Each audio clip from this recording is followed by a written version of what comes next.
You're watching the 420 Pace, found at 420pace.ca. Stay tuned. We'll be right back after this toke.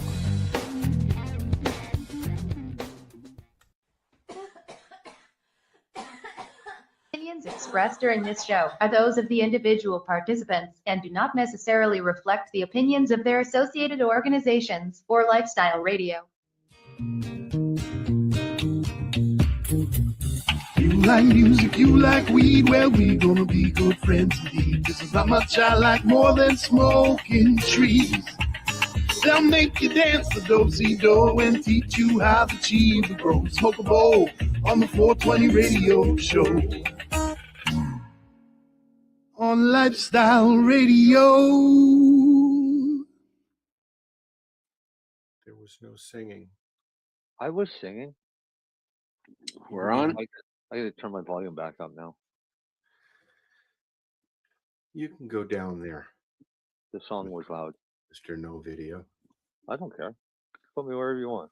Did you get it, Len? No, I'm good. What was Len doing? But Len, were you digging for boogers? He was booger mining. Booger mining. Are you digging for Y'all some do it. Don't pretend. That's what I always laughed about. ooh, picking his nose. Well, yeah, and Everybody does it. Yeah, when don't you do it? I remember the booger pile on the side of my sister's bed when we were kids. Oh, I never had a booger pile.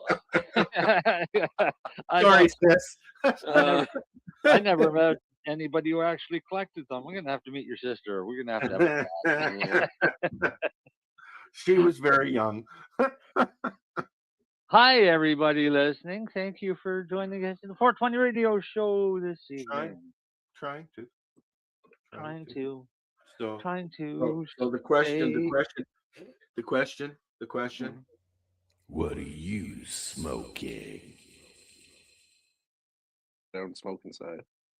You don't smoke inside. You know, Al Graham doesn't smoke inside his house, but he does vape. And I know you do bongs. I do vape inside, yes. But you're not even doing bongs in the house anymore? No, I broke it last year and haven't bought a new one. Wait, what bong? The one the Darcy got me. Hey, buddy. Oh man. I know, I'm not pleased. The one that sat beside your bed? Yeah. Well, I took it out in the winter last year and I accidentally left it out there. Oh no. Yeah, they don't like that. No, when you try to pick it up, they break. Yeah. It froze to the bottom. I shouldn't have fucking forgot it out there, and it's my fault. So self-inflicted. Although it was my kid that picked it up, she thought I was gonna be pissed at her. I was like, no, I was the idiot. It's one of those things. Yeah, but I actually haven't been smoking. I guess I vaped a couple times this week. Actually, that's a lie. I guess I had a joint. But no, since Christmas, I haven't really actually been. I've had some gummies and things like that, but I don't know. I don't know if it's just the winter. I just haven't been. I'm more of a smoker. I'm more like out by the pool smoking type of guy. I tried some legal gummies there, 10 milligrams each. I had to eat the whole fucking package to get anything out of it. They were yummy though. Depends on what brand. Do you remember? No, I was in with one of the kids and they were buying gummies and I said I'll try one of those. So I grabbed it was like $7.95 a package of 5, I think, and they're 10 milligrams each, but they're distillate, right? Well, that's what I was about to say. There are some live rosin ones I've had that are, I have to admit, they're pretty decent. Where did those pictures go that I posted in our group? What pictures? I posted pictures in our group, didn't I? No. Of my car. No. What? No. So who did I share that with? Oh, it wasn't me. Oh, Al.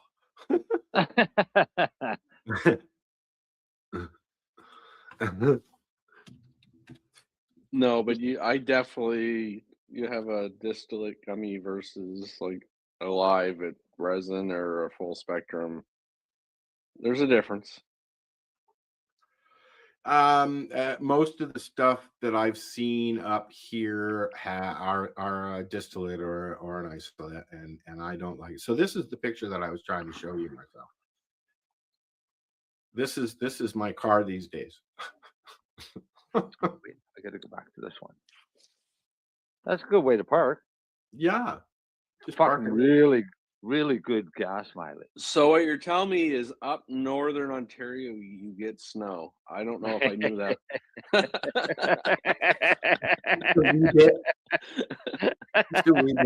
It's been snowing since yesterday afternoon. I may have heard that before. I'm not sure. Oh, it's driving me nuts. I'm done with winter. I can't even walk outside. Every time I go out, I slip. You know. We actually had for Nova Scotia a pretty cold winter. I don't know. I've been staying inside a lot, so I don't care. It can do whatever it wants.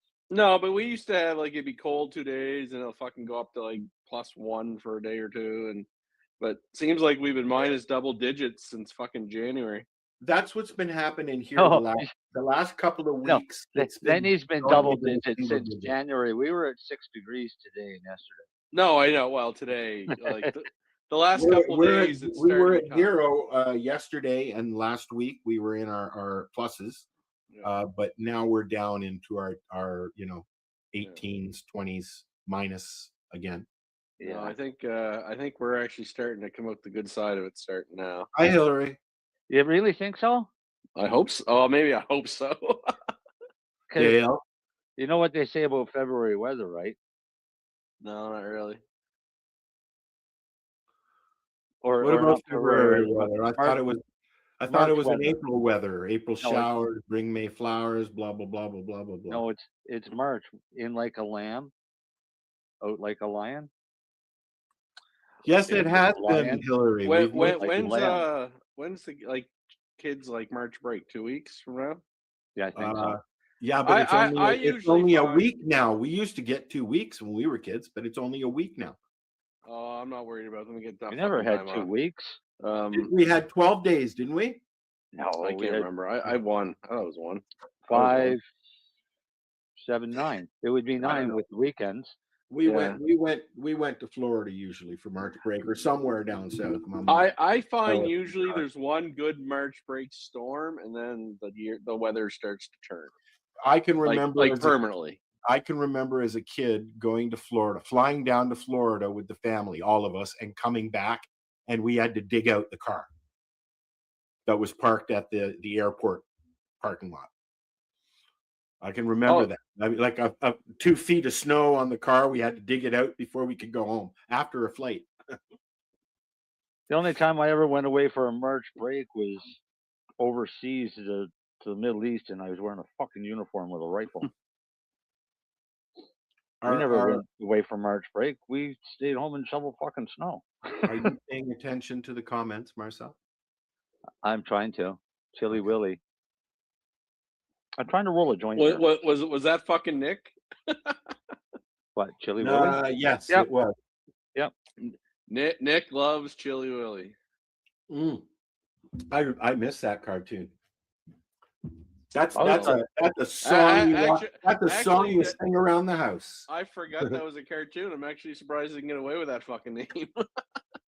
Oh yeah, you don't remember the? I remember the penguin Chili Willy. Yeah, I remember. Yeah. But apparently regulators don't. Why? They wouldn't like that'd be like Woody Woodpecker. Like you're not allowed to do a cartoon or famous character name for Canadian illegal weed. But probably the regulators are too fucking young, don't remember Chili Willy. Yeah. But no, it's a live rosin vape. Nick's a fan. Oh. It's pretty good, apparently. I haven't smoked it, I just can't comment. I am becoming a very big fan. Actually, I've always been a fan of this Napoli's Temple Bowl that I'm going to smoke. But I got some. What I'm smoking is. I got a big bag of weed. Oh, big bag.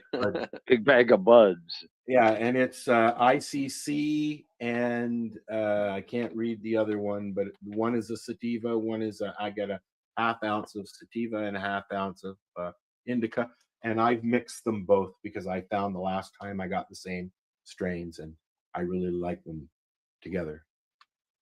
Cool. And I got some Vortex hash too. I'm enjoying that. Got a medical question for you, Lenny. Yeah. Me too. A bacterial infection normally causes a sty in an eye, Yeah. but will an irritant cause a sty? I don't believe it would. Like to me, I always thought it was basically a little, almost like a little bacterial cyst forming under the skin and popping. You kind of just put a warm compress and try to make it pop, basically. Right. So I'm not sure why an irritant would cause the sty. I'm not saying it doesn't.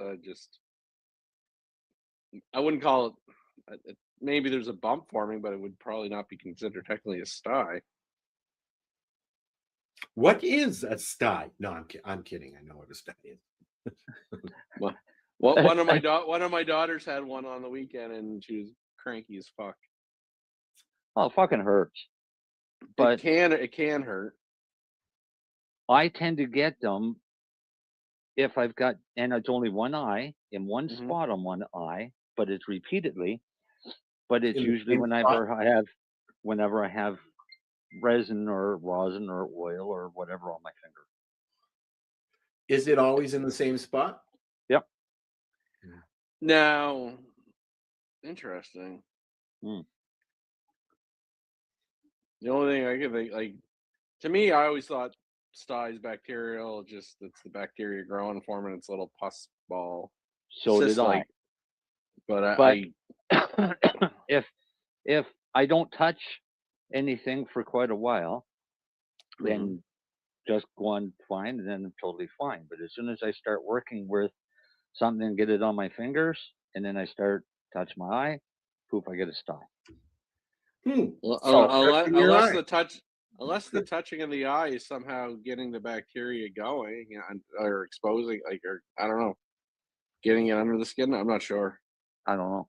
Either do I, but no, to me they're technically usually bacterial. Because I was thinking at first that it could be an allergic reaction, but yeah, well, that's why I say it may not be really a sty. It just looks like a sty. That's what I was kind of wondering. Right, but for an allergic reaction, wouldn't it be more widespread than in one specific location? I guess not necessarily. Usually, you're right. But I don't know. How about wash your hands and don't touch your eye? Yeah, well, considering I wash my hands about 400 times a day, and the rest of the time I'm wearing gloves. Yeah. I try, and I wear glasses, so I try not to touch my eye too fucking often. But if I do have to touch my eye, I always touch it with a piece of clean Kleenex. It's probably just some type of allergic reaction, like you said. But it looks like a sty. Yeah. I have a question for you, Len. All right, ask the pharmacist night. Well, this is what we're trying to do: is start a new segment called "Ask the Pharmacist." Why I went today? I got a new meter, blood meter. Yeah. To test my AC1 and that, right? And is that what I'm testing? But anyways, doesn't matter. No, you're testing blood. That's not the question.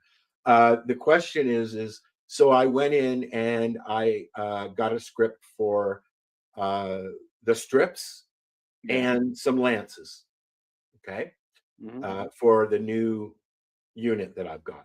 Yeah. And I went in to get them today, and the strips are covered, but the lances aren't.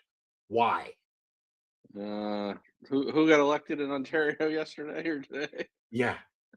That's their question. I believe. She told me that the lances are not covered. That seems weird to me. I Nova Scotia that Lancets aren't that expensive either. Are they covered there? But they give you the machine for free, for fuck's sakes. I know, and the Lancets they're not that expensive, but So she was going to charge me $9.99 or $12.99, something like that. Okay. Yeah, something like that for the Lances. Yeah. My strips are on copay, so $2. Yeah. Right. And I refused the Lances. I said I'll just keep using mine. I got a bunch of them from some old meters and that haven't been used, and I'll just keep using mine until they get dull. Right. I'll figure it out. But I don't think that's right. I mean, be it Ontario, blah, blah, blah, blah, blah, blah, blah, blah, blah. Things. It seems, I agree. It makes no sense. It's like the cheapest of the fucking things. The other issue is, as much as you don't think they're dull, if you go online and look like microscopic pictures of the needle. I know. I know. You've seen it. I know. Everyone does. They roll down. And it starts to scar your fingers over time. So that's the bad thing. Yes. I just find it so weird because I'm going to assume those strips are probably like $80 to $100, but you're going to cheap out on the fucking $10. Not you. I'm talking about OHIP. Was that OHIP? Ontario? No, my ODSP. Whatever. Ontario Disability. Yeah, it seems. Whoever came up with that plan, they're fucking stupid. Let's just call a spade a spade.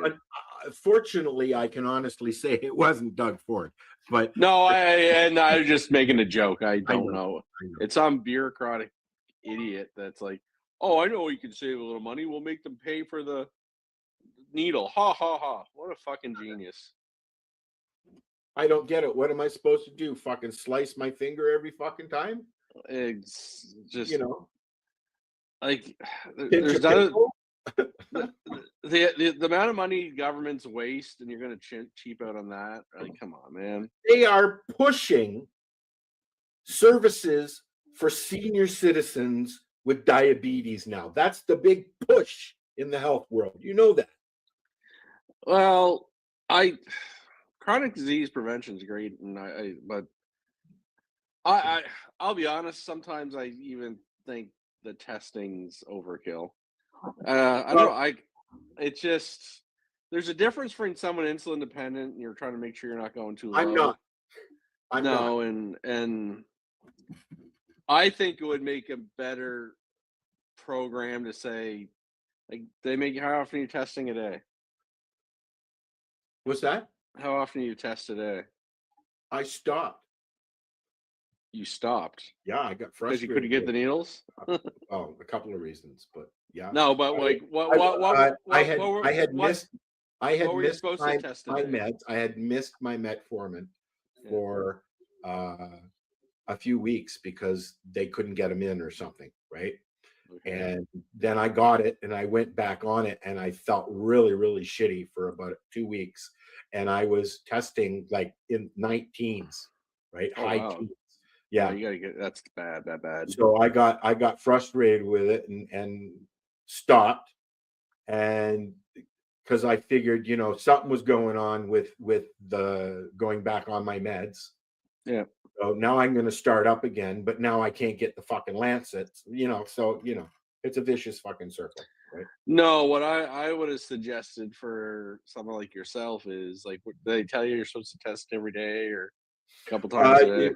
Morning, after every meal, or even some people do it before every meal, Yeah, see, someone like yourself, 3 times a day.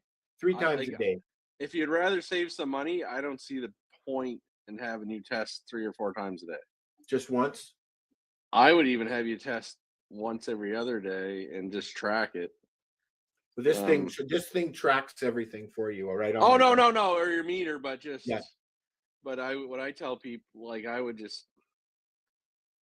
You're looking for trends. Like, I would say, yes. Try sometimes in the morning. Try sometime, like, do one test in the morning, then do one test at lunch, do one test at supper. Try to stretch it out. Yeah. But again, if it's covered, it's covered. That's up to you. But the concept of testing 3 or 4 times a day for a type 2 diabetic that's not on insulin. You see, Emily has to test all the time. She's got one of those things on her thing that's linked to her phone. She never has to actually test, right? She just scans it.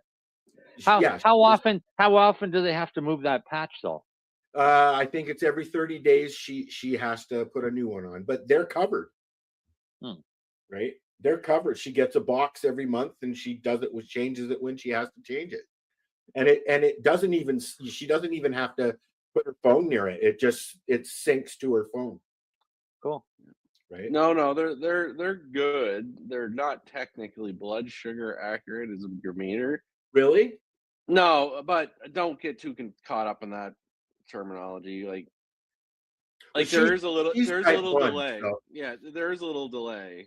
Yeah. But if somebody was having you kind of need real blood at if you think you're low, mind you think you'll just treat it anyway. But those things are actually good for type 2 diabetics or even pre-diabetics. I've heard what it is, it teaches you what to eat. And Gail just said that. Yeah, no, and I know that, but in my own defense, and this may sound like an excuse, but with regards to my weight, I was up over 600 pounds at one time. I'm under 3 now. Oh no! What I was about to say I've learned as far as dieting goes and watching what I eat. It's about portion control for me. That's what there's portion control, but there's also what you eat. What you're gonna learn is like, holy fuck, I had that peanut butter sandwich and motherfucker, my thing went up because of the bread. No, I know. Oh yeah, but I can feel it. But that's what I'm trying to explain why they can be good. But here's the caveat: if you're still gonna eat that peanut butter sandwich no matter what, don't fucking waste your time doing it. Well, this is the thing. I am steadily losing weight from what I was. I must be doing something right, or I'm really sick. Yeah, it's one of the two. One of the two. But no, but I'm trying to. But you don't usually need to test your sugars, type 2 diabetic, like 4 times a day. I'm trying to get a grip on it because now my blood pressure is getting flaky, so it's really high. So, yeah. I'm trying now if you're monitoring, different story. Like, oh my god, I'm at 19. I got to really watch this to see what's going on. But you see, and that's why I stopped, bud, because it was freaking me out. Okay. Well, so I mean, out of sight, out of mind. Yes, but I just started testing again, and there's nothing really different going on. Are you on metformin again? Yeah, I'm back on metformin. Yeah, and the Flomax. Flomax. Not that you're going to find anything there, and it's not covered. But look up a supplement called berberine and chromium. I've heard of that. They I asked about alternatives to the metformin. Oh, they ain't gonna fucking tell you. They don't know. Oh, she said we like to stick with the metformin because, once you become insulin dependent, it's hard to go back. Right? No, you can, but you can still use other supplements along with the metformin. What about this new one that's come out? Which one? I can't remember the name. It starts with an A. I don't know. There's all kinds of new ones. I don't even. But I did ask her about alternatives. But anyways, enough about me. Metformin's good for you. Take it. You know what? They're saying that it's actually women are being prescribed to control PMS. Well, they use it for several PCOS. things. No. And there's now I saw something about metformin being a life. It's an anti-aging drug. Yeah, thank you. That's what I was trying to get to. That's why I was trying to tell you. Just take it. And I do. I mean, I'm prescribed it and I take it. Right. Yes, I've heard that, Hillary. Ground flaxseed. For what? To add it to oatmeal or a smoothie. For diabetics? It's fiber. Yeah. I don't mind oatmeal. Actually, I was just reading an article about oatmeal is actually really bad for you because it causes inflammation. It clogs me up really bad. It's called gluten. Yeah. So It's honestly, what it is this is where naturopaths are good, right? They can do elimination diets and see what happens. But that's why I do like that sensor. If someone's really trying to lose weight and not sure what to do, have that sensor and have a bowl of oatmeal and see what the fuck happens. And you're like, oh shit, I won't eat that again. You just don't want your sugar spiking, right? It's the spiking that makes you hungry. It's the spiking that makes you gain weight. You want to just keep it even keel. That's why so many people do well on carnivore diets. Well, now I got to get my blood pressure down too. You can live a long time off of eggs, butter, and steak. You know what? I tried You actually can. diet. I tried the Atkinson diet in the fucking 90s, dude, and my poop turned green. That's the steak and the eggs and the no white cholesterol, like white foods like potatoes and stuff like that. Just eggs and fucking steak. Yeah, I know. It's a great meal. Oh, I love it now and then, but not for months on end. Thank you. No, most people can't tolerate it that long, but I love steak. It's now actually I pretty can't good for eat you. eggs. They make me queasy. I've been watching Hillary's post going from tone cut oats to stone to steel UGG. Not instant. Steel cut oats. Long. When she said stone cut oats, I knew that was wrong because stone doesn't cut it; it crushes it. But I know that steel cut is the healthiest of the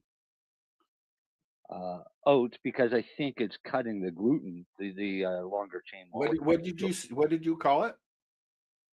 What? Steel cut oats? Oh yeah. No, I thought you said something else. Tell me about this colloidal silver. As far as I don't eat enough, you'll turn blue. Is it good for you, like they're saying? I don't know much about it. I've heard different things, but I really can't comment, to be honest. Don't know much about it. Listen, I'll tell you right now, there's a whole bunch of things that you can ask about that are being toted on the internet. And the best suggestion I can give everybody is go and research it. Well, this is what I tell everybody, Marcel, when they say, do you know about blah, blah, blah? I'm like, Google it. Read 3 articles. If they all say the same fucking thing, then there's some validity there, right? Right. So I went looking today because there's a lot of issues going on with COVID vaccines, right? There's a lot of issues with just fucking COVID. No, right. Well, with COVID too, right? But a lot of the issues is there's more truth coming out about what was in the vaccines. There's a lot more truth coming about how much damage the vaccines caused. So yeah, we might have to go through that again because now there's a new, more powerful strain. So here's what I'm going to tell everybody, and I told everybody this the first time around, and I'm going to tell everybody this the second time around. Where I'm unvaccinated, I can say whatever the fuck I want. Likewise. Right? But at the same time, a lot of people I know got vaccinated. Some got it because they thought they were doing the right thing. Some got it because they were told to, or they would lose their jobs. Some got it because they had to have a medical procedure and they refused if they did not. Exactly. Right. So lots of reasons why people got it. Exactly. So the ones that got it reluctantly wouldn't be the ones going back for the fucking boosters, right? The ones that have been lining up and gotten every booster, there's no helping. Forced. There's they haven't been forced because they've done that on their own. So there's nothing that anybody can do for them, right? They haven't learned on their own. Everybody else can fight back, right? If you have an employer that tells you that for this next round of vaccines that they're going to make mandatory, they are, and you don't agree that you should be getting this vaccine because of what's in it, right? And that's not going to change. All you have to do is you tell them that you will have a lawyer draw up a letter of indemnity, that basically they're going to take care of you financially for the rest of your life if there's any adverse effects. And if it causes death, then your estate will be made payable a sum of, $5-10 million. Mandatory or not, it ain't fucking happening. No, I'm not taking it. No, not at this Well, point. So no, you basically have them sign a legal document that you want me to take this, and you got to take responsibility. What people are finding out now is people that are dying from the vaccines aren't getting covered under their life insurance because they took an experimental drug, Mm-hmm. even though they were mandated, coerced, threatened, everything else, right? So while some people may look and say, well, why is he telling us all this information? Regardless of the fact that, people wished I was dead, wanted me locked up in fucking concentration camps and everything else, I still feel bad for the ones that had to take it. So here's a little hint. I'm going to say some words for you. You go do your own fucking research and you take a look at why I'm saying these words. And one of them is ivermectin. Go look it up, see what it does, see how I fucking knew safe his it sister. actually. You see how safe ivermectin actually is, and how beneficial it is to the human body, right? Don't believe the crap about, well, it's horse paste. Yeah, well, great. Horses use it, but horses also use fucking fentanyl, and they give that to people. Why do you think they developed LSD? It's a fucking horse tranquilizer. LSD, Isn't it? no. Or is LSD, that what? LSD comes from what's the one ergot. that people took in the 70s? It was a horse tranquilizer. Horse tranquilizers. Yeah. Ketamine and shit. Okay. All right. So the next little tidbit of information I'm going to tell you is nicotine. Don't go and get a fucking pack of cigarettes and smoke it. Go get yourself a nicotine patch or get yourself some nicotine gum and put some fucking nicotine into your system if you've had a COVID vaccine. Plain and simple. So, in other words, if you had a COVID vaccine, start smoking cigarettes. No, that's not what I fucking said, you dick. You heard it here, people. I don't want anybody going out and smoking, but I do want people to use nicotine. Smoking is bad because cigarettes are not a safe consumption. I've seen a for lot nicotine. of research articles about nicotine being not as bad as they've put it. Yes. No, it's very medicinal. The but smoking part of it is bad for you. It also does something else. All right.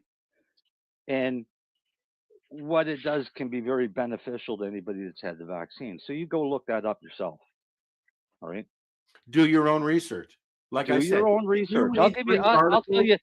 If you read 3 articles and they all have the same kind of information in it, you've got some good information there. Make your own qualified decision. Right. If you read 3 articles and they all say the different thing, pretty much bullshit, right? Yeah, but I've tried to point people in the right direction without, giving the answer, because I don't know, because you'll learn better if you find it yourself. Now I'm telling you the keywords to go and look for, right? Yep. So everybody said, they said, what are you using for COVID? Cannabis. Well, that's not going to do anything, doesn't it?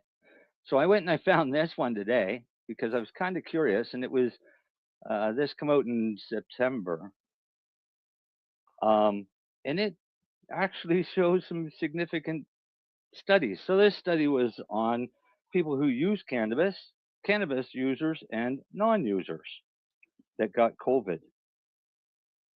Well, I've seen a few articles lately that say cannabis will help stop you from getting it. The beneficial effect of cannabis use may be attributed to its immunomodularity effects. That would be the one. Anything that reduces inflammation is going to make you tolerate COVID better. It's not going to stop the infection. It just won't kill you. Same as vitamin D, same as quercetin. Reduces the cytokine storm. That's what it does. Yeah. Um. So where was it here? My numbers. No. Shorter hospital stays. Less people less people needed to be intubated. Actually, less than half. Well, apparently it's supposed to be really good for asthma. You know, I mean, Oh yeah. I've seen I what it do to stop somebody having an asthma attack, and it's like so have I. And it's amazing how well it works. I'm But surprised because, you know, my doctor said to me, I don't want, when he signed my license at first, I don't want you inhaling it because anytime you smoke, you're going to get cancer and have issues. And I didn't like that. But, you know, I got to take that with a grain of salt. He's saying it what he knows. He's never used it. He's never, you know what I mean? well, I So, saw it one night at a campground in BC, and we were all sitting around the fire, and the kids had just gone to bed in the tents. And one of my neighbors that was with us had two little girls. One of his little girls took an asthma attack. And of course, the mom is freaking out. The dad's kind of freaking out. They're trying to get her breathing down. And one of the guys said, sitting at the table, said, "Oh," he said, "I can fix that." And he walked over and went into the tent for a few minutes. Mother and father stepped out. And then a few minutes later, he come out. The kid was no longer coughing, choking, or anything like that. And he went in and blew a big fatty into her face. And as soon as she inhaled that smoke, her breathing started to calm right down. The coughing, the gagging, the choking, everything stopped. And I said, "Holy jeez, I knew it worked for pain, but I didn't know it would work for that." And I never well, forgot it. it doesn't make sense that it would, though, Marcel, if you get I what I know, mean.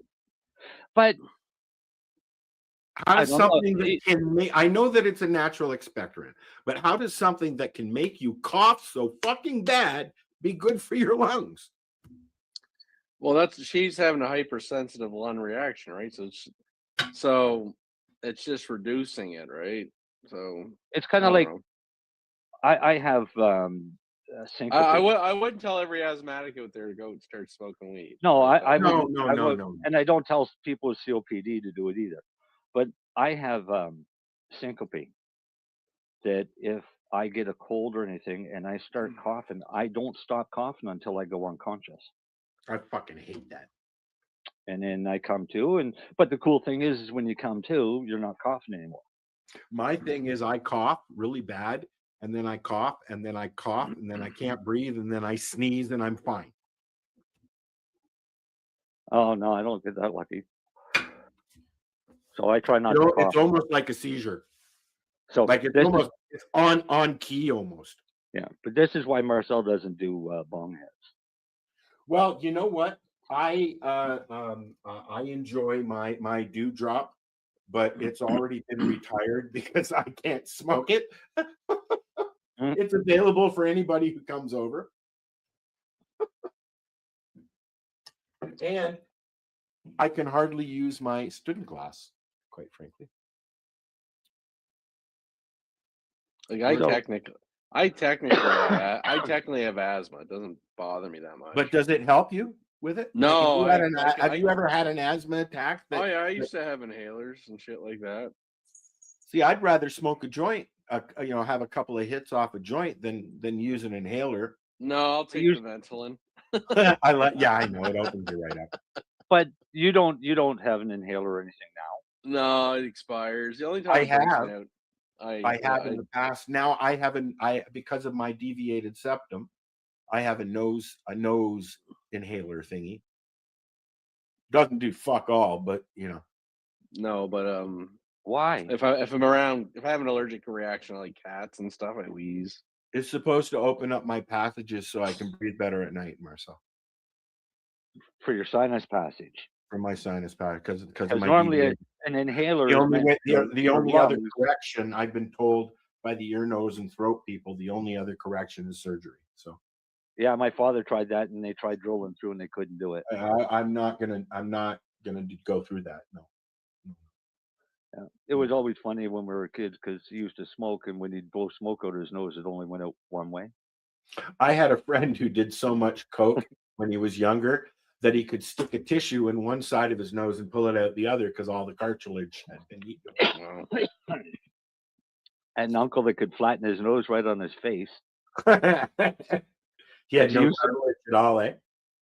Played goalie for years, long before they ever had masks. Yep. When hockey was hockey. Yeah, when hockey was real. The last game I saw, they weren't wearing helmets. The last Really? game that I went to. Yeah. That was with my grandfather, and he's been gone since I was 19. So long time ago. Well, Getting old. it's quite different now. Oh, I know. Maxine, And now they have this new thing where while you're watching the game on your TV, on your phone, you can watch an animated game on your phone and shit. It's like, Not sure at all. Maxine smokes weed and she has asthma, and she's trying to take it other ways to save my lungs. Not Hi, bad. Maxine. That's not bad. Not a bad strategy. Have you met me yet? Because trust me, I would much rather eat the shit than smoke it. That's David's birth mother, buddy. Yeah. Maxine, yeah. Huh. Yeah. Edibles with whole plant extracts, not edibles with fucking distillates. It's, you know those nice little charts you see that show THC does, this, CBD does this, CBN does this, and they've broken it down of what medical benefits you get from each compound. I hate them fucking things because it doesn't work that way. Al Graham has been testing a lot of different vape pens and that, and he's found a few that are full extract, and that's fine because it's full extract. But yeah. If you're going to put out a sheet saying that CBG helps with pain, then people start looking for CBG. I hear you. That could create a market for them to distill CBG just to sell it to those people who are going to pay exorbitant amounts of money for something that doesn't fucking work.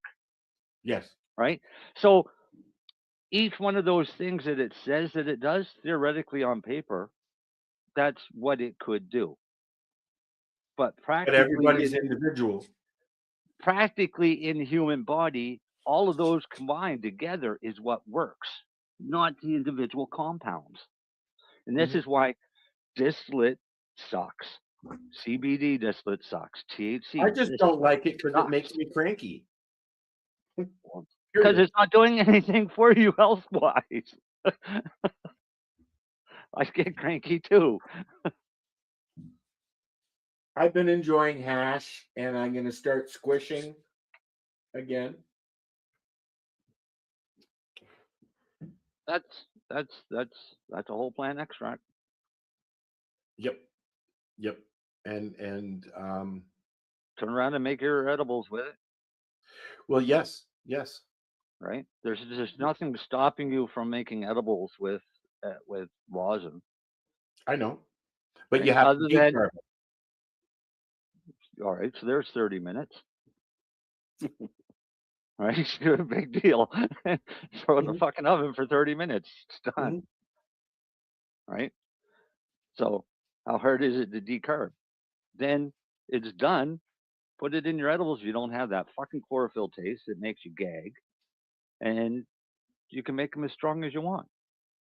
I don't mind the chlorophyll, but too much of it, yeah. Like I'm not going to eat a whole bag of cookies that's got chlorophyll in it. You know what I mean? Oh, but I might, and I don't think I could eat a bag of cookies with FICO. If I open a bag of cookies and I can smell the chlorophyll, I'm passing the bag back. So let's just change the subject for a second because I haven't brought it up. I want to mention that we've lost a true warrior in the cannabis community this week, and in one Corey Yelland, who started with Rick Simpson, and continued working with Janet and Dr. Bob and Gendrich and a whole bunch of other people. And she passed away, I believe, yesterday. And she did a shit ton of interviews. She was still working with patients while she was in the hospital. Yeah, but she did, because she interviewed just me. Like Dr. Bob would have done, and just like others have done. Yeah. We did an interview in 2017, and I still have people messaging me after seeing that or listening to that podcast. I know that Jack's Garage has put the documentary up that they did about Corey. So if you're interested to know about what Corey was about, please check it out. And this is a hard one because, it's right out of left field. I knew she was sick, but I didn't think she was that sick. And I think a lot of people didn't think she was that nobody sick. Knew that she was that sick. But what's the she has been a part of this community from the beginning. Yeah, but what is the best skill that every sick person has? Helping other sick people. Nope. Lying about your own health. Fair enough. Yep. Right. Fair enough. Because when people say, "How are you?" you don't tell them the fucking truth. You say, "I'm fine." No, you smile and say, "I'm okay. How are you?" Yeah. A helper's job is to help, and it's not about you. It's not about the person. It's about how they can help you. It's kind of like. Does that make any sense? Yeah, but it's kind of like your wife asking you if you like her new dress. All right. Well, there's answer that question. No, there's two answers. There's a husband answer, and there's the truth. Right. The husband answer is, "Oh, it's gorgeous. It matches your eyes perfectly. You look wonderful in it. Those shoes will go perfect with it." The truth answer is, "I don't give a fuck." Right. So it's a matter of, when you're a sick person, if you come up to me and you say, "Hey, how are you doing today?" I'm fine. How are you? But on the inside, I could be a total fucking wreck. Agreed. And I think all of us go through that at one point or another. My attitude is, why share my misery? I'm going to share with everybody this documentary about Corey, because it's important, because the work that she's done is, can I even share? Yes, I can. There you go. Skippity B. Look at all them links. Yeah. Yeah. So we can share it, but we can't. We can share it, but we can't play it. No, we can't. Well, I mean, I wouldn't want to play it without asking Jack first. But Jack Kungle, because it's from his series of documentaries. And she also did. She had a few podcasts that she was on. Yeah. So you guys should broadcast it sometime this week. It's on my Facebook page. We just pasted the thing here. I don't think that we can. I think we'll probably get hit, because it's probably it's from another show, right? Yeah. So y'all go watch it, and while you're listening to. But if you go to Jack's Garage, and you'll see it there. He's posted it. Now we've posted it, and everybody should watch it. Yeah. And we're going to take a little break, and then we'll come back and do more stuff. I'm not going to post that because Can Expo's been postponed to October now. Let's see. We'll do this here. Hi, I'm Timmy. And I'm Mary Jane. He's the newbie. She's the doobie. And this is the show where we toke cannabis. Talk. From both sides. Is that even possible?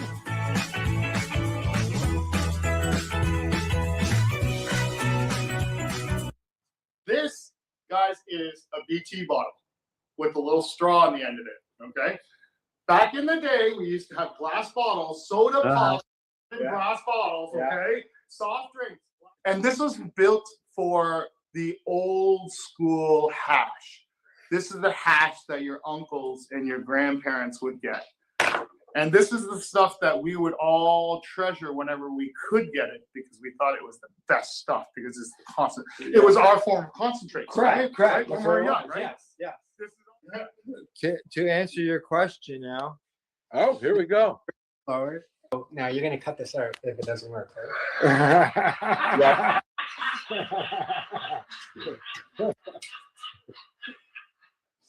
just cut it out now. These are the 4 or 3 tools I use to form and shape the hashes.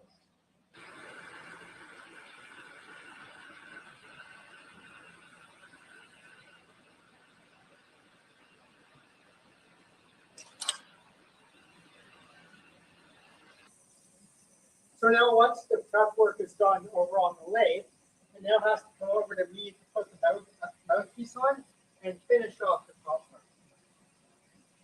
So first up, I just need to clean up and close off the top.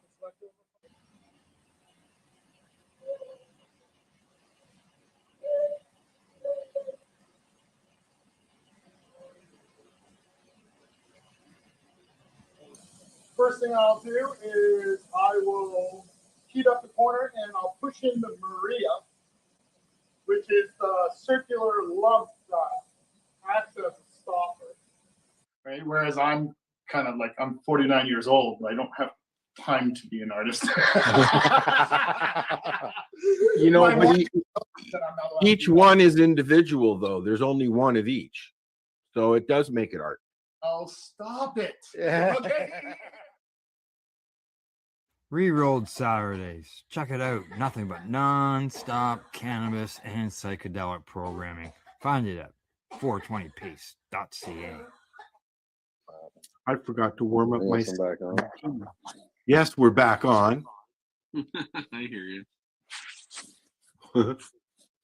Yeah, I don't know what happened to MJ. She was here. It didn't look like her video was working out so well. So, you know, I'm just wondering if she was coming back.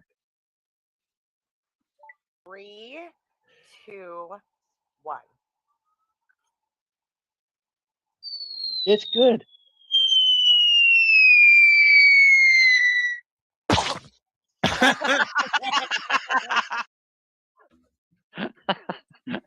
It's still funny every time you see it. I know. It pretty much is, yeah. I was just reading a really cool study. It's a About? study on the medical cannabis dosing doesn't negatively impact driving performance in experienced patients. Yes. And what they did is this was done actually in Australia. Who did it though? Was it the authorities? Happened in Queensland, Australia. I mean, I'm enjoying watching what's going on in Australia because they're finally catching on, right? Yeah, they used medical patients because under Australian law, physicians may authorize cannabis products to patients unresponsive to conventional prescription treatments. And what they did is they assessed patients in a simulated driving performance at baseline, and then 45 minutes after they vaporized a prescribed dose of cannabis flower. And after vaporizing 1 dose of their prescribed cannabis flower, participants exhibited no significant changes in performance on any of the video-based tasks: hazard perception, skill, gap acceptance, following distance, or speed compared to the baseline. Was this like the Dr. Johnny Fever test? Yeah, the study authors concluded the findings suggest that a dose of vaporized cannabis consumed in accordance with prescription may not affect hazard perception ability or driving related risk-taking behavior among medicinal cannabis patients. The study's findings are consistent with those of several others, determining that daily cannabis consumers and patients especially exhibit tolerance to many of cannabis psychomotor influencing effects, like I've been telling people for years. According to the findings of the literature review published in the Journal of German Medical Association, Patients who take cannabinoids at a constant dosage over an extensive period of time, 3 to 5 days, often develop tolerance to the impairment of psychomotor performance so that they can drive vehicles safely. You would I never, added the 3 to you 5 would days because never that's what find it a is. test like that in Canada. What was that?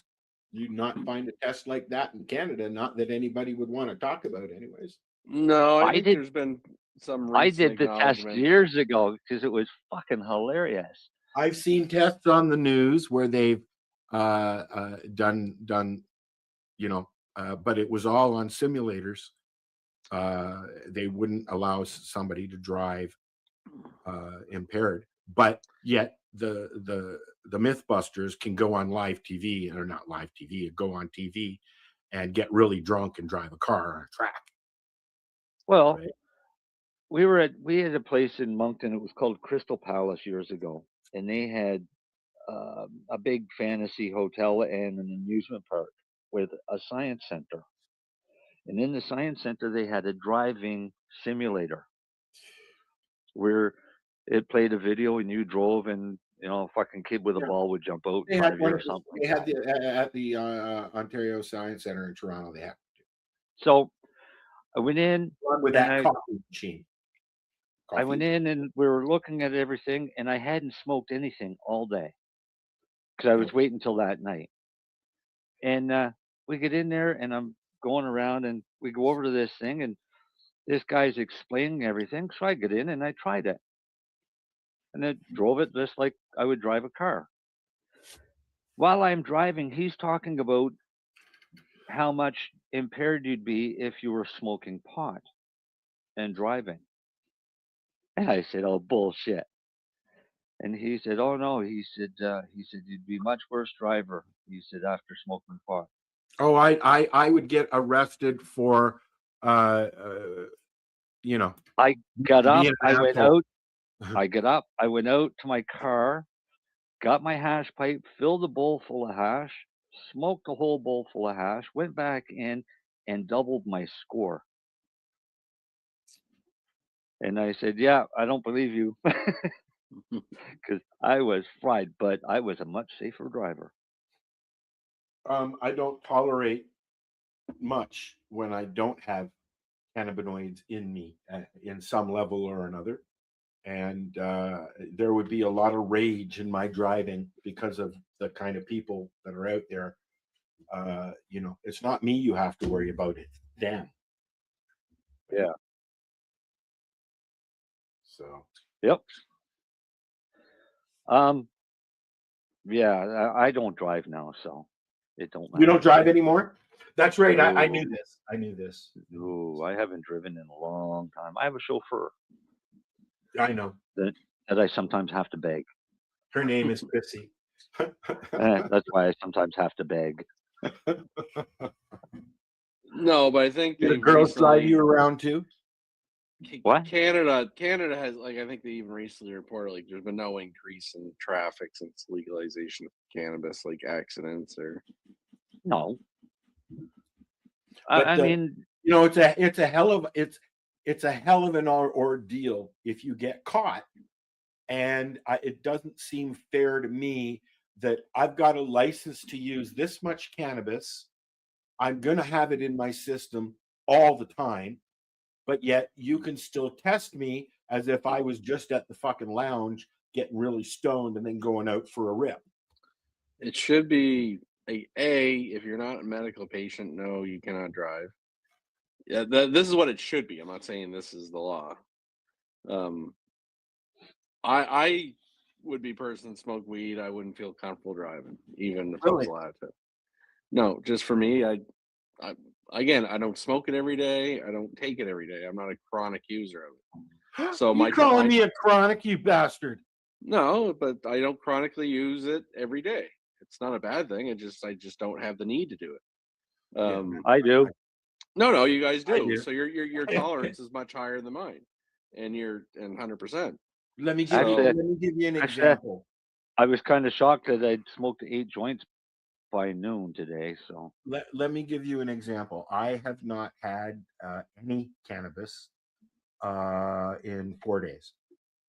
And when Marcel asked me if we were doing a show tonight, what did I say? I don't know. That's kind of what you said.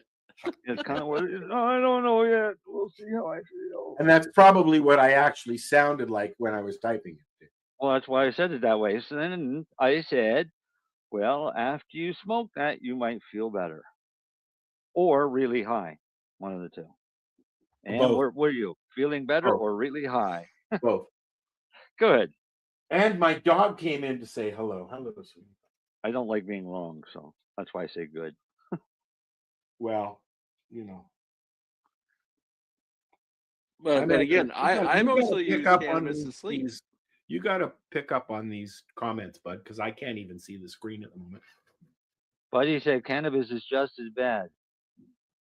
Comedians, you just gotta laugh. Mm-hmm. No, but it's really, again, it's down to the individual person. Like you, well, you know, and this is what we most people know if they're inebriated or not, right? And right, but people that are high, people that are drunk, don't know they're drunk. I know. I can tell when I'm drunk. I can tell when I'm drunk. I don't like being drunk because I don't like the feeling of being drunk. I don't like, you know, I'm going to say what my dad told me. And he goes one step further than that, and then Lenny could drive. Right? What's that? You go one step further from feeling drunk.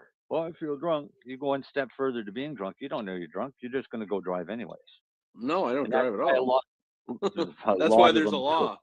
MJ's hiding in the car again. She's at a concert. What a lot do. Hotel. Hotel. I'm at a hotel. Oh. Yep. I told you as I was coming down to Niagara Falls. I didn't see that. I don't know about you people, but I've hotboxed every hotel I've ever been in. So I go into the bathroom, turn on the fan. And that's so even long before legalization. What she's showing is the cannabis culture T-shirt because Jody and Brittany are now open, and Niagara Falls, are they now open? MJ? Officially open. Grand opening is tomorrow. Okay, cool. Grand opening is tomorrow. Have you been to the lounge yet? Did you go to? Sorry, my internet sucks. I see that. She'll get this in a minute. TikTok. No. No. Okay. Anyways, that's a long delay. It is. It's almost like, can you hear me now? So in saying illegal stuff today, Microsoft, who has been the owner of Skype for about 10 years or so now, maybe a little longer, they have announced that they are discontinuing Skype. Do you remember when they said they were discontinuing ICQ, Marcel? I was heartbroken. I still remember my ICQ number, but so do I. I want to go back to this this cannabis culture thing. Okay. Is this like a legal dispensary that they've opened, or? I believe so. Yes, I believe it's the first in Ontario, and there's going to be several. And it's a consumption site. No, it's a store. I believe it's a dispensary. No, I believe it's a cannabis culture store and dispensary, just like they do in Vancouver. I believe, but you know, MJ. It just looks like a regular cannabis dispensary. There you go. Okay, I thought you said there was a lounge. No. There's a new place called The Lounge in Burlington that Brittany Guerrera is running, and she's also involved in cannabis culture as well. So what's The Lounge? The Lounge is an event space. No, it is, but it's an event space. You can lease it and have events there and things like that. It's not like Gunjanistas where you could just go and hang out for a few hours and then go home. Which we fucking need. I mean, I gotta I'm really miss being able to sit in a lounge. I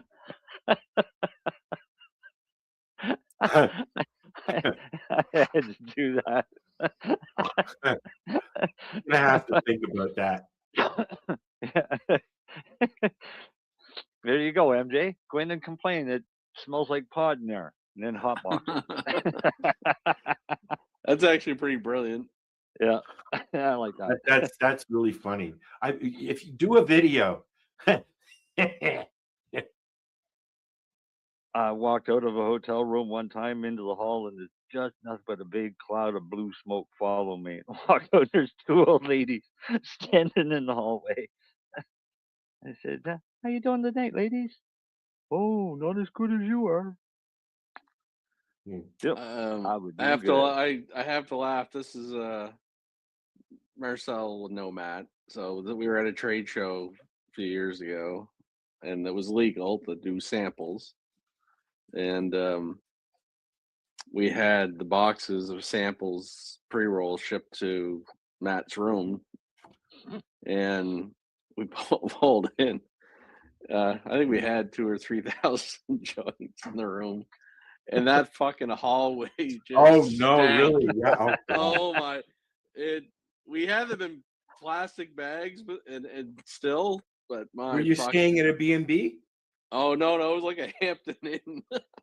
Oh, It was a nice hotel. We And, had- fuck, it was funny though. Like you could smell it down the fucking hallway. But fortunately, most of the people were in the hotel were from the trade show.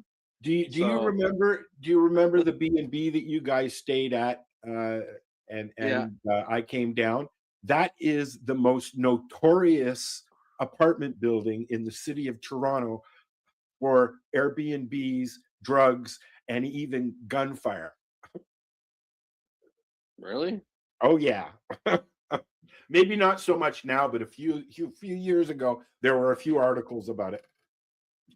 Yeah, it's basically a place where people go and stay. Wow. I'm just Wake up, Marcel.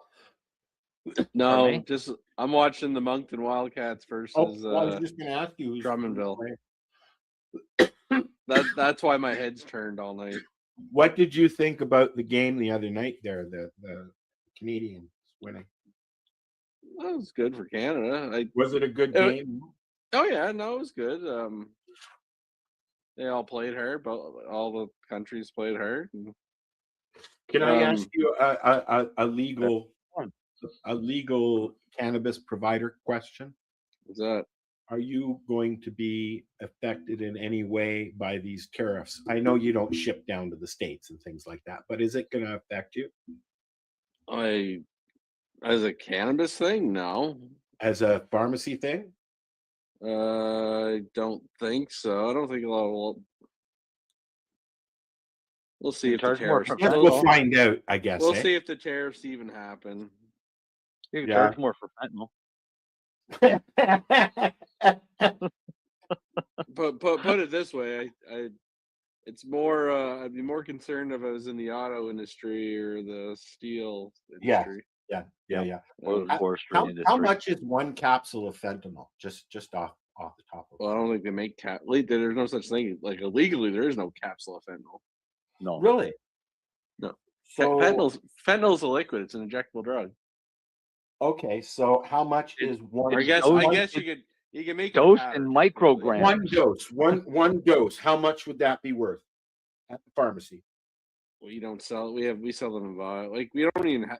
Fentanyl is mostly used in emergency rooms. And I get ORs. that. I get that. What I'm getting at though is I'm curious about the difference between the pharmacy price and the street price. I don't. Okay, we honestly don't have it in pharmacy. Like it's not expensive. Opioids are not expensive, eh?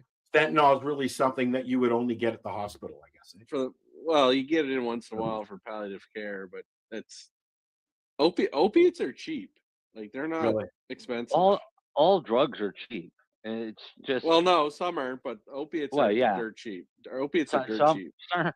Some like EpiPens might be a little pricey in the States, but for the most part, it costs next to nothing to make a fucking pill, right? Yeah. So it's easy to pump them out at really low price. Opioids, you can press, 500 million pills a month, But right? For it's less than a penny a pill. like it's just so potent. Like as I say, it's Yeah, like I a know. dose. A dose in a hospital is like 50 micrograms. I've seen somebody in the park there across from the lounge in Hamilton OD, and we grabbed a pen, an epi, or not an EpiPen, but Narcan. no, a Nox, what is it? Naloxone. Yeah, Narcan's brand name. and it took two up Yep. the nose, both noses, and by the time they came around, the ambulance pulled up, and it was only minutes. Like it was scary how fast it happened, right? And yes, it's I think one of the reasons that people do it nonchalantly is because they know I just have a couple of squirts of this and I'll be back. Yeah, Yeah, good luck but with the that. thing is the thing is Narcan. After you get treated with Narcan, you're still supposed to be in the hospital within 20 to 30 minutes. Can you ever relapse? Yeah. Depends on what drug you took. It depends on the drug.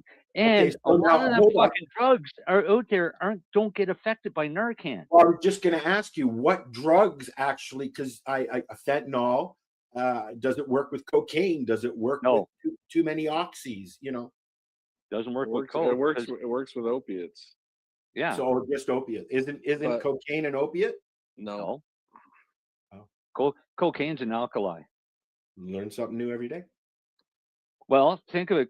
Cocaine comes from cocoa leaves, and acid. And acid comes from mold. Yeah.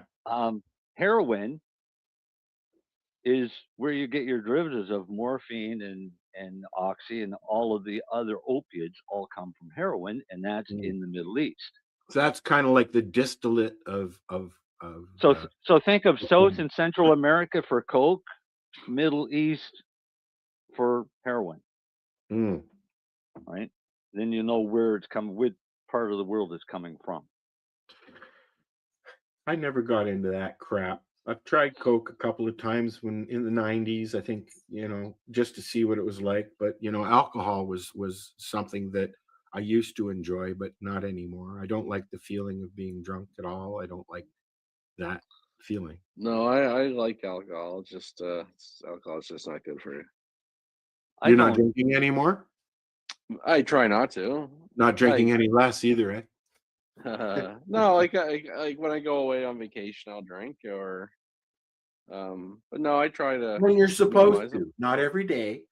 I bought a case of beer last summer. I still got one left. I'll get a Mickey or Weiser's Deluxe, and it'll sit in the fridge, for months before I even look at it, and then just a shot here. And I don't mind having one drink because of the taste, but it's having 5 or 6 that's the issue. I can't do that. And I can't do that anymore. No, the bottle goes bye-bye, and then Alan wakes up 3 days later with a hangover. Yeah, no, I alcohol's wonderful. It makes you feel good. Alcohol used to be wonderful. I used to have that down to a science. Yeah. No, but as you get older, you now I can't even pick up a case of beer. Never mind, drink one. Yeah, but I'll give a good rip probably a couple times a year. Like get.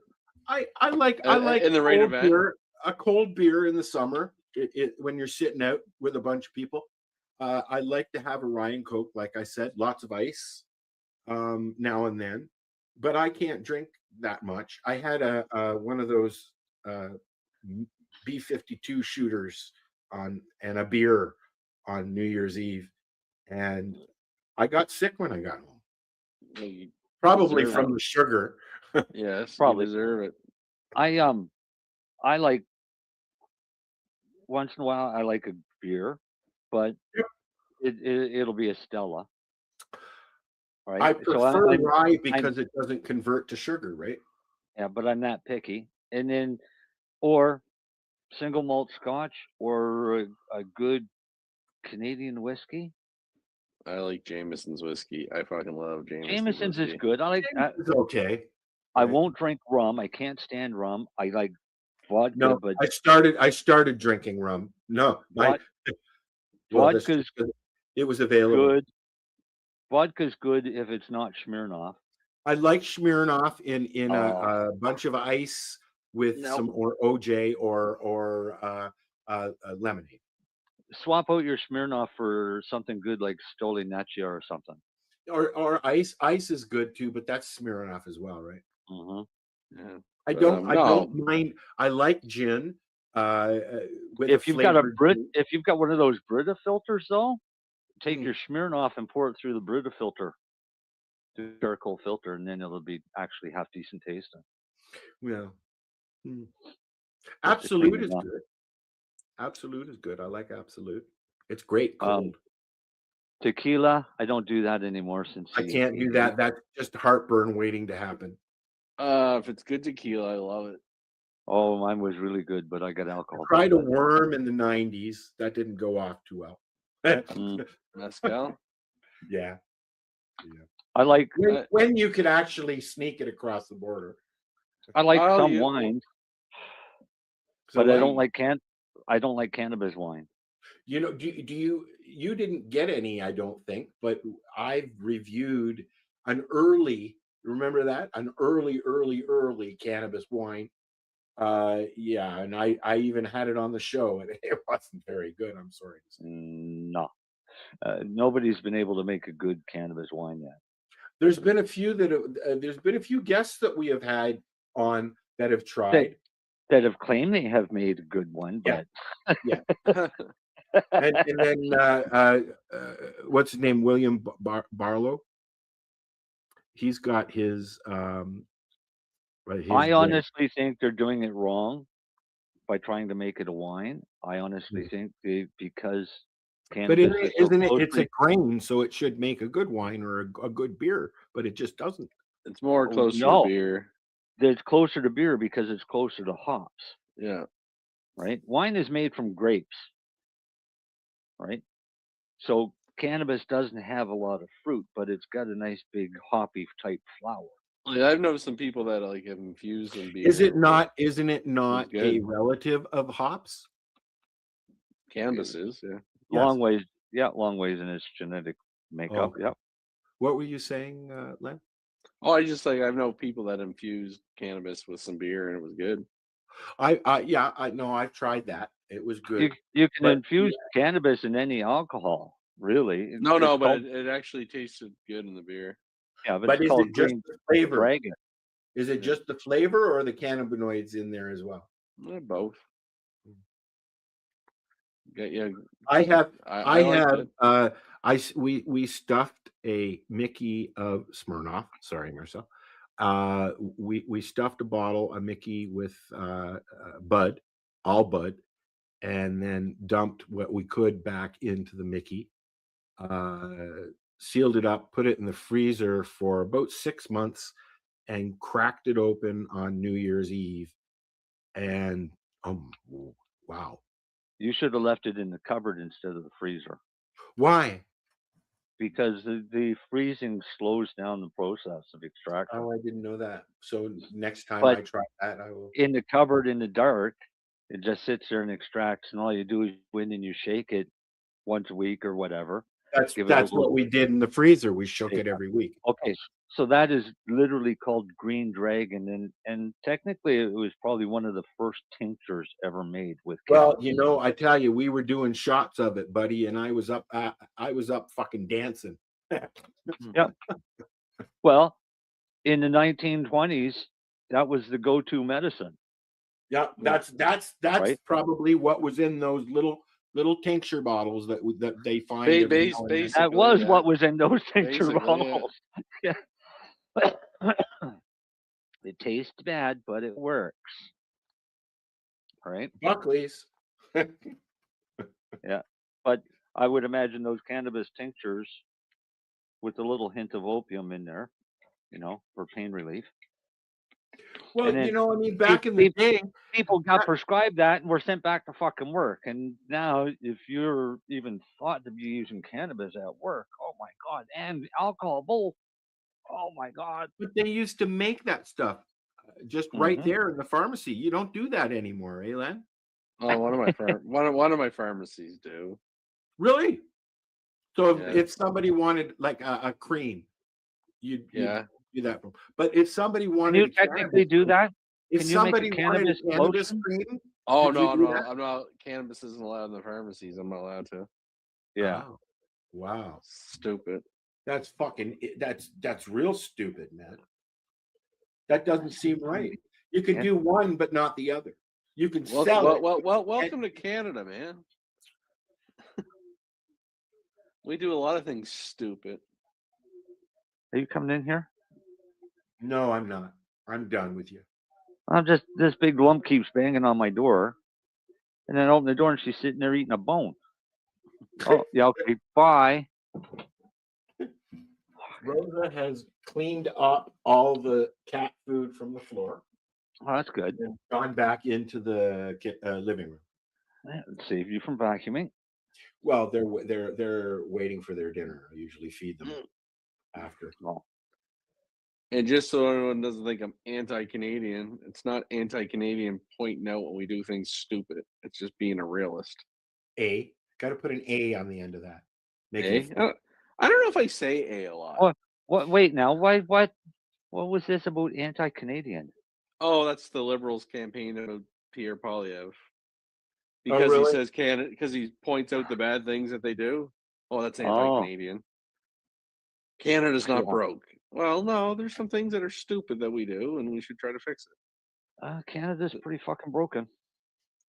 Well, I think conceptually, Canada is going to be really broken if they don't get fucking carbon tax Carney out of there quick. Doesn't matter. We're going to be the 51 state soon, anyways. So that ain't if honestly, if we become Newfoundlanders aren't going to let that happen. No, it's not going to. But I'll tell you, but the reason, as much as everyone's mad at Mr. Trump down there, it's like it's kind of our own fault.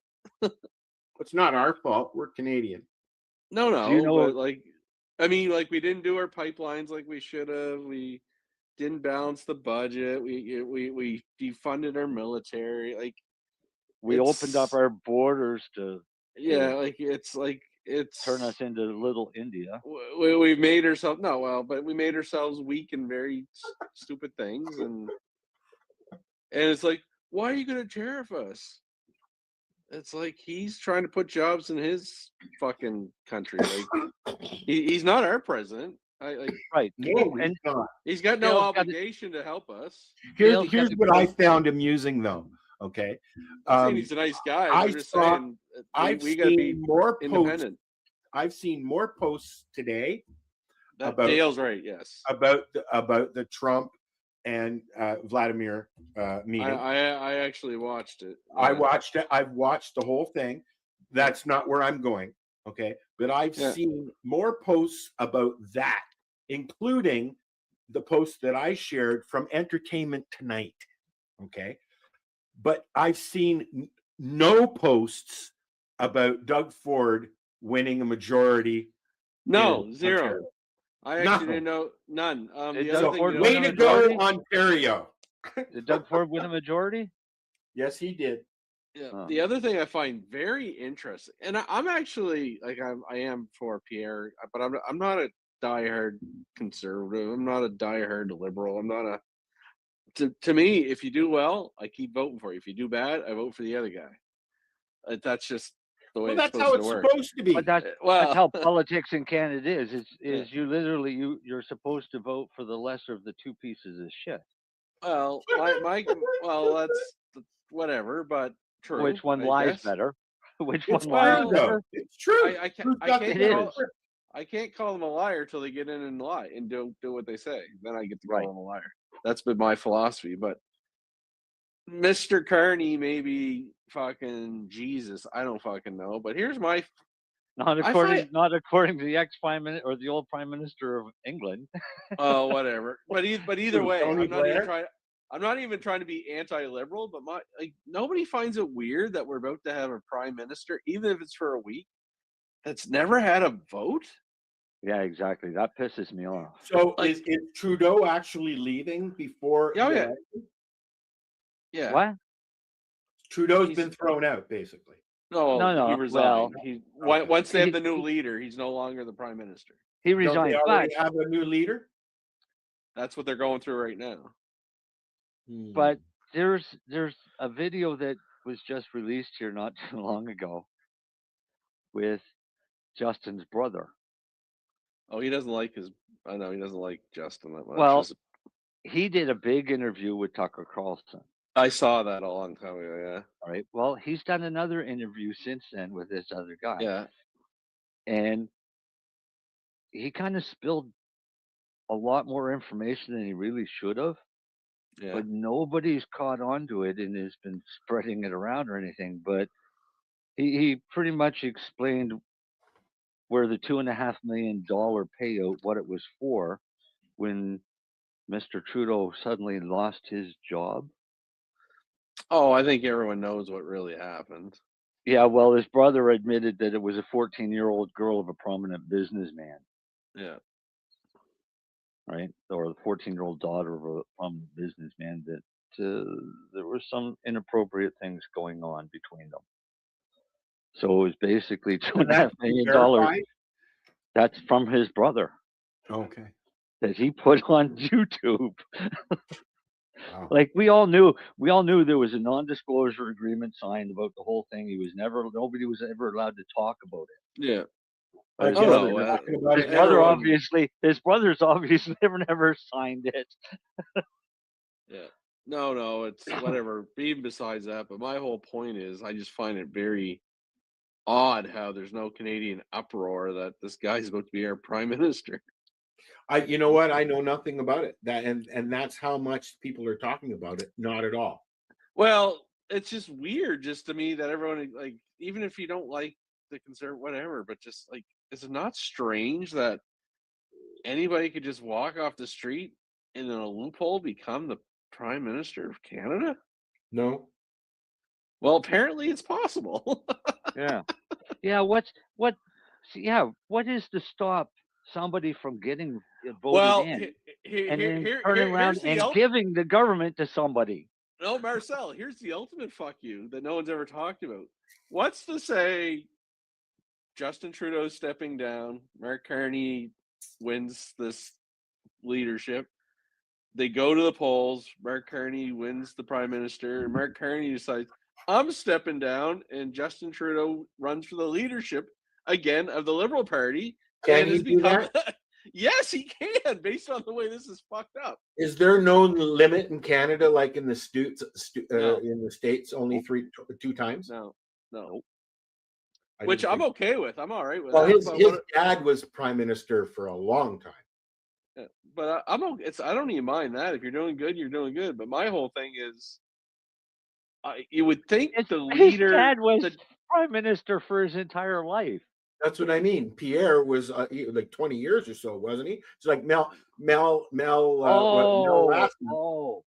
Mel Lastman was mayor of North York and Toronto for 30 years or so, wasn't he? No, his father was president for like 50 years, wasn't he? Prime minister. President. I'm talking about. I'm talking about. Yeah, I know he's doing Cuba. I know what he's talking about. I'm talking about Cuba because I'm still convinced that Pierre ain't daddy. It is quite the resemblance. Let's call it. It really is. And at around the same time would have been with Mick Jagger, and he don't look anything like Mick Jagger. Okay. But is his mom still alive? Oh yeah. Is Margaret still alive? Oh yeah. Yeah. Yep. She was totally against the cannabis stuff. I'm pretty sure she doesn't know either. No. Well, she was what about cannabis? She was against it, was she? Yes, she was. Why? Because of her drug issues in the past. And she blamed her schizophrenia issues or something. There was On something pot. about it. It wasn't all the fucking or the coke that she snorted in the 70s. Well, you know, at that point, cannabis was the culprit, not the coke. Yeah. Right. So they were going after cannabis more at one point than anything else.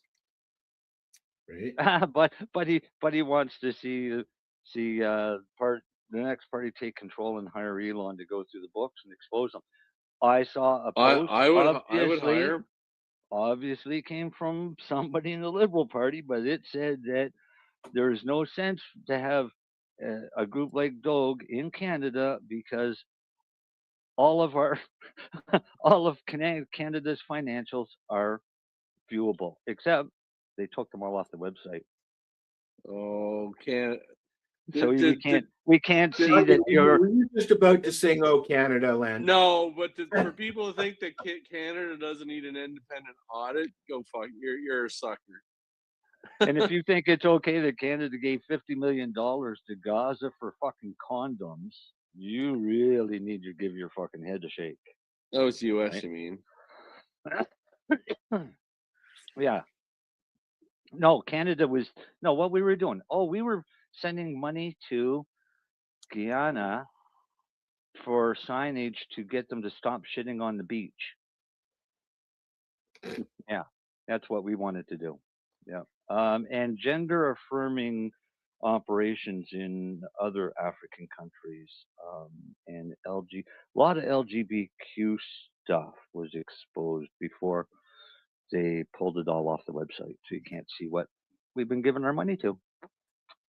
Because Canada, we're great at spending other people's money. Bastards. Yeah. Well, No.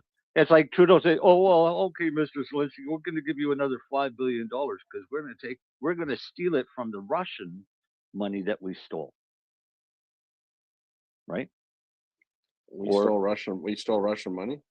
Well, they seized all of the Russian assets as soon as the war broke out. So, millionaires' homes, yachts, container ships, anything that belonged to Russia that was in Canadian waters or on Canadian soil, they kept. Okay. To me, that's stealing. Sounds like it.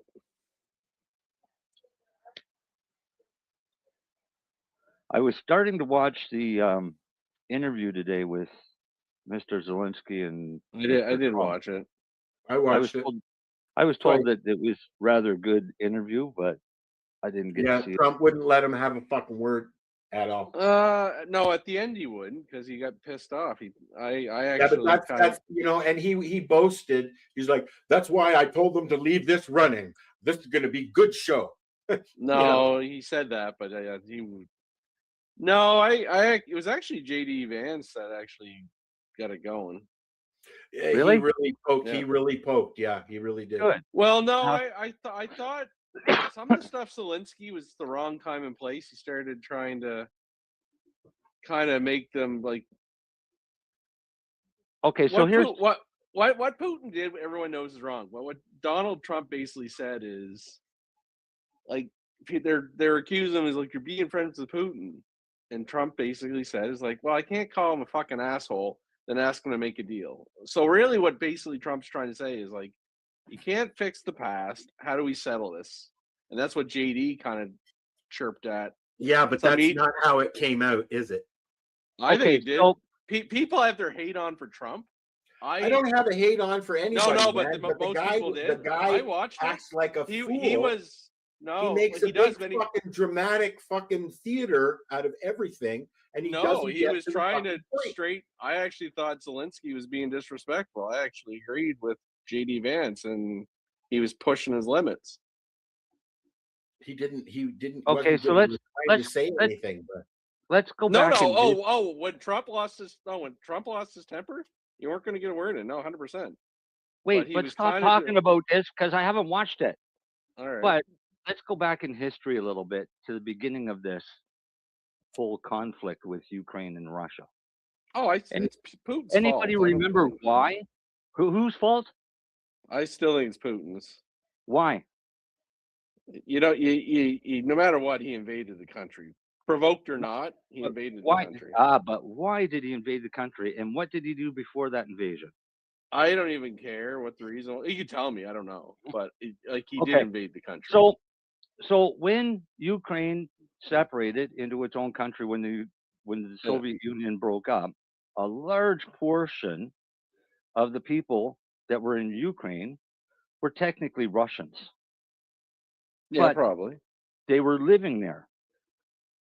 For 10 years, Nazi units, which were Ukrainian military Nazi units, were going in and killing these Russians, especially if they complained about the conditions that they were being forced to live under. You got 5 more minutes for this fucking conversation, guys. Seriously. Putin threatened retaliation if it continued. And Ukraine said, fuck you, we'll do what we want. And it took 10 years of threats before Putin finally had enough. And he said, you've killed 2,500 of our fucking people. No more. You're going to get paid back. And that's how this all started. It very well could have, but again, he's still invading a country is never good. No, but the same thing is happening in Gaza. Oh yeah, no, 100%. Right? I agree. There's no difference there.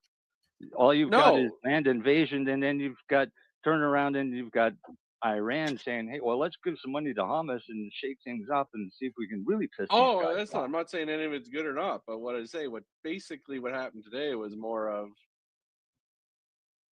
Zelensky basically was shooting off. I need more weapons. I need more air force, and blah blah blah, a little bit. And you could read it. He basically doesn't want to settle anything. No. And in the end, Trump got pissed and wouldn't, and he did get mad. And he actually had an interview. Oh no! And he had an interview later, and he said basically they were both right. Like he can't win the war without the U.S. And basically, the U.S. says we don't want to fund this war. He doesn't want more killing.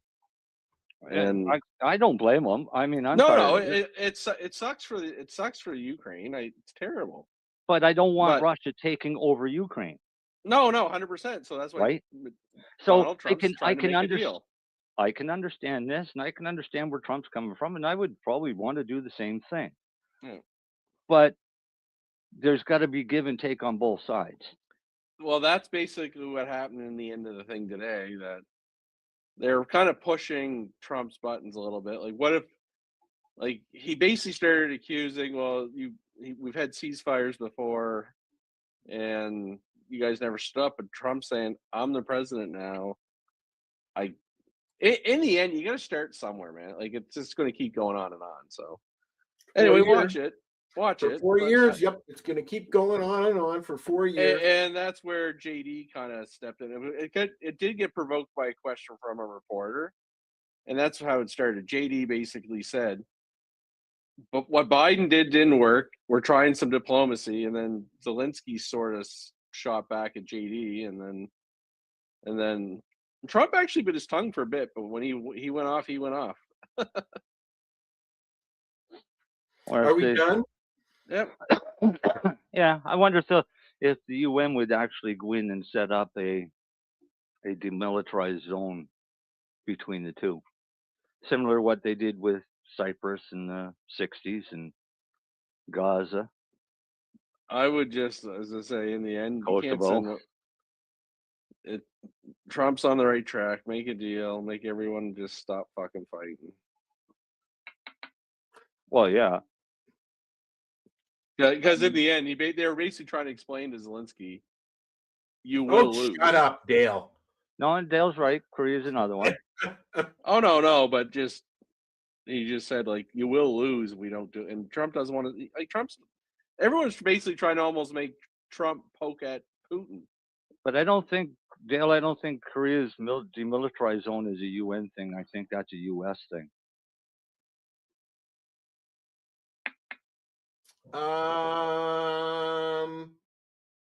I think it all falls under peacekeeping, doesn't it? Which is Not UN. necessarily. Canada doesn't go there. But you're going to see the story as Trump's a big asshole, blah blah blah. But no, I don't think he was. Personally, Well, did he get upset? That is all your opinion, and if anything, it matters that you get your own opinion.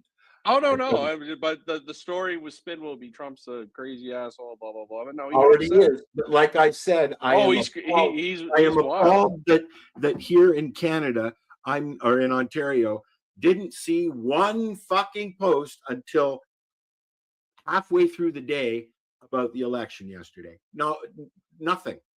I saw they had something going on YouTube last night for a little while, but it wasn't publicized. No, it's very, very, very quiet about the foreign victory here. 100%. What happened? To go out and vote, people. Come on, go out and vote. Go out and fucking vote. Go out and fucking vote. None of that this year. That's all right. No. Do you know Zelensky and Putin are fucking idiots, really? Because if the two of them decided to work together, they could control pretty much all of Europe now. Well, in the end, they would have all of the. In the end, they have no choice. And this is just a stage show right now.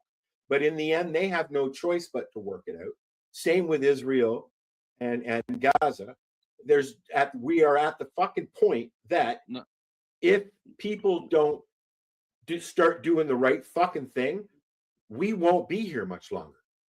Seriously. So we're not going to be here much longer, anyways. You've got all it takes pharmaceutical is one companies to push that poisoning button, dude, and we're gone. Period. I don't know over that extreme yet, but why is the Wuhan laboratory working on another virus that they say that it's got a 30% kill rate, but they don't have a cure for it? Right?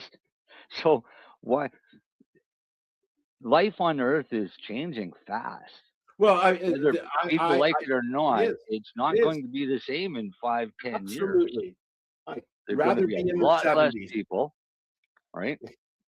No, the 70s would have been better. I guess you had some Vietnam Wars. Or that was the 60s. Yeah. I think in the end it's all actually. Welcome to our world. I actually think it's going to work out in the end anyway. Yeah, George Orwell wrote that book as a warning, not as a playbook. Yeah. But Zelensky, I think, just has to realize he can't win, and the U.S. doesn't want to support him, and doesn't want to fund war. Dale's my hero. Dale posted the magic words. What? Do you know what a new world order? Do you know what it would take to get a new world order? No. It's only one thing. There's only one way you could achieve a new world order, where one government controls the entire world. And the only way to do that is to get rid of all religion. Because the only divisive factor you have, other than geography, is religion. I'm not really looking for a new world order myself. No, but I mean, everybody keeps saying we're going to have a new world order, new world order. You won't have a new world order until there's no religion or one religion. No, actually, the one thing I think that's going to happen is I think countries like Canada are going to become more efficient, same as the other countries. I think we will. Well, that might happen, but it's going to have a lot of change due to a lot of other things like population. Well, I think even right now, population control.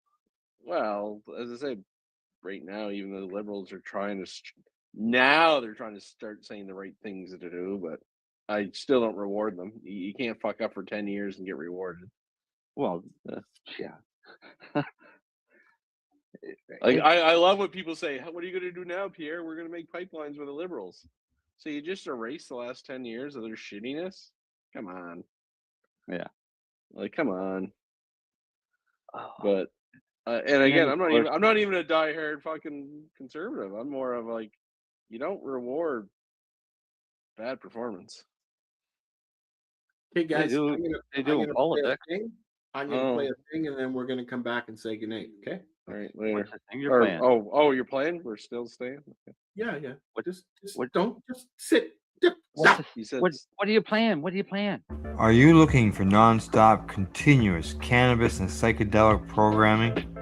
If you are, then turn your browsers to 420radio.ca or paceradio.net, where you will find the 420 Pace Re-Rolled Saturday. Everything gets started at 8 a.m.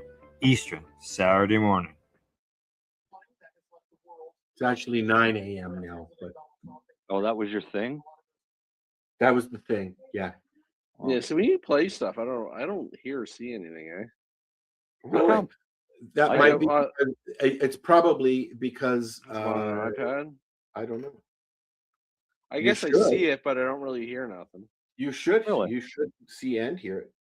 Anyway, I heard it. don't. Just so you're aware. I heard it real good. Rate some good. Right? Some good. Rate some good. So Yes, Canada will not become a 51st state.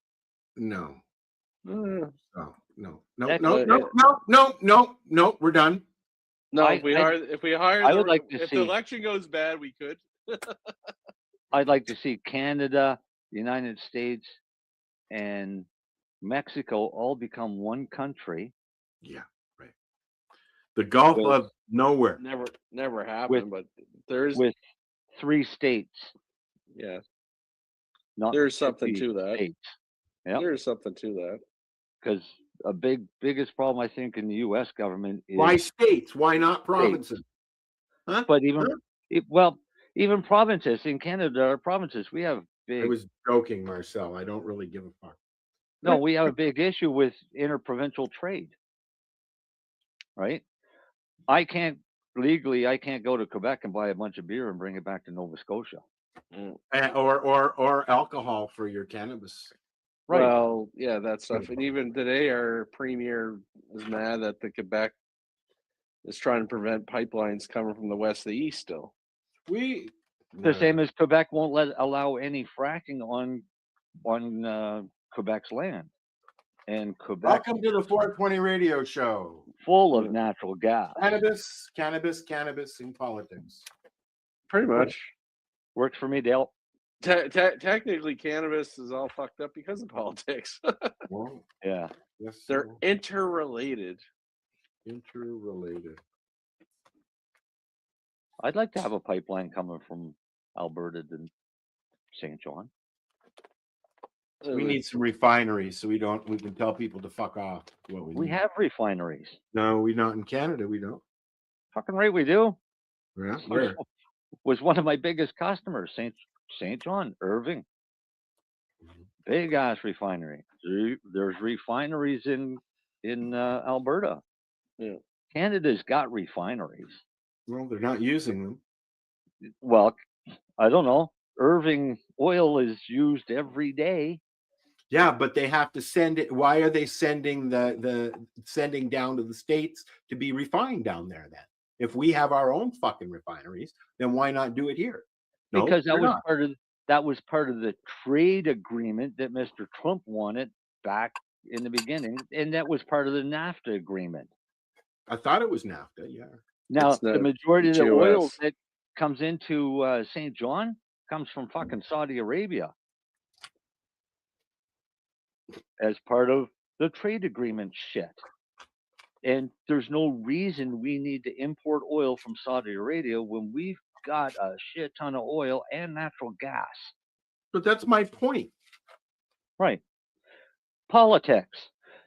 Do you know Well, no, politics destroyed the Canadian military. And it was to appease the US government.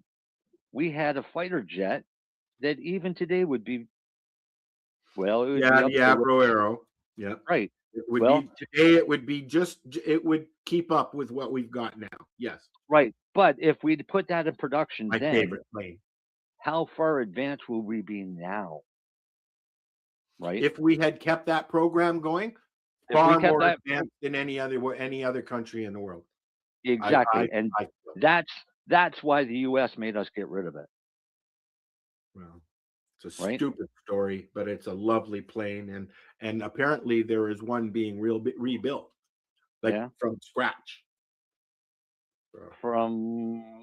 Well, they built Plan.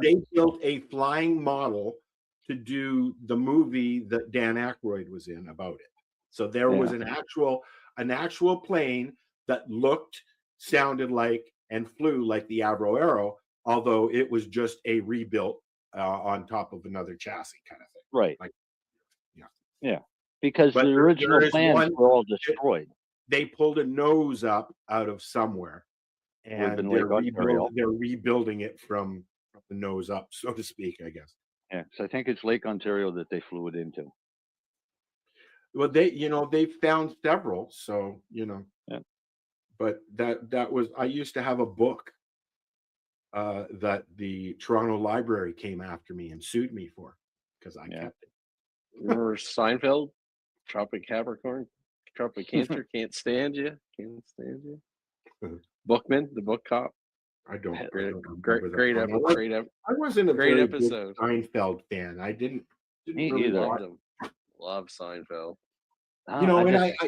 My humor has changed. When Howard Stern was at his peak, couldn't stand him. Now I really like watching his show. Because Howard Stern grew up and he got a lot he's better. not a shock jock anymore, really. No. Right. He got a lot better. It's kind of like... And you know what? He's a very, very good interviewer. It's like Andrew Dice Clay. Do you remember Andrew Dice still Clay? alive, still kicking, still doing his thing. Yeah. But is he still doing it the same?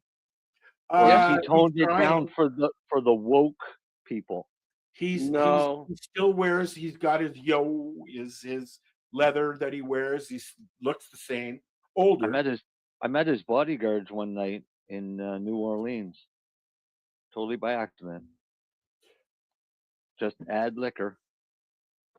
Walked right into the guy on the sidewalk, and I walked into him. I was talking to my buddy and slammed into this thing. It was like hitting a brick wall. And I stepped back, and then I looked up at him, and I turned around to walk around him, and I ran into his brother. And I had no idea why these fucking people were all standing in the middle of the sidewalk. And then when I stepped out, then I saw they were trying to open the limo door for Andrew Dice Clay to go into the fucking theater for a show. I just saw a video posted about him. He was out on the town or something. Yeah. But he's still around. He's still kicking. Crude. A lot of the old guys are still kicking. Yeah. Yeah. Shall we say goodnight now? A lot of them aren't as funny as they used to be. Yes, we should. And everybody go do your homework now. Go. Well, yeah, do your homework. Go look up nicotine. Go look up ivermectin. Look up vitamin D. Look up Donald Trump. And well, you don't have to look up Donald Trump. It's gonna be in your face anyway. Oh fuck. But you're going to start seeing, and I've already started seeing it, and I said this a couple months ago, that we're going to start seeing a big push on anti-smoking ads, and they've started over the last couple weeks. So why? Because they don't want people to use nicotine. And after you research nicotine, you'll understand what I'm talking about. Say goodnight, guys. Nicotine and COVID vaccine. How's that? All right, I'll take a look. You take a look. And you all have a wonderful evening, everybody. Night, buddy. See you later. Night, Dale. Night, everybody. Hillary. Goodbye. And I'll see you next weekend, Dale.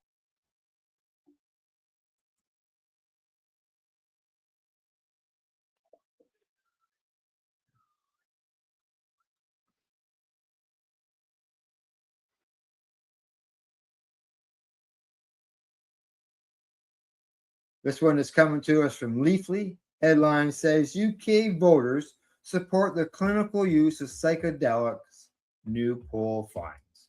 Now, people in the UK support the medical use of psilocybin alongside therapy, with backing from voters for all parties, according to the results of a new nationwide poll.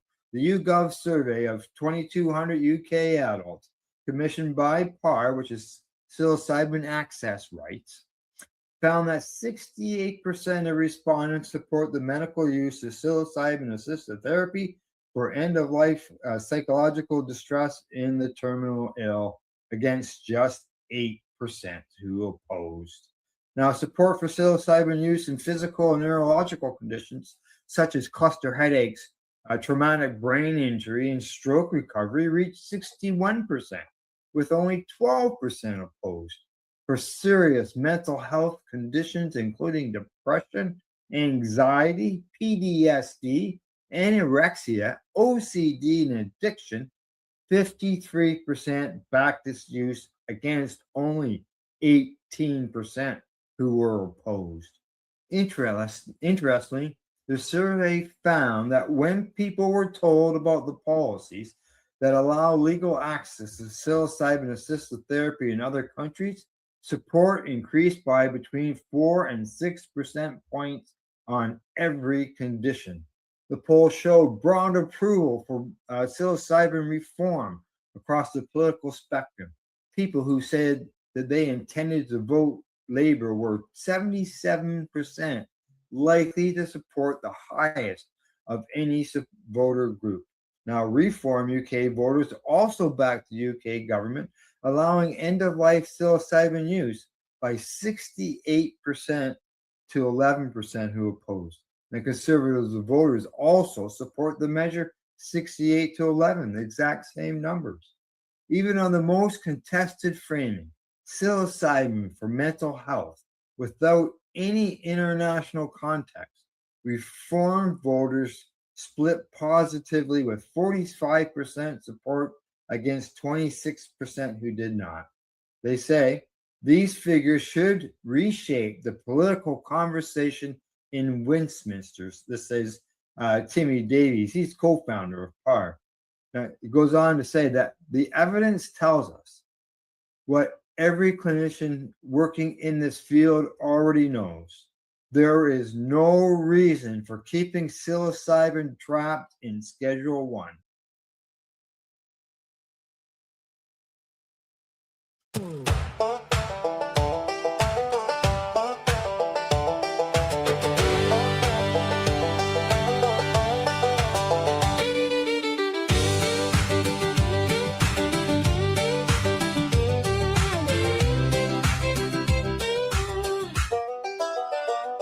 Twist up another rollie, pass it down the road, ash in the mason jar, bare feet on the floor. Your grin says trouble, mine says let it go. Bluegrass in the moonlight, dust on my jeans, your hand on the table, my heart on the beat. We got all night and not much in between. Take a little drag now, hold it like a prayer. One more for the road, babe. Meet me halfway there. Puff, puff, pass it along the line. Puff, puff, pass it along the line.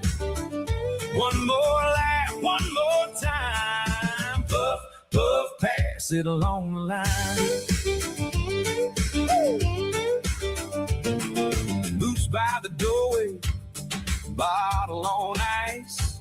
Your name on my tongue tastes sweet and wild. This old room still buzzes when you get this high. Take a little drag now, hold it like a prayer. One more for the road, babe. Meet me halfway there. Puff, puff, pass it along the line. Puff, puff, pass it along the line. One more laugh, one more time. Puff, puff, pass it along the line.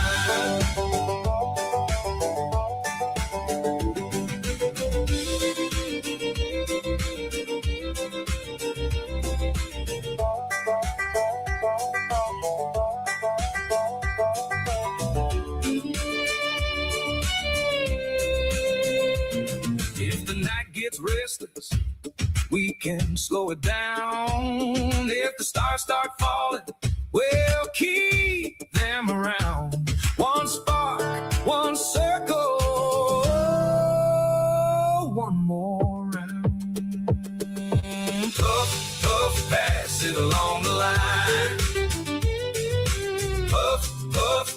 it along the line. One more laugh, one more time. Puff, puff, pass it along the line.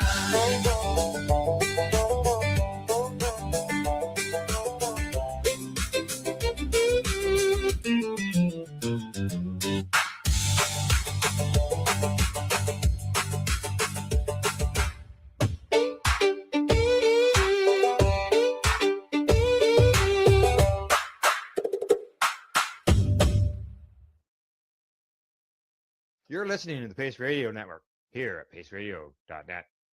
The views expressed by the individuals during this broadcast are their own opinions, and they may not be the same as those of their group or other organizations they may be involved with. All medical advice during our broadcast is not a medical opinion and should be checked with your medical physician.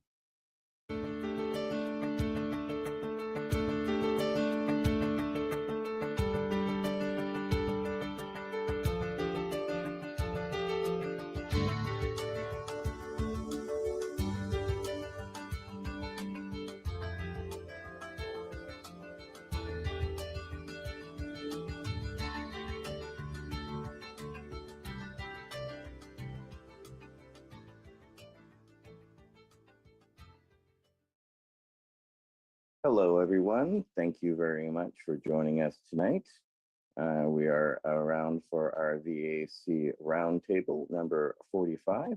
We're having a discussion with Dr. Uma Donabalan, who is going to give us an education about cannabis as we continue to have discussions with people who inspire us in the Veterans Action Council. So thank you very much, everybody, for joining us tonight. And we're going to start off with just a brief introduction. Dr. Donabalan is a highly respected physician trained in family medicine and occupational environmental medicine from Harvard Medical School. She's a fellow with the American Academy of Family Physicians and a diplomat certified in cannabinoid medicine. Dr. Donabalan is a founder and CEO of Global Health and Hygiene Solutions, LLC, whose mission is to promote wellness and prevent illness in the global and private sectors. She currently practices at Uplifting Health and Wellness in Cambridge, Massachusetts. She is dedicated to educating, embracing, and empowering her patients while promoting cannabinoid medicine as a treatment option. Dr. Donabalan believes that cannabis is an entrance to a better quality of life, an exit drug from pharmaceuticals, narcotics, alcohols, and nicotine. So again, thank you for joining us tonight. So we're basically going to get right into our discussion. So Dr. Donabalan, please explain how cannabis works as an exit drug more than a gateway drug, because as we have been educated through the misinformation through our educational systems, we've been led to believe all along that this is an actual gateway drug. So could you explain to us why this is not the fact? Well, first of all, I want to say thank you to everybody that's here with us and everybody out there all throughout the world for joining us today. And I truly believe in the concept of, if anything, it's a gateway to a better quality of life, and it's an exit drug. And the reason I explain it that way is because it has helped people to eliminate, and I use that word eliminate, as completely be able to remove opioids, alcohol, and nicotine and other pharmaceutical drugs, and definitely reduce many of their medications, and it gives them a better quality of life. And this is something that most patients don't have the option to be able to include cannabis as a tool in their medication repertoire. And it really depends on the state that they're in.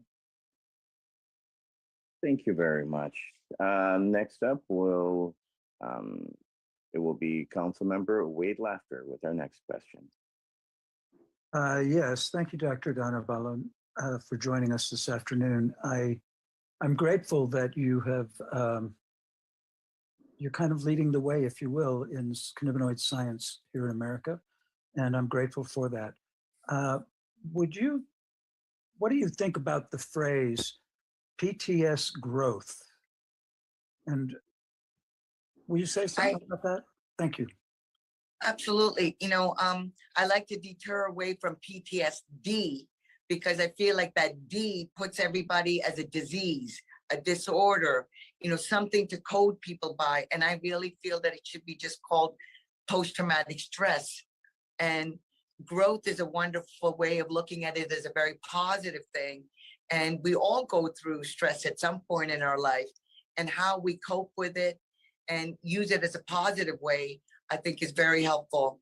And I think the ability that we can share that how people have dealt with their stress and how they've grown from it. I love that concept versus a negative aspect from it. Thank you. And to follow up, one of our first roundtables was on post-traumatic growth because it is something that we have been looking for and toward, because each one of us that tends to be on our council outright has been working actively to affect change and move the needle forward. So PTS growth is something that we find very helpful in discussing with a lot of especially entry patients and people who are new into the activism, because we want them to have examples of how we've overcome our traumas, as well as how we have moved past that, and finding help in the service of others has helped a great deal of us veterans who continue to struggle with our post-traumatic stress. It helps us heal and move forward by giving us purpose and helping and working directly with people. So thank you for your insights on that. And did you want to follow up on anything regarding that, Dr. Donabala? Absolutely. I really feel that right now the whole world is suffering with PTS, especially with COVID being something that we've all been impacted by in some way, shape, or form. It's touched us and it's impacted us. And so, and I really feel that through this, some people have absolutely taken it as an opportunity to grow. And it's change. And with change comes some difficulties. And we definitely should look at it as an opportunity of growth. And I love the fact that the veterans have each other to support and grow from it. Thank you. It's one of the things that we found that we had to do ourselves, because we found that the VA, of course, was not doing its job, or the the job that we felt it should. We started this organization, as basically a group of volunteers to kind of check out on each other regarding suicide watch. So we kind of started as a buddy check to make sure that everybody was doing okay during COVID.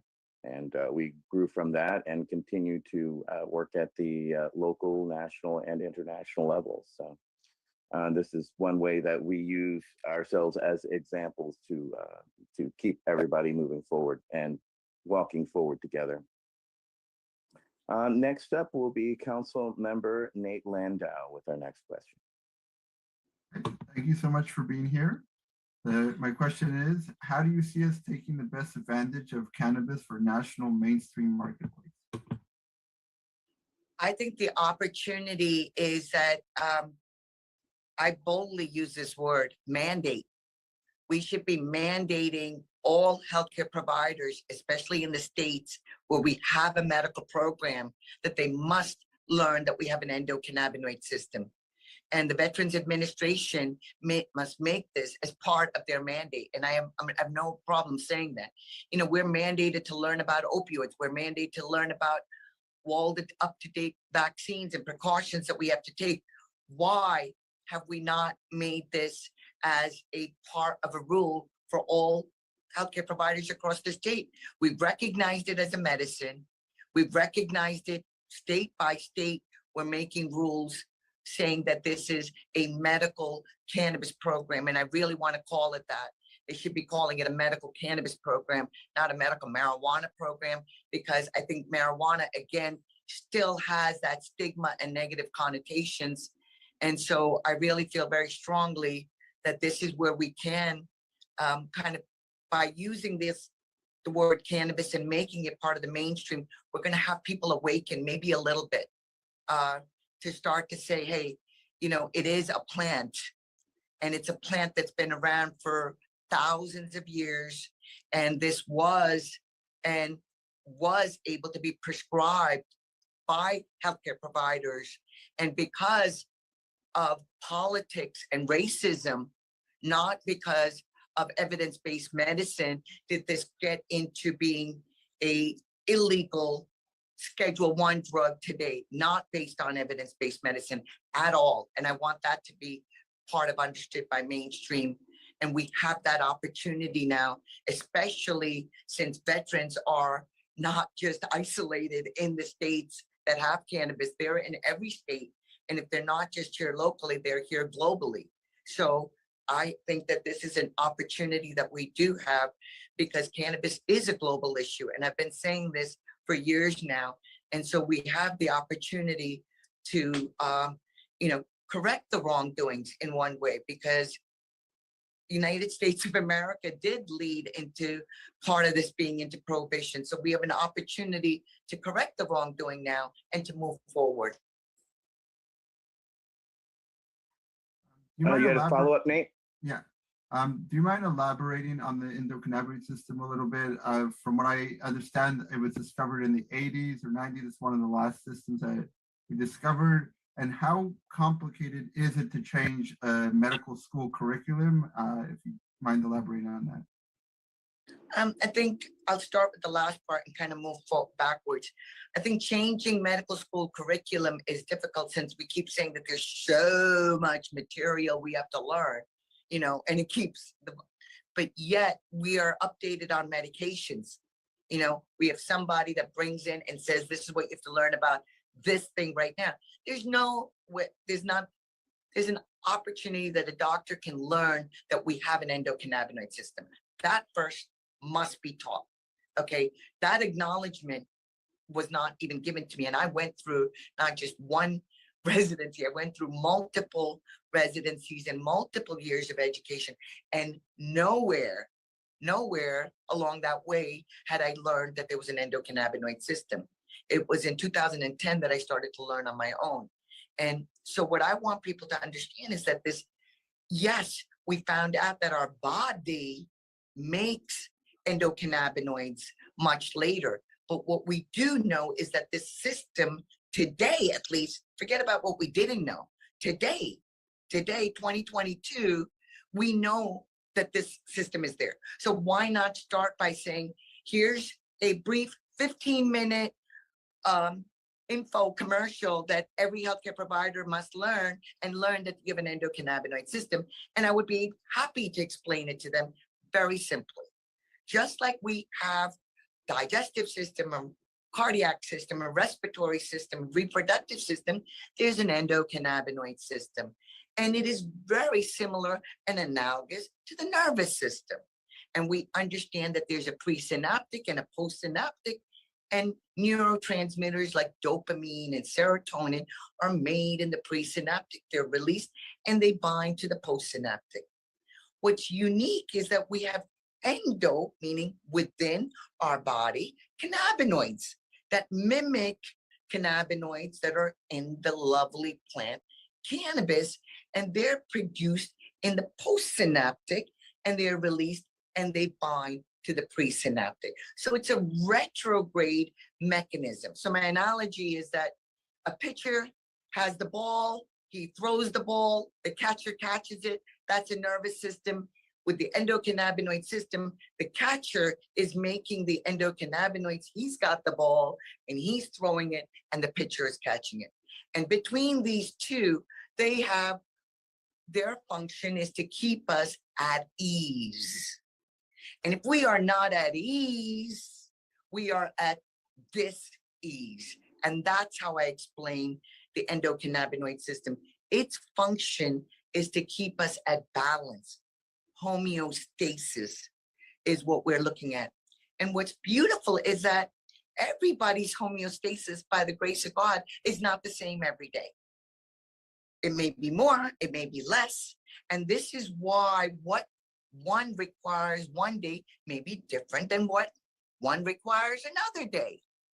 And what we also understand is that most drugs we learn are on a bell curve. And what that means is drugs are made and dosed for 80% of the population. They don't care about the people where that dose is not enough or that dose is too much. As long as we treat 80% of the population, we're good to go with most prescribed medications. And that is why many of them are deadly and toxic and can be overdosed. Okay. Now, with cannabis and the endocannabinoid system, I like to describe it, and I make it easy for people to remember. Remember Dr. Uma. Starts with a U. And the cannabinoid system is more like a U curve. Too little, too much. So what we're learning is that when this system is deficient, like Dr. Ethan Russo has explained, migraines, IBS, lupus, all of these different illnesses, fibromyalgia, are related to a dysfunction where the endocannabinoid system is deficient. There's also where the endocannabinoid system can be overactive, and that's in addiction, obesity. We're finding out that this is what's really beautiful about the endocannabinoid system and why people can find a sweet spot. Initially, there might be more that they need, but once they acclimate to it, there's a way for them to balance and be able to flow. And that's how I try to explain the endocannabinoid system. And that there's receptors. The first one that was identified was CB1, which is primarily in the brain, CB2, which is primarily in the immune system, but these receptors are throughout the whole body. And that's why this one plant with all its different facets is working for a panacea of diseases. But it is not a panacea treatment. But that's why it's able to work for so many different illnesses. And what we understand is that nobody, a big fat nobody, has ever died from a toxicity because part of the brainstem that controls our breathing and our heart rate cannot be blocked by cannabinoids. And we say it funny that you may feel like you're dying if you take too much, but you're not going to die. So that's the safety part about cannabis. But truly, we have to understand that this system is there.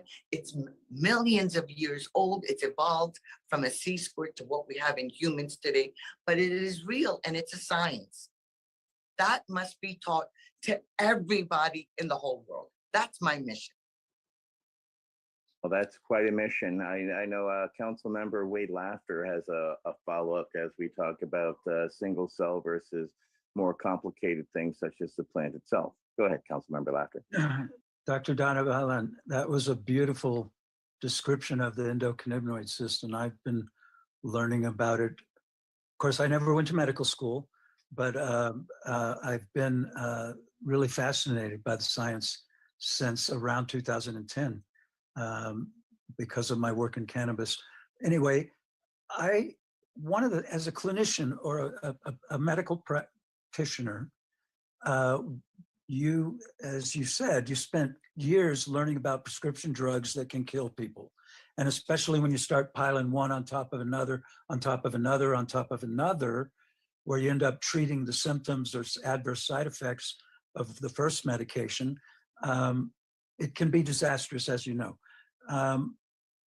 But meanwhile, you know, as veterans, even within the VHA, we have trouble getting access to good medicines and guidance on how to use them. And what's true is in medicine today, you can get, you know, THC in the hospital called Marinol if your doctor prescribes it. And now there's Epidiolex and Sativex and for different conditions. But like you said, that model of hitting 80%, how does that translate into practice in a hospital or even in a family practice where you're working with individual patients? Could you talk about that, please? Absolutely. So I'm very fortunate. You know, when I decided to get bold and speak about cannabis, I left the system. I don't work for the hospitals. I don't work for the universities. I don't work for insurance companies. I left that and I love what I do. I truly am blessed because I am able to offer, I can write those prescriptions. I choose not to write opioids, and I haven't written an opioid in over 15 years, but I have written recommendations for cannabinoids since 2012. And what I feel is that I've been able to truly get to practice family medicine because I usually end up with one family member, and now throughout the years, I'll get another family member. The child might come in, the parent will come in later, or the parent comes in and now the child, and then, you know, their parent. So I even have 4 generations now that I get to practice: the child, the mother, the grandmother, and the great grandmother. And it's really beautiful because I feel very sorry for my colleagues. You know, just like we're losing veterans today, we're losing healthcare providers. I don't know if you guys have heard the statistics that we're losing almost a doctor a day right now to suicide. And it's alarming because doctors, I feel, have lost their autonomy. They're also unhappy. You know, they're now told to practice medicine by somebody else that doesn't really understand medicine, that wasn't a doctor, it's somebody that's a number cruncher. And what I feel is in the last 10 years, I can truly say that I've helped people improve their quality of life and impact their families. And what they've also done is actually go back to the community and teach some of my healthcare providers, like, no, I don't need that prescription filled anymore. And no, I don't want that higher dose. And yes, I can use an edible instead of that tramadol, or I can slowly, Dr. Uma has taught me that I can have a plan to exit, my exit plan on how to slowly get them tapered off their prescription medications. And I practice cannabinoid medicine by following them up. I don't just give a 1-year certificate, and I take that part of my business very, very seriously. And I tell that to everybody out there, these people that are doling out veterans for 1-year cards and no follow-up, that's just wrong. That's just wrong. I tell that to doctors: you would never give somebody a blood pressure medicine or a diabetic medicine or whatever medicine and say, see you in a year. We would never do that. Why would you do that with cannabis? Why would you do that with giving them a recommendation for a medicine that they're maybe, even if they've been on it before, why wouldn't you want to see how it's impacting them? And why wouldn't you want to monitor them? So I don't know if that answered the question, but that's what I want healthcare providers to understand, that they don't have to write the recommendations. Understand that there's this alternative. At least if you're in a state that there's a medical cannabis program, you must be mandated to understand that cannabinoid medicine is available and it should be covered for all veterans. I really believe that strongly. If we're going to have a state mandate, why can't the veterans get a hold of this and be covered and not have to be on a lethal medicine and a much safer alternative? And why should your zip code mandate that availability? Exactly. Great points. Nate Landau. I know that there's not a lot of research besides like GW Pharmaceutical has spent 20 years developing a particular thing. And I'm really glad that you don't just write the recommendation and send them on their way. Have you developed any methodologies or anything, like you were mentioning migraines and different stuff like that, on how, with the limited research that we have, how you can build these methodologies with different clients? And I know everyone's different. Absolutely. And this is where I tell people, look, by the grace of God, cannabis medicine is truly personalized medicine. Okay, where the individual has an authority over their own body. Okay, and this is what I want people to know. It's your body, it's your life. Get educated. You must become an educated consumer, become an educated customer. Because if you're willing to be on a medication without a plan to ever get off of it, say, can we look at other options? And especially when we started out by saying the side effects are what we have to treat again. I used to call it the party pack of 5: blood pressure, diabetes, something for cholesterol, something for reflux, and something for anxiety or depression.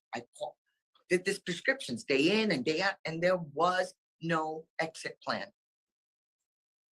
It was just treat another symptom, add another pill. So I really feel that the individuals must get involved in their own bodies. You must start to look at the labels. You must understand what you're taking your medicines. What dose are you taking? What is the purpose of it? Are you taking more than one medicine for the same thing? Can you make some lifestyle changes? Because your doctor definitely doesn't have the time to talk about it anymore. No, that's a real point. On top of that, we deal with the rotating physicians in the VA system, which on average is 3 years. So, you know, we're lucky to have even continuity of doctors in the VA system. And as we know, for me, it's usually an education program to just bring them up to speed outright, because as you know, they're not actually taught this anymore, or whereas it should be in absolutely every basic doctor's entrance exam, an understanding of the endocannabinoid system. Councilmember Al Byrne, do you have a follow-up? I do. Hey, Uma, thank you so much for. Hugs. It's great to see you, man. Same here. It's great to see you. I'm going to ask you a question that's really going to get exciting because I know the answer. So listen, Dr. Uma, what do you think about these lawyers and cops telling you how to practice medicine? What do you think about that? I'm going to take a deep breath because, you know, I've been involved as a physician much longer than I've been involved with cannabis or cannabinoid medicine. So I really feel that my colleagues are also struggling. I certify doctors, and you know, they're fearful of the fact that the board might find out that they use cannabis as medicine. You know, they're fearful of it. And so I feel very fortunate that I don't have to worry about how much time I spend with the patient. If I want to spend 45 minutes or an hour and a half, I get the liberty to spend with that. And doctors right now are struggling. You know, they're struggling because they're seeing 20, 40 patients a day. How do you get to have continuity of care, like you said? And right now, there's not enough doctors, there's not enough caregivers, there's not enough providers. I've been involved with this whole system, not only as a patient, but as a caregiver and as a healthcare provider.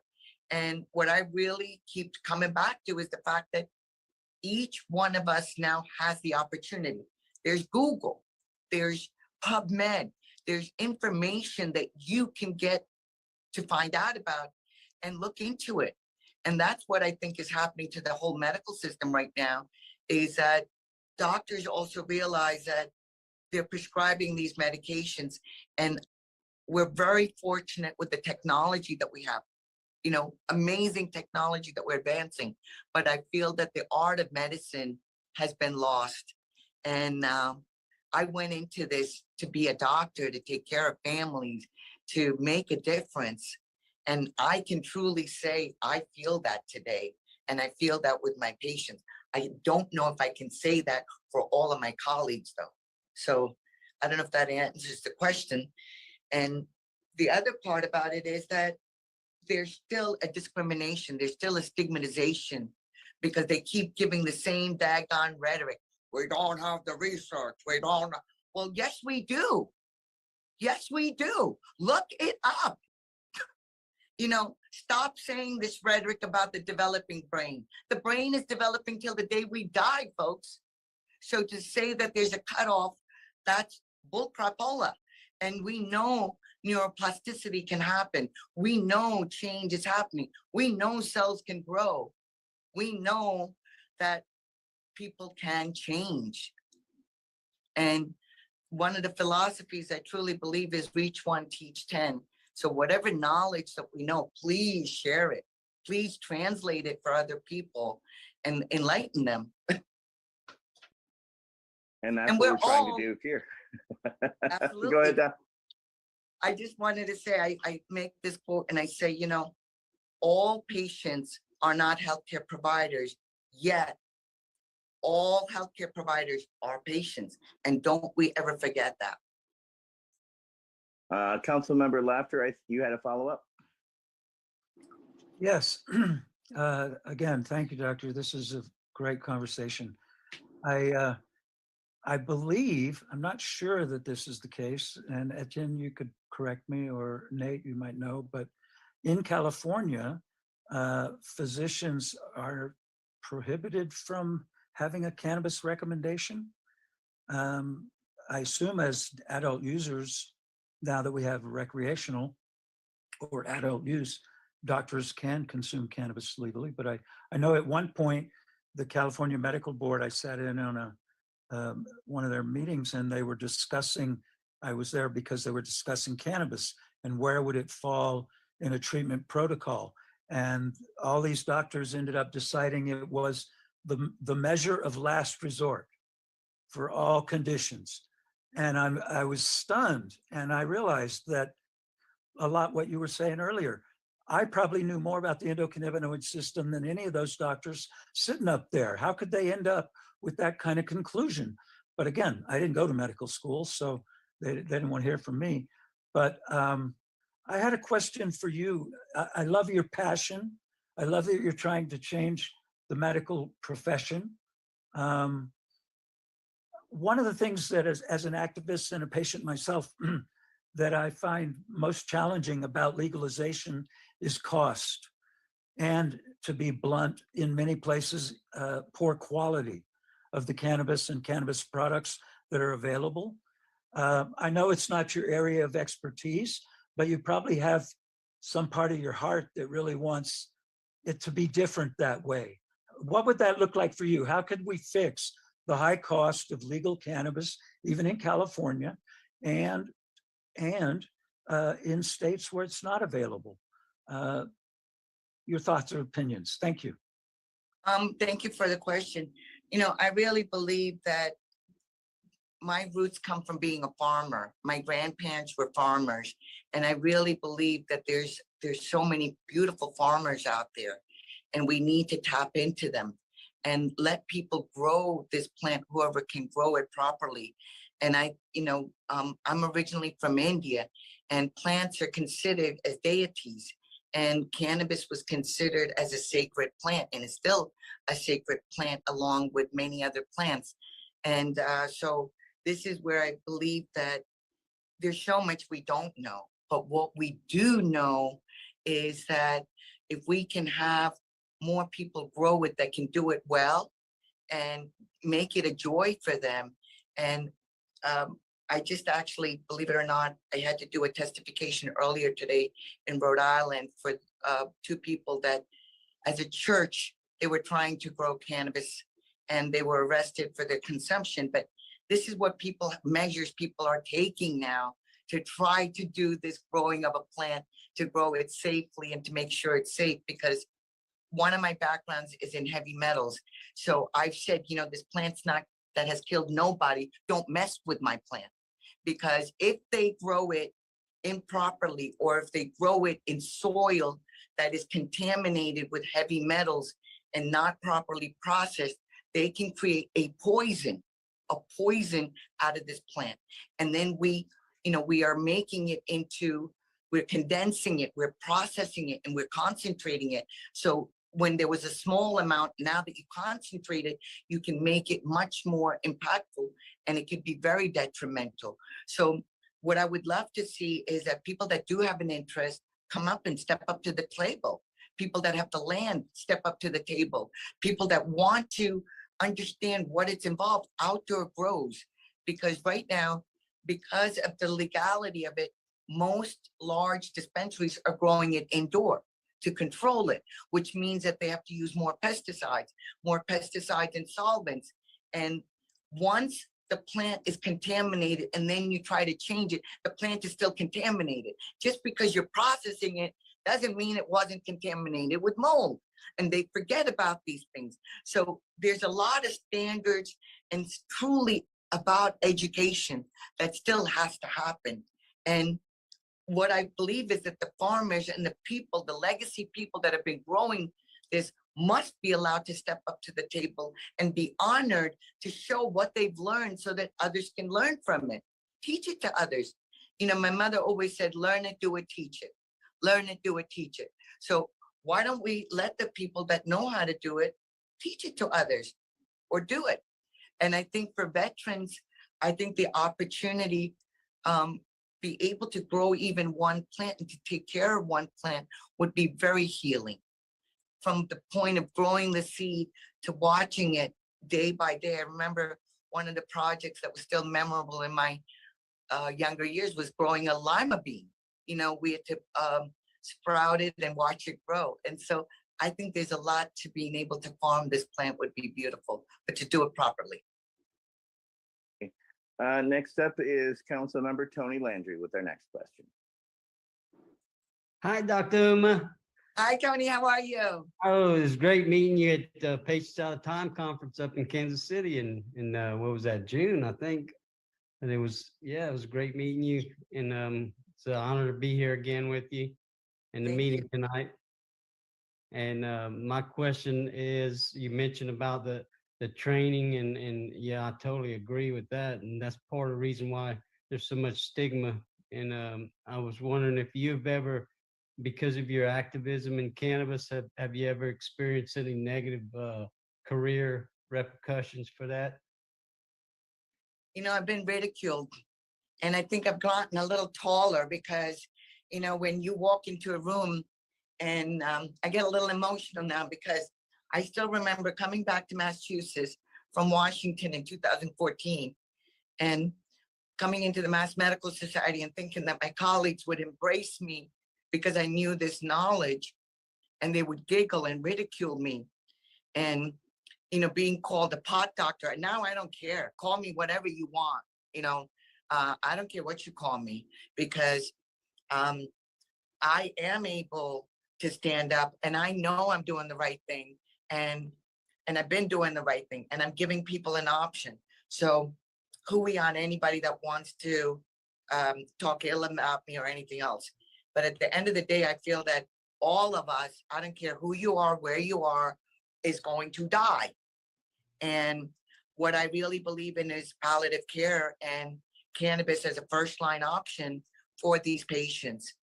You know, I always say cannabis is not for everybody, yet it should be a first line option and not the last resort. So if my colleagues can at least say, look, the people that you've thrown the hands up when say, I got nothing for you, please send them my way. Please say, look, at least let's let you die with dignity.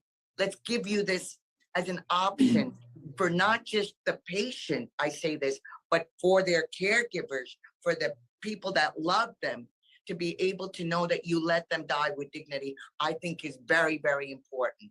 So I feel my colleagues, if they don't want to see anything else, I feel this is a humanitarian issue, and it should be a global humanitarian issue, that we be able to let people have this as an option. And I still face it. I still face the ridiculism. I still face the discrimination. I can't get a loan because they say you're a cannabis advocate.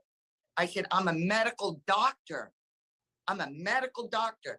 I don't touch the plant. I don't sell CBD. I don't sell hemp. I don't sell marijuana. I have nothing. I write recommendations, and yet I'm discriminated by it.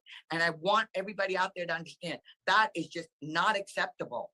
Why should I be discriminated because I'm writing a recommendation for a plant that's legally available? And I'm not a cannabis anything. I am a cannabinoid medicine specialist, and I'm proud of it. And I'm a diplomat, and I was certified by the American Academy of Cannabinoid Medicine in the year 2014. No, I'm sorry to hear that. You know, it's still a reality. I own and operate the oldest cannabis dispensary in the United States, and we've been kicked out of 38 different banks. So I share your frustration. but in no way, shape, or form, I actually touch the plant. I actually provide the medical cannabis. So that a doctor is actually discriminated against or harassed in any way, shape, or form, especially by a financial institution, especially not not touching the plant in any way, shape, or form, and just by educating and writing recommendations is beyond ludicrous. And you would think this would be 1922 and not 2022, the way that we are treated. But unfortunately, that's just the reality that we're faced with. So thank you for your continued perseverance, Doctor. It is to be applauded, as well as I hope someday that your profession will celebrate and allow your humor amongst about this situation that, of course, is beyond tiring and frustration. So It's with that, we're going changing, though. It is Yes. changing. I have to say that, people are understanding it. The banking industry is slowly, there's people being creative, with every problem, I look at it as an opportunity. So, I got involved in this because I lost my mom. So I too understand PTS very clearly. And it is frustrating, but I believe, like, if my mom had not died and it didn't impact me, I would not have this passion or the ability to speak so boldly. So, make a lemonade out of lemons, I guess, at times. Absolutely. And one of my monikers is Chief Lemonade Maker. You get so used to the lemons, you might as well just bring out your own sugar with it and make your own lemonade, right? All right. Well, next up is with our final question will be our one of our newer members, Dale Seidlitz. Please go ahead with our question. Hi, Dr. Emma.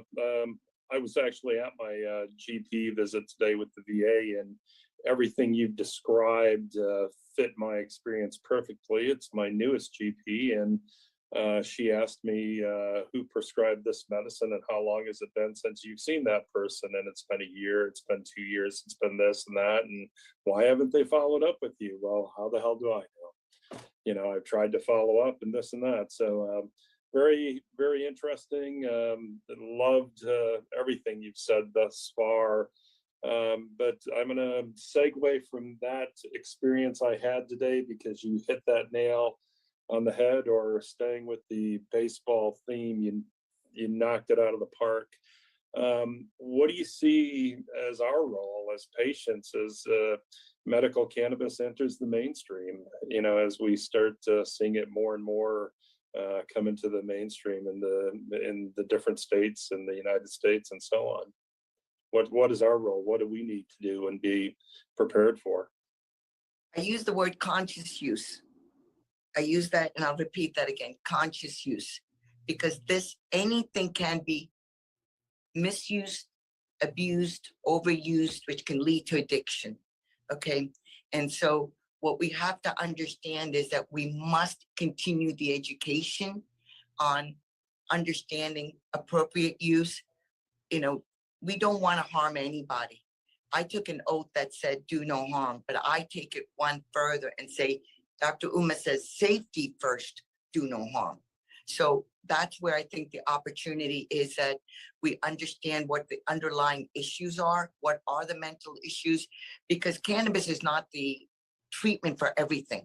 We have to understand how is cannabis being used, people that are self-medicating, and the terminologies that we're using. I think these are the things that we have the opportunity. When we talk about cannabis as being medical and recreational, I think that is so wrong. That is just so wrong, because we would never talk about your cardiac system working medically and recreationally. We don't say your pulmonary system is working medically and recreationally, and here's your inhaler for your medical use, and here's your inhaler for your recreational use. If you have a condition, it's a condition, right? So I think what we need to make people understand is that cannabis is being used for some type of purpose if it's self-medicating. And the way I hope to see it is that the way I see ibuprofen or these medications, how they've evolved. If, for example, you have a trauma and you have an injury and they say, take an anti-inflammatory, you could go over the counter and buy ibuprofen at any store, pretty much. And you could get a store brand or just basic ibuprofen or Advil or the trademark brands. If you want a stronger dose, you need a doctor to write a prescription for you to get a 600 or an 800 milligram. So this is where I see things may be changing, where we'll be able to get smaller dose things over the counter, larger dose things requiring more with a doctor's prescription. What I also see is that I hope to see it descheduled. It doesn't belong on any schedule. That's where it belongs. It doesn't belong on any schedule, but we still have to understand that this is still a drug. Food is a drug to me. If we don't know what our food sources are and what's in it and how much we consume and how it impacts us, we're not being educated and using things consciously. So this is where I feel the opportunity is, because it is so available abundantly, that we should hold a higher standard, start to teach people to know what to look for, what are the standards, because I do believe testing should be there so we know what's in the product, because we're giving it to babies, we're giving it to people that are immunocompromised. So we need to make sure that we're giving safe products. Does that answer your question? Yeah, I was just gonna, you hit the one term, and I think education is key. And I think the education of medical cannabis is really the key for everyone. And I don't know if there's been enough education around it. And so maybe that's really what we can focus on, what we can help with, and what we can drive to help the movement even better. I don't know your feelings on that, but I look at everything as just educating better and trying to. I mean, life is education, right? It's getting smarter, getting better. That's kind of how I look at it. So I think with this subject and with what we're doing here, that's what we need to do as we move forward. I just want people to also remember, we've been like brainwashed with this thing, evidence-based medicine. Okay, that was imprinted in my brain cell, right? Evidence-based medicine. Well, evidence-based medicine is what got these opioids to the market too, folks. So I want people to understand, become an educated customer. I think I've said that repeatedly tonight. Understand who's doing the research, who's behind, what is their agenda? What is your agenda and your body's health? And the more we learn, the more research and the more cannabinoid research we do, we're going to learn more and more. And cannabis has been around for thousands of years. It was used as medicine for many things, and it was also used for the treatment of opioid addiction. It was used for the treatment of alcoholism. It was used for the treatment of insanity. It didn't cause these things, as we started this conversation saying the gateway drug. So if anything, I believe it's a gateway to a better quality of life. And it is truly an exit drug, and it can be an exit protocol that doctors can learn about and use it as an adjunct therapy with their other medications, is the other thing I want people to know. Excellent. Council member Michael Krawitz, you had a follow-up. Actually, I just had a kind of a new question I just wanted to ask. And it's great to see it, Dr. Uma. In the historical antiques and collectibles world that I've been working in for a long time on this museum project, I've run into a bunch of artifacts about medicinal cannabis seeds. And I know that Japan has a history of medicinal cannabis seeds. And I just put a photo of the most recent artifact. I just found a German version of the apothecary drawer pull for the cannabis hemp seeds. So I just wondered if you could break down or if you have any experience with what exactly with the hemp seeds is medicinal and how did they use that? The first thing that popped into my head was an image of Buddha and how he lived on 1 grain of a hemp seed is what the story goes back to. And so this is one of my theories. I truly believe that hemp was part of our innate need, because how could we have where we're producing a cannabinoid that mimics THC? How could that be unless it was part of our innate need?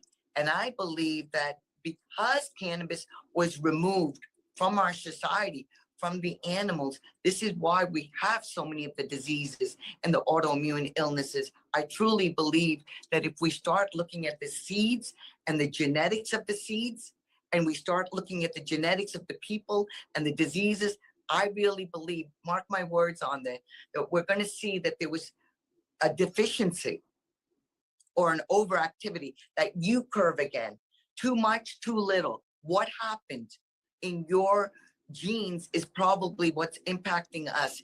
And I really believe that, again, hemp, one serving of hemp is 3 tablespoons, gives 10 grams of protein, easily digestible, 12 grams of omega-3, omega-6, 20 amino acids, 9 of them are essential. So we know that anybody out there, even if they don't want to inhale cannabis or ingest it in different ways, they can start with hemp and incorporate this food as dietary. If our animals, our produce was fed hemp, they would not be inflamed.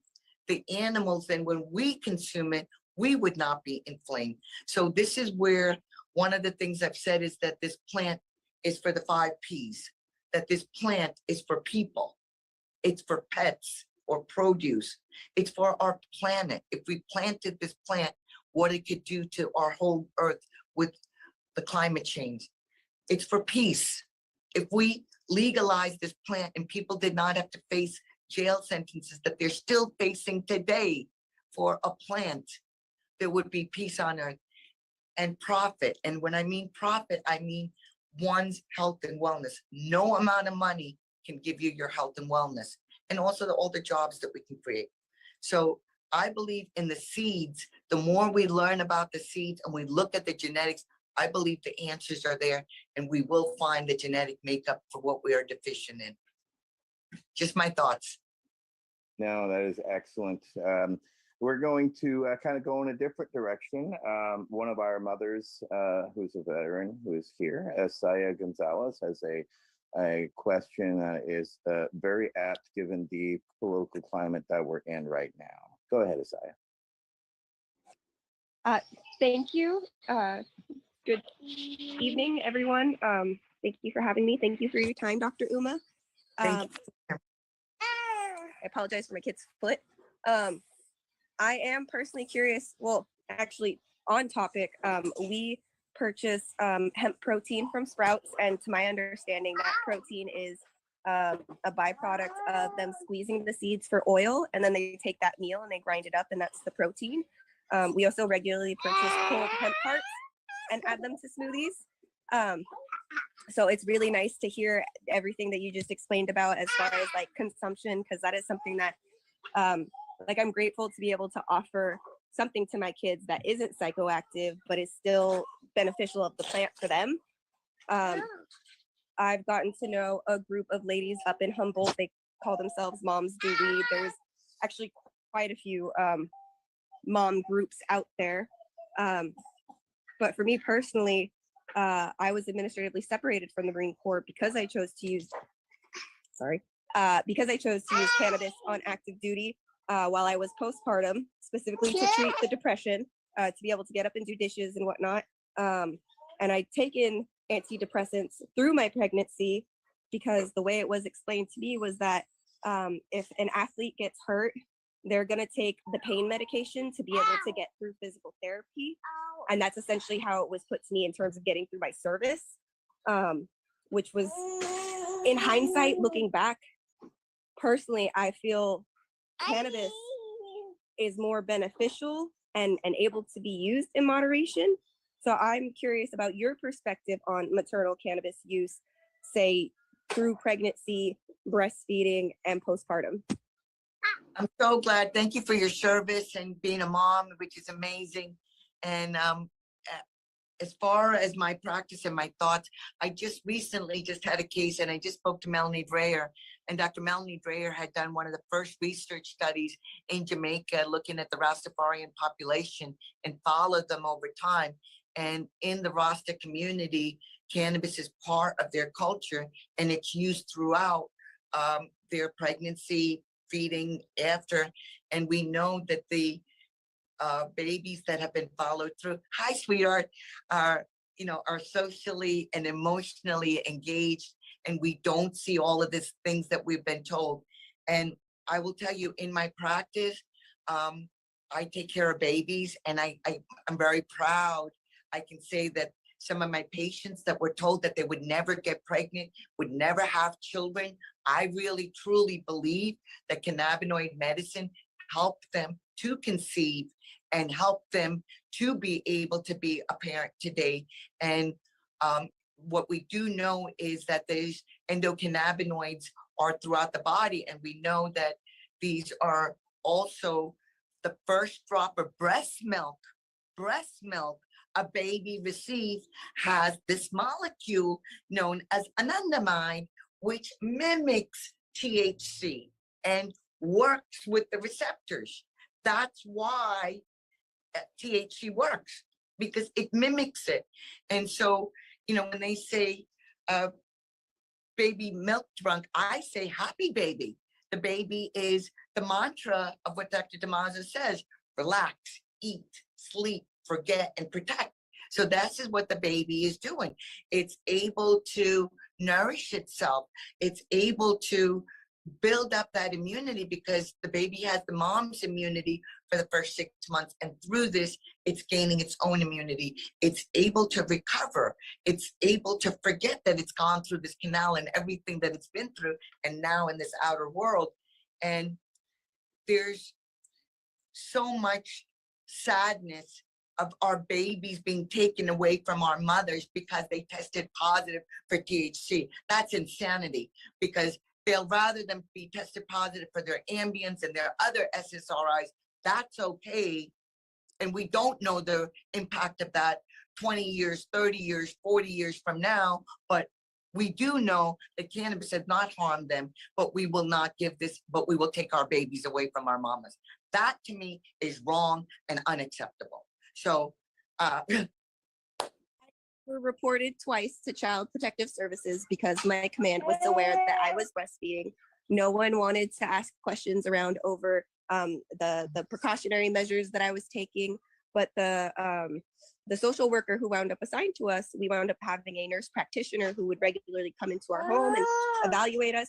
And I feel that that was an amazing resource that we should have had available to us without that negative filing report having to go through. And she went out of her way to try and get into contact with my commanding officer to ask him to leave our family alone. It was unnecessary. So I wholeheartedly appreciate everything you just laid out. Thank you. Thank you. I mean, this is really, some states now, what's happening, and this is slowly, and I've been involved in this too, is that they're saying we're not going to test for THC. They're doing this across, even in I wanted to go back and say this with some of the doctors in the medical schools and the residency programs now, new onboarding of clinicians, they're taking that off their drug testing panel. And I feel that they should do the same with mothers. They should not be testing for THC, because the problem is, just because you test positive does not mean you're impaired. I want to go back to that as well. And I want to talk about that, because I am a medical review officer, and I like to use the word intoxication, not psychoactive, because people can take CBD and feel at ease. So that to me is psychoactive. So just to say THC and CBD, I look at it as it's a spectrum of impairment versus non-impairment. And if you've not eaten, not slept, you're impaired, okay? If you've not had a good night's rest and you decide to get behind a vehicle, I'm sorry, you're not trustworthy, okay? If I've not had a good meal and I decide to drive, I'm not properly situated. So we have to look at this and not just look at a positive THC testing. And THC is fat soluble, so it stays in the body longer. If somebody did an 8-ball of cocaine tonight and they get a drug test on Monday, they'll be negative because it's washed out of their system. But if they smoked a joint or consumed cannabis, it could still be positive because it's still in their system. It doesn't mean they're impaired. It just means they're testing positive. So drug testing does not equate to impairment. And I want to get that message out too. And I'm going to go one step bolder. If you're going to start testing people and they test positive for THC, better start giving them a bonus, because they're saving the government and a lot of people a lot of money, and they're not the problem. It's the other issues that we really have to address. And that's a whole nother conversation. Absolutely do appreciate your passion. Absolutely. Thank you very much for that. I think we have one follow-up from Nate Landau. I just want to expand on something you mentioned earlier, that cannabis is a personalized medicine. I believe it's the University of Boulder and 2 other institutions are now mapping the genome of cannabis. I think they're 2 or 3 years away to having it fully mapped out. Do you see a future, because we already mapped the human genome, that we can have really personalized medication where you have some illness that can be explained, they take your DNA sample, and then they find the right strain to pair with you? Do you think, and I know it's going to take a while, but do you see a future like that? I do. And, it's really interesting you mention this, because, there's so much that we were saying that you can't change things. And this is where I feel like there's so much we don't understand. We know that we can change ourselves. Cells can be rejuvenated. And I really believe that by understanding, getting all of these cultivars, and we need to go back and find the land races and go back and save some of these land races, because I believe the answers are in finding the genetic makeup of these seeds like you're doing, Michael. I think that's just invaluable. Like wherever we can get these seeds from and be able to look at it, analyze it, and look at the people, look at the genetic diseases. I really believe there's something to it. I don't have all the answers, but I do believe the answers are there. Thank you, everybody. All right. Well, this is going to wrap up our discussion for this evening, which was a discussion with Dr. Uma Donabalan. And I would like to thank our members tonight: Dale Seidlitz, Tony Landry, Wade Laughter, Al Byrne, Asaya Gonzalez, Nate Landau, and Michael Prowitz, and myself, Etienne Fontan. I want to thank you for a wonderful and lively discussion. Keep up the great work, Dr. Uma. We appreciate you, and we hope you come back in time and give us updates on how things are going. So is there anything, do you have a website or anything upcoming that you would like to plug, or any appearances coming? Please go ahead. Absolutely. So I'm at 508-444-2324. I love what I'm doing. Our website is upliftinghealthandwellness.com, and my email is upliftinghealthandwellness@gmail.com. I will be in Atlanta, Georgia for the Veterans Day program that's going to be happening with Decatur. James Meisner is going to be posting that information. It's going to be an all-day event from 11 to 11. Food, giveaways, and just a lot of education that's going to be happening. And then I've been told that I'm receiving an award for Blood, Sweat, and Tears in Las Vegas. So I plan to be there. And that's going to be on the 15th of November. And then we'll keep you posted. But if there's anything that I could help with, please contact me and let me know how I can help. Thank you, Dr. Uma, and thank you, everybody. This has been, again, VAC Roundtable number 45, a discussion with Dr. Uma Donabalan. Thank you very much, everybody. Have a great rest of your night, and we'll talk to you soon. Thank you, everybody. Good night. Stay well. Hugs. The Veterans Action Council is a Pace Radio Network content provider.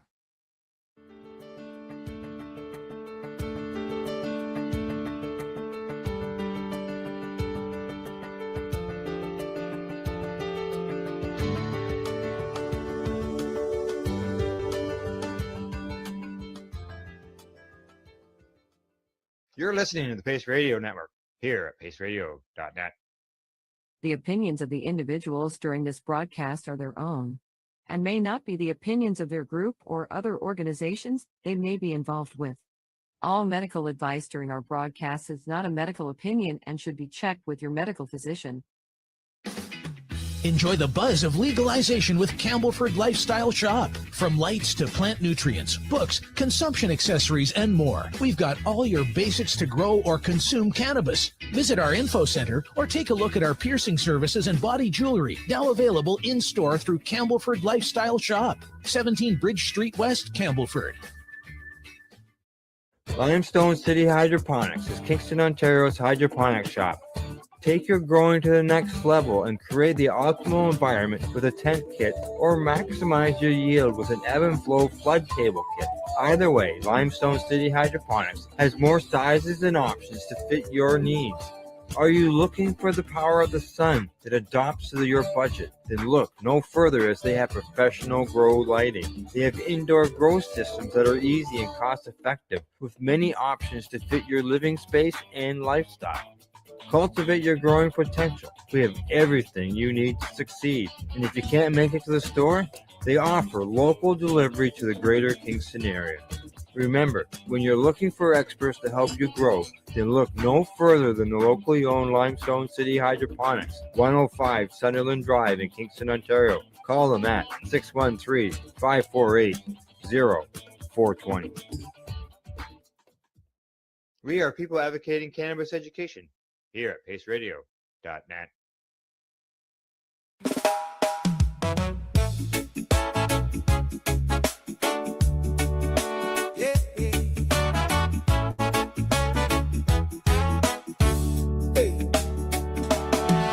Wake up, sunlight in my sheet. Neighbors pass, they know that it's me. Curtain breeze, little laugh, repeat. Every room got that same heartbeat. My house always smells like weed. Little bit of love is all I need. Yeah. From the front door down to the back tree, you can feel my freedom in the breeze. My house always smells like weed. Come inside and leave your stress on the street. We just talk, just laugh, just breathe. Blessed in this little cloud with me, with me. Mama say, boy, you too carefree, too carefree. I say, mama, I'm just feeling peace. Bills still come, but my mind feels clean. Yeah. Got a one-room kingdom and a calm routine. My house always smells like weed. Little bit of love is all I need. Oh yeah. From the front door down to the back tree, you can feel my freedom in the breeze. My house always smells like weed. Ooh, come inside and leave your stress on the street. Oh, oh, oh, oh. We just talk, just laugh, just breathe. Blessed in this little cloud with me, with me. If you're knocking, I don't hear. I'm in the kitchen, vibing here. Yeah. If you stay, your worries disappear. We light up joy, we light up cheer. Hey, my house always smells like weed. Little bit of love is all I need. From the front door down to the back tree, you can feel my freedom in the breeze. Oh, my house always smells like weed. Come inside and leave your stress on the street. Oh, oh, oh, oh, we just talk, just laugh, just breathe. Hey. Blessed in this little cloud with me, with me.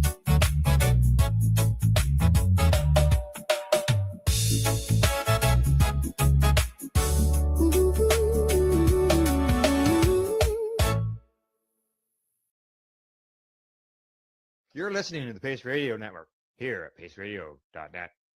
The views expressed by the individuals during this broadcast are their own opinions, and they may not be the same as those of their group or other organizations they may be involved with. I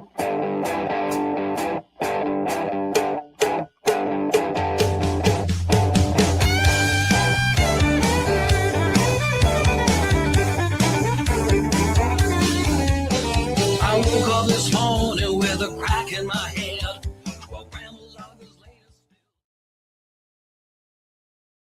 Hello, everyone, and welcome to the Pace Radio Show. We are live here on the Pace Radio Network. I am Al Grant, and my joint host, Tamara Cartwright, who doesn't look anything like the fellow sitting beside me right here, is running a bit late. So, Glenn, thank you for filling in for Tamara for these until she gets Oh, you're very welcome.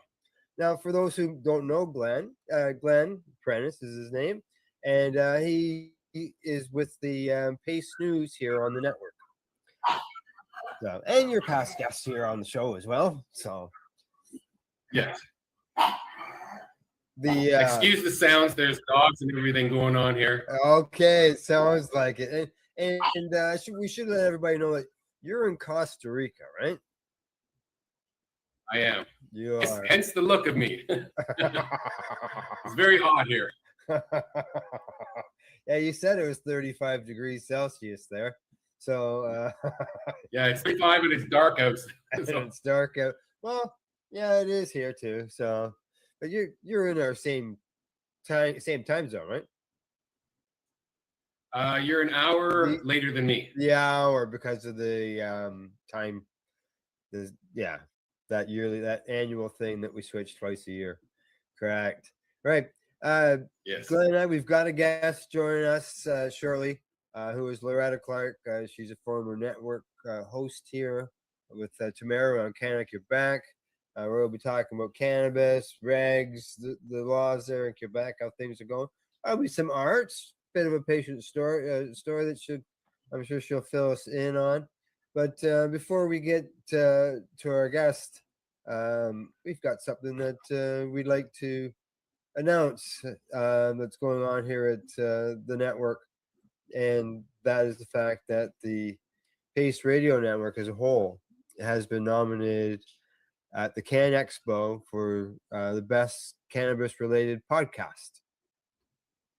And I do believe we have the best ones. So do I. I completely agree. We've got 8 broadcasts here with 6 different hosts. And what I'm going to do is I'm going to read off some of a statement that we released earlier tonight. Will actually be later this afternoon. And that is that we are very honored to announce that the Pace Radio Network has been nominated for the best cannabis-related podcast at the Can Expo in Toronto. The Can Expo is a location where consumers, industry professionals, retail store owners, bud tenders, and newcomers to the cannabis space can go. Attendees will have opportunity to discover new products, services, technology. For this voting and this contest here for the Influencers Awards, voting starts today and ends on February the 28th. All the award winners will be announced during the Can Expo that's running from March the 24th to the 26th. Here on the network, as I mentioned, we've got 8 weekly podcasts from our 6 hosts that are patients that work hard as a team to cover the news, bring you interviews, patient stories, and health and wellness information, plus more. The goals of our grassroots, patient-driven broadcasts are to help educate our listeners, our viewers, and those who want to know, to eliminate the stigmatization of those who consume cannabis, whether you're a patient or a recreational consumer, and to give patients and others a voice and a place to be heard. Our podcasts are done in It educates me. Every time I talk, every time I go on here, I learn something new every time. Every time, I know. Isn't that amazing? Like, because you're doing the news, so you're seeing all those things, like they're all new because all our articles are within a week of age, and and it's just so much coverage that you do cover. And now we're worldwide. Yeah, worldwide. Exactly. Our podcasts are done in a video format and then are released further as an audio podcast to our worldwide radio audience. And I mentioned that if you want to help out, so you can do so by voting. And there's a link there on the Pace Radio Network's Facebook page, and we'll be sharing it around where people can vote at canexpo.ca, as well as there's a list of all our shows to let everybody know where our shows are and all the people who are involved, such as Ashley Michaud, Michaud, I should say, Reverend Kelly, yourself, Glenn, there's Green Irene, there's Rev Cindy, there's Steve Mathers, Tamara Yourself. Cartwright, and we're spread across the country. Cindy's in Nova Scotia, Tamara's in British Columbia. You're in Ontario, and I'm in Costa Rica, so we're spread across the whole. Yeah, what? exactly. I think North and South America. How's that? Yes. we're not only are we worldwide reaching a worldwide audience, but with you in Costa Rica, we are. We are. As far as the way we operate, right? It gives us. I have a question for you, Al. Are you attending this in person? Will you be there? Yeah, I was going there as part of the Pace Radio on the road and the CBG on location broadcast that we'll be going at. We're going to be going down covering the event and talking to the vendors and stuff that I've been involved in doing this with Pace Radio or 420 Radio, going around to different events and bringing those events to the people, especially those people who can't be there. You live in Costa Rica, right, man? Yeah, I'm not making it to Toronto. Sorry. No, exactly. So, if you want to help us out with this award, and you feel that we are the best cannabis related podcast and we deserve your vote, please go to canexpo.ca and give us your vote. Am I allowed to vote? Yeah, there's like 6 or 7 other categories. Okay. That are there. Yeah. What was that question you asked? You froze. Am I allowed to vote? I think everybody's allowed to vote. I don't know if anybody's allowed to vote. I know if you were going for the president of the United States, that the president of the United States votes for themselves. That's perfectly. Or the prime right. minister of Canada, anybody, right? So, yeah, exactly. So, what I have found from viewing the list of all the names from all the categories is that there's a lot of people who I've never heard of, and so it's good to be seeing these new people that have all because there's always constantly more and more people that are coming into the cannabis community. So at the end of the note that we posted, it says that in closing, weed, WEED, I'd like to say good luck to all the nominees in all of the different categories. Good luck, and I'll probably see you down there no matter where we end up, because we'll be covering the event. So I'll be watching. You'll be watching. Yes, exactly. All right. Let's see. So in the end, I just like to thank all our hosts here on the network for it's not some people see a half-hour show or an hour show and you think, well, that's only an hour of people's time, but as you know, there's more time than just an hour involved in doing stuff, right? Mm-hmm. And like I know talking with Green Irene, she'll be 20 to 30 hours in to create a program. She spends a lot of time. A lot of time on doing them, right? So, and our guest tonight is a former host here, so she has some ideas that it's you just can't just always just show up and just talk. You need there's more to it. It's just if you're going to be doing graphics or videos or the research on the information that you're going to be putting out there needs to be all that needs to be done as well. So A news story gathering. News story gathering. Do you That's ever find that enjoyable. you got more? You always got lots there to choose from. Well, there is more and more as each country seems to be going the way of legalization, slowly but surely. Yeah. Costa Rica here is one. You know, their legislation's there. It's not passed yet, but it is there, and I'm sure it will be passed. It's a government. Could be a year. We don't know. You know, they do things slow, but it is on the books now. That's right. It is. They're on island time. Well, we might not Yeah. be in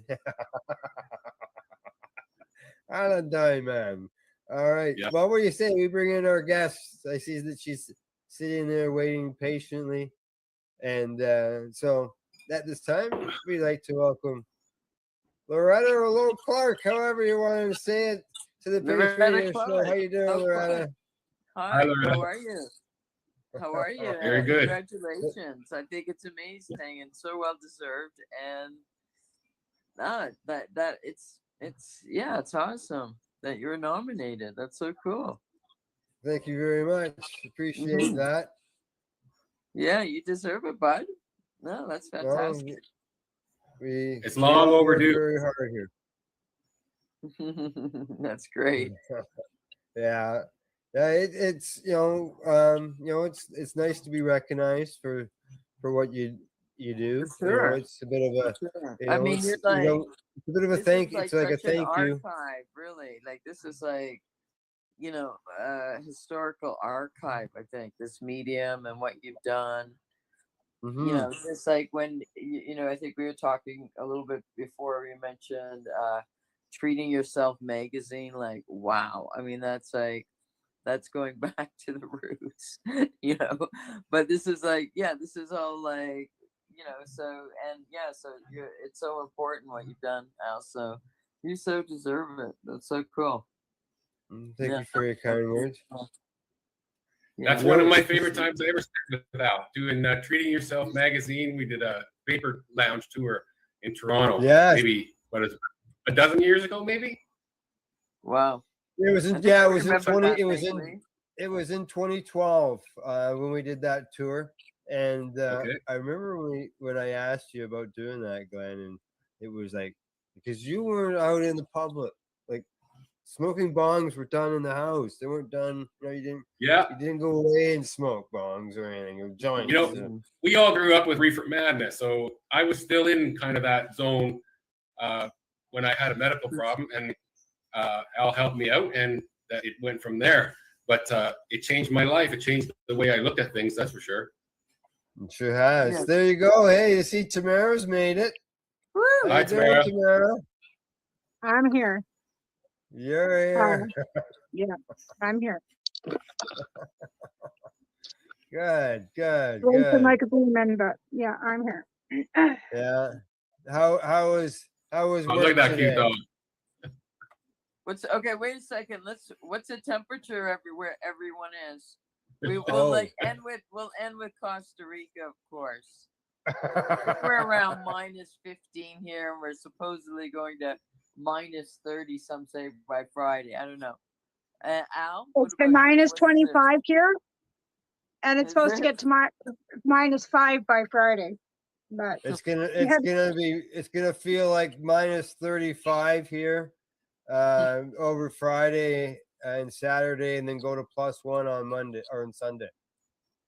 Well, It's please crazy. keep all that weather there because it's about 35 where I am right now, and I'm sweating. And that wasn't I'm minus Canadian. 35. Then we're getting Hey. 10 centimeters. We're getting 10 centimeters of snow on Sunday, and we've already we got a lot. We've got a lot of snow this Lot, right eh? now. we got Yeah, dumped we on do, too. We yeah. got enough for one day, and enough for 3 days in one day. We ended up with 3 feet of snow in 24 hours. Yeah, I think. Yeah. Wow. Yeah, that's a lot. Now, just so you know, just before we went live, and we were actually late starting the broadcast because just before we went live, I all of a sudden had a power outage of some sort here, and I just see right now that my computer has no power running to it, and it's going to die here shortly.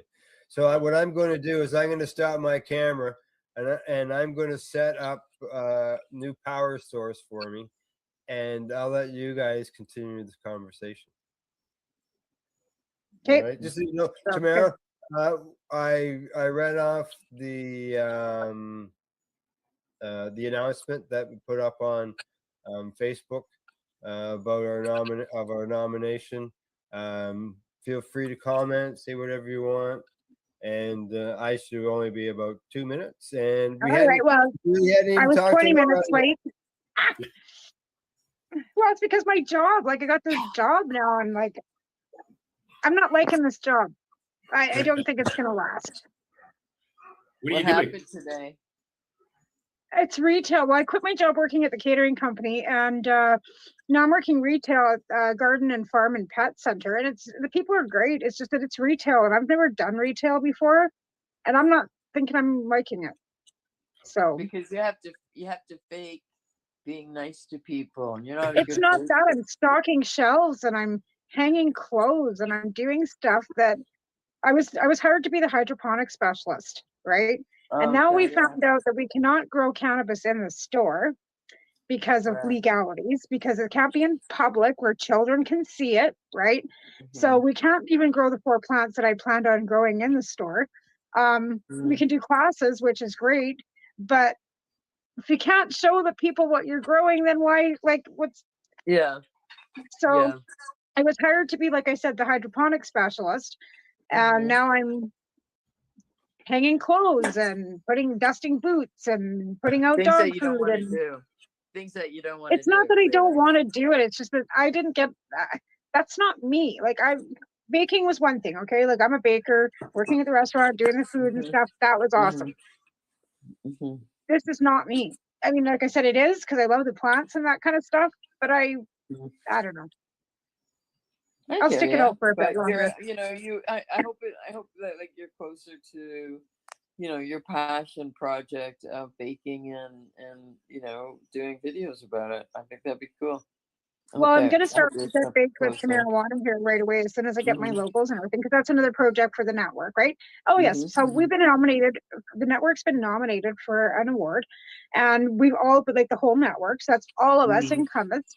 And we all do some really great work. Like we have so many shows now on the network that we all do some great work.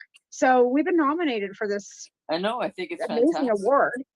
And the whole network. So it encompasses all of us, including you, Loretta, because you were part of the network for our Canada Quebec connection too. So just because we shut that show down doesn't mean that you were part of that nomination as well, because we had that show, right? Mean, I feel like, I'm always honored to have, be in a small role connected. But I mean, I think, what Al has done with Pace Radio is, it's like it's really important archival material for history, really. It really is. Exactly. Exactly. And the fact that we're still educating people every week, right? I educate myself every week when I do the news. Every single time I learn something every time.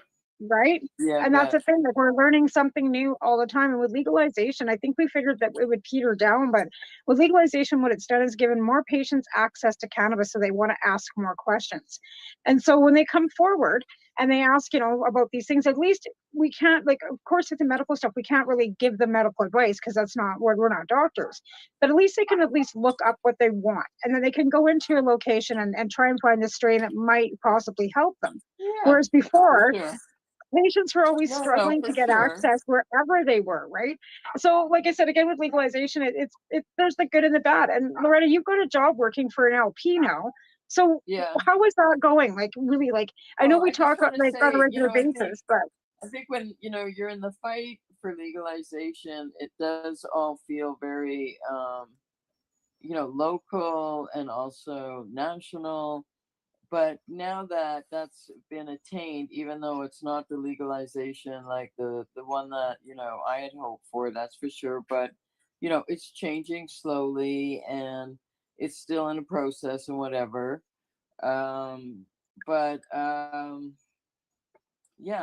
think yeah, I'm happy to be working for this LP. It's a small one. It's MTL Cannabis. It's in the West Island of Montreal.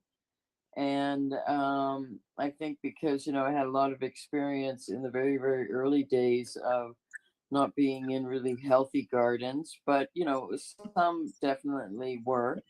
But, just being in one that's really highly regulated or,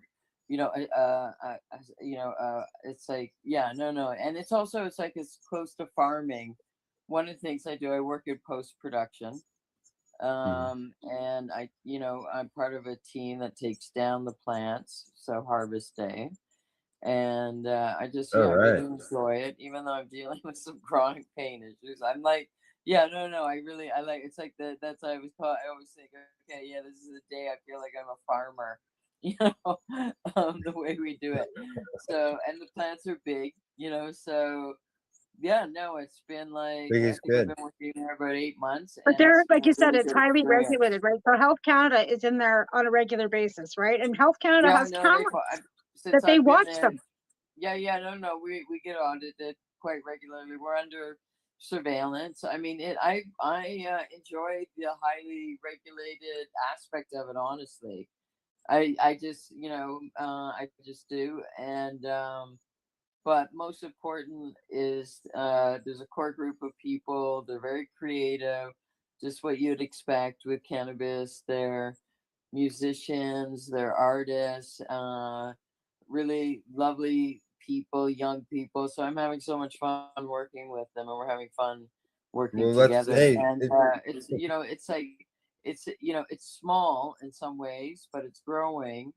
They've just partnered with like Canada House, a veterans-based LP, and they've got a few other partners. And they just started with the success of one strain, Sage and Sour, and it grew from there. Like I think we're about the company's around 80 to 100 people, but they're going to be growing.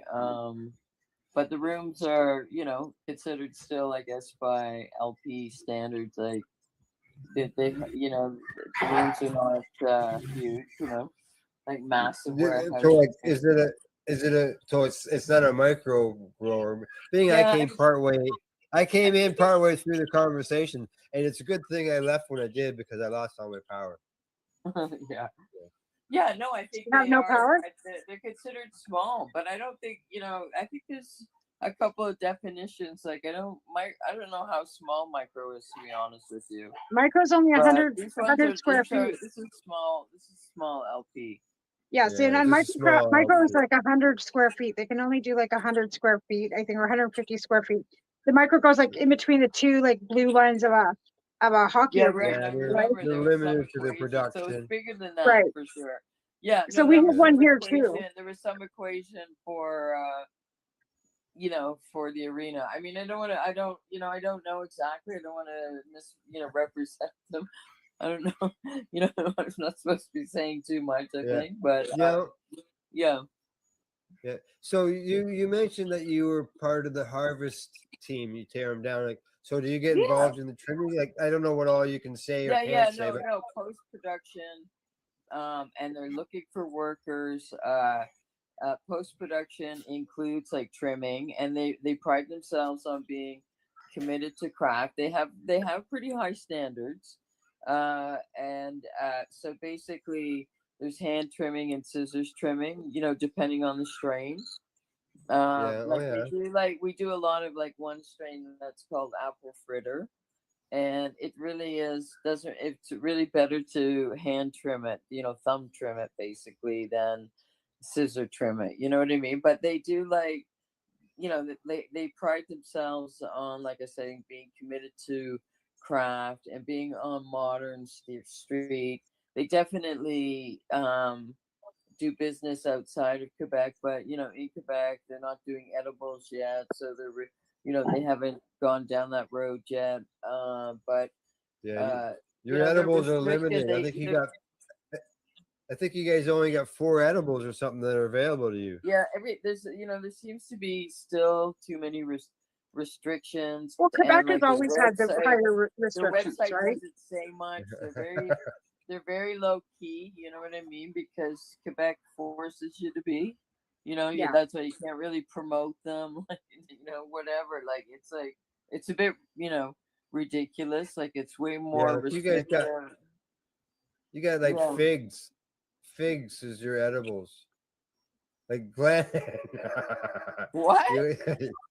You have figs. Like you guys only have like 4 things: figs and a couple other things. Like it's I mean, just I know, like they just like, can't have I don't gummies. go into the stores much, but Yeah. I think they are getting more and more choices of hash, and MTL Cannabis does hash too, and it's very good. I think their products are really good, but I'm biased definitely towards them because I'm finding them really pleasant and to work with. You said the plants were big. I'm curious. When you harvest, what is the average size of a plant? What's the average size of it? They are big Yeah, I'm plants. just wondering because you said they're big plants, right? And Yeah, I don't know what big for a Canadian producer is. You don't know what? I don't know what big is like for a Canadian producer. How big is like one plant, say on the average when you're harvesting? I would like the plants, like they're higher up on pots, so they look like they're like they look like they're 7 feet tall, but they're not because they're way up off the ground. But they're probably 4 feet, 5 feet. Like they're huge. No, the plants are really big. And so And they don't. And what are they growing in? post-production- They're not growing in dirt, are they? No, they're more hydroponic, and they want to keep that part not really, like they want to keep their their secrets on Yeah. that. And so basically, they had a lot of success with Sage and Sour. That's really, they started with that one strain, and really Sour. grew. Never It heard of really it. grew from there, and they have like partners, international partners. So they're doing really well. And they Which I started. find They were hilarious. medical. They were medical at first. International partners. Like when we Yeah. thought about that, like you think about like, okay, we international partners, but you can't take a joint across any international border, right? And you Yeah. can't import or export as a citizen, but yet they can, because I know that in Australia, because I was talking to Murray not that long ago, you got Tilray growing in Australia. Yeah. And that's where their cannabis is coming from. Even though it's being grown in Australia, it's still a Canadian company down there growing in Australia.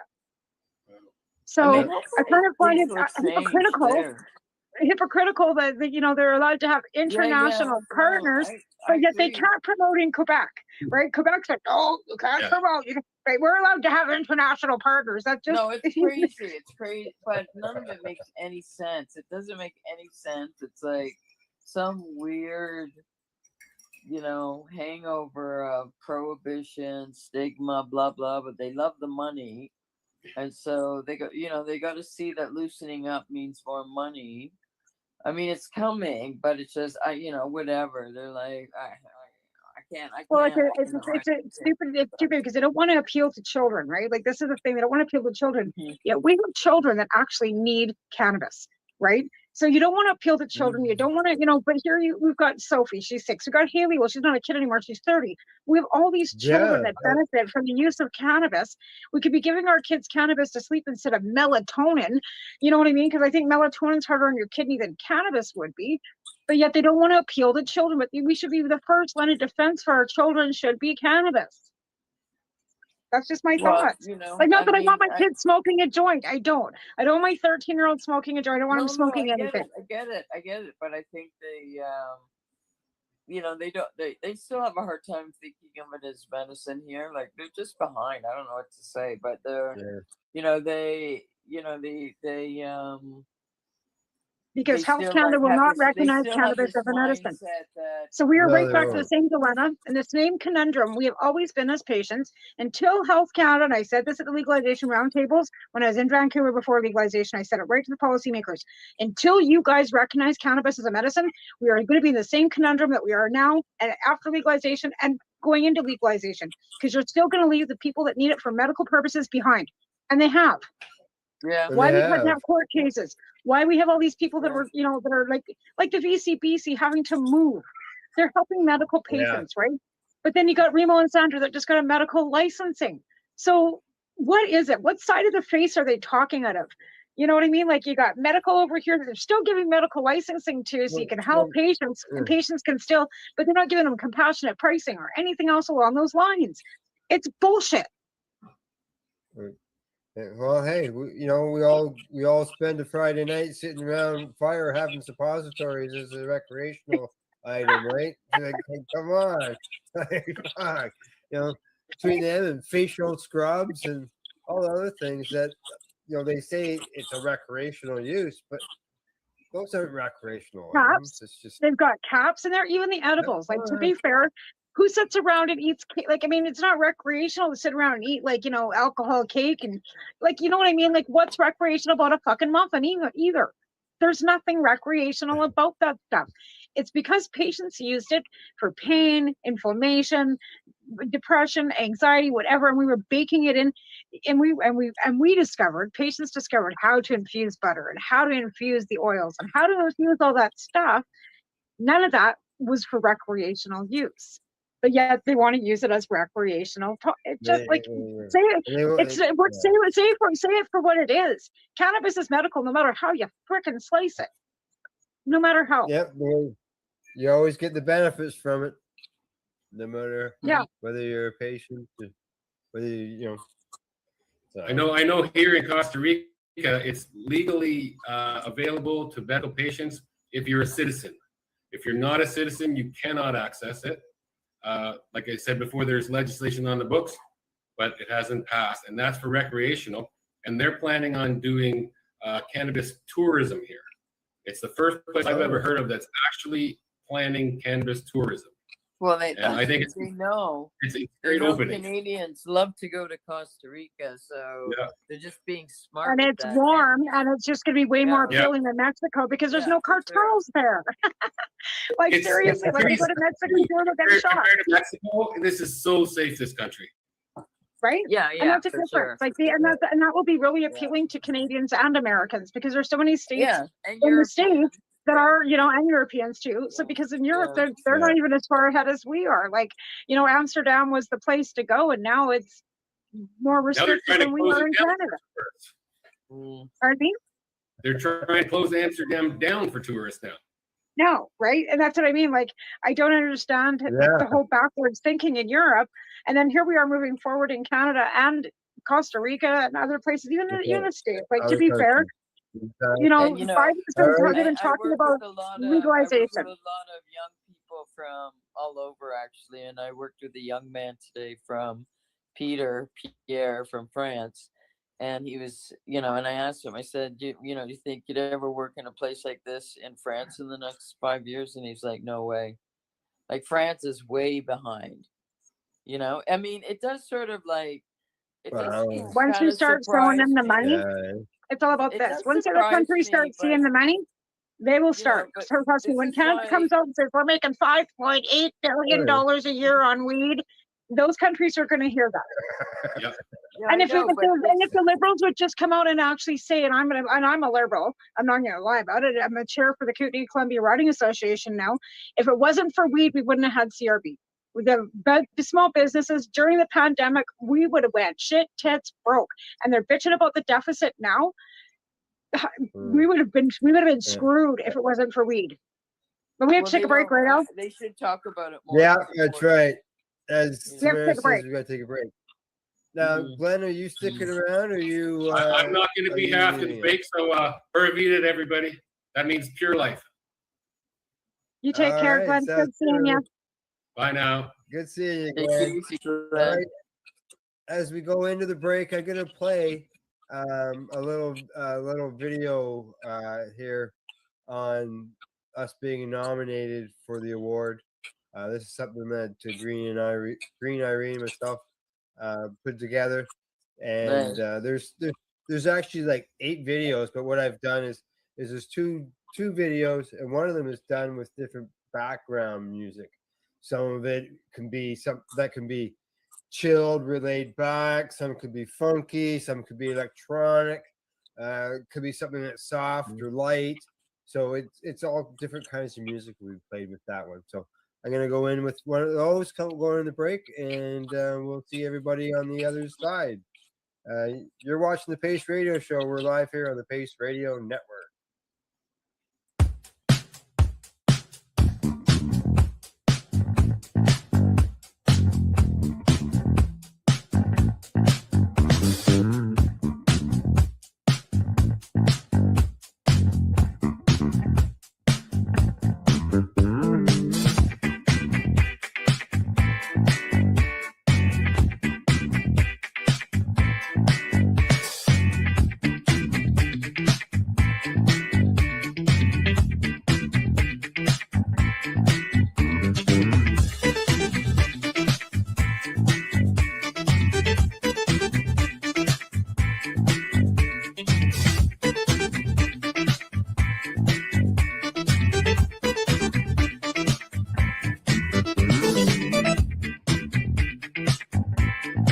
You're listening to the Pace Radio Network here at paceradio.net. Camelford Lifestyle Shop, open Monday to Friday from 10 till 7 p.m. or by chance. Check out our flags, our t-shirts, plus our hats, and look of that supply of rolling papers, plus much more. We've got bongs and your favorite herbal vaporizers. Look at all the incense we have, as well as for those who collect knives, check out these knives in our collection. And while you're here, stop in to see Shay at the piercing room, where you can get poked by Shay. Daily deals, check them out. Camelford Lifestyle Shop, 17 Bridge Street West, Camelford, Ontario. What do you find at paceradio.net? People advocating cannabis education.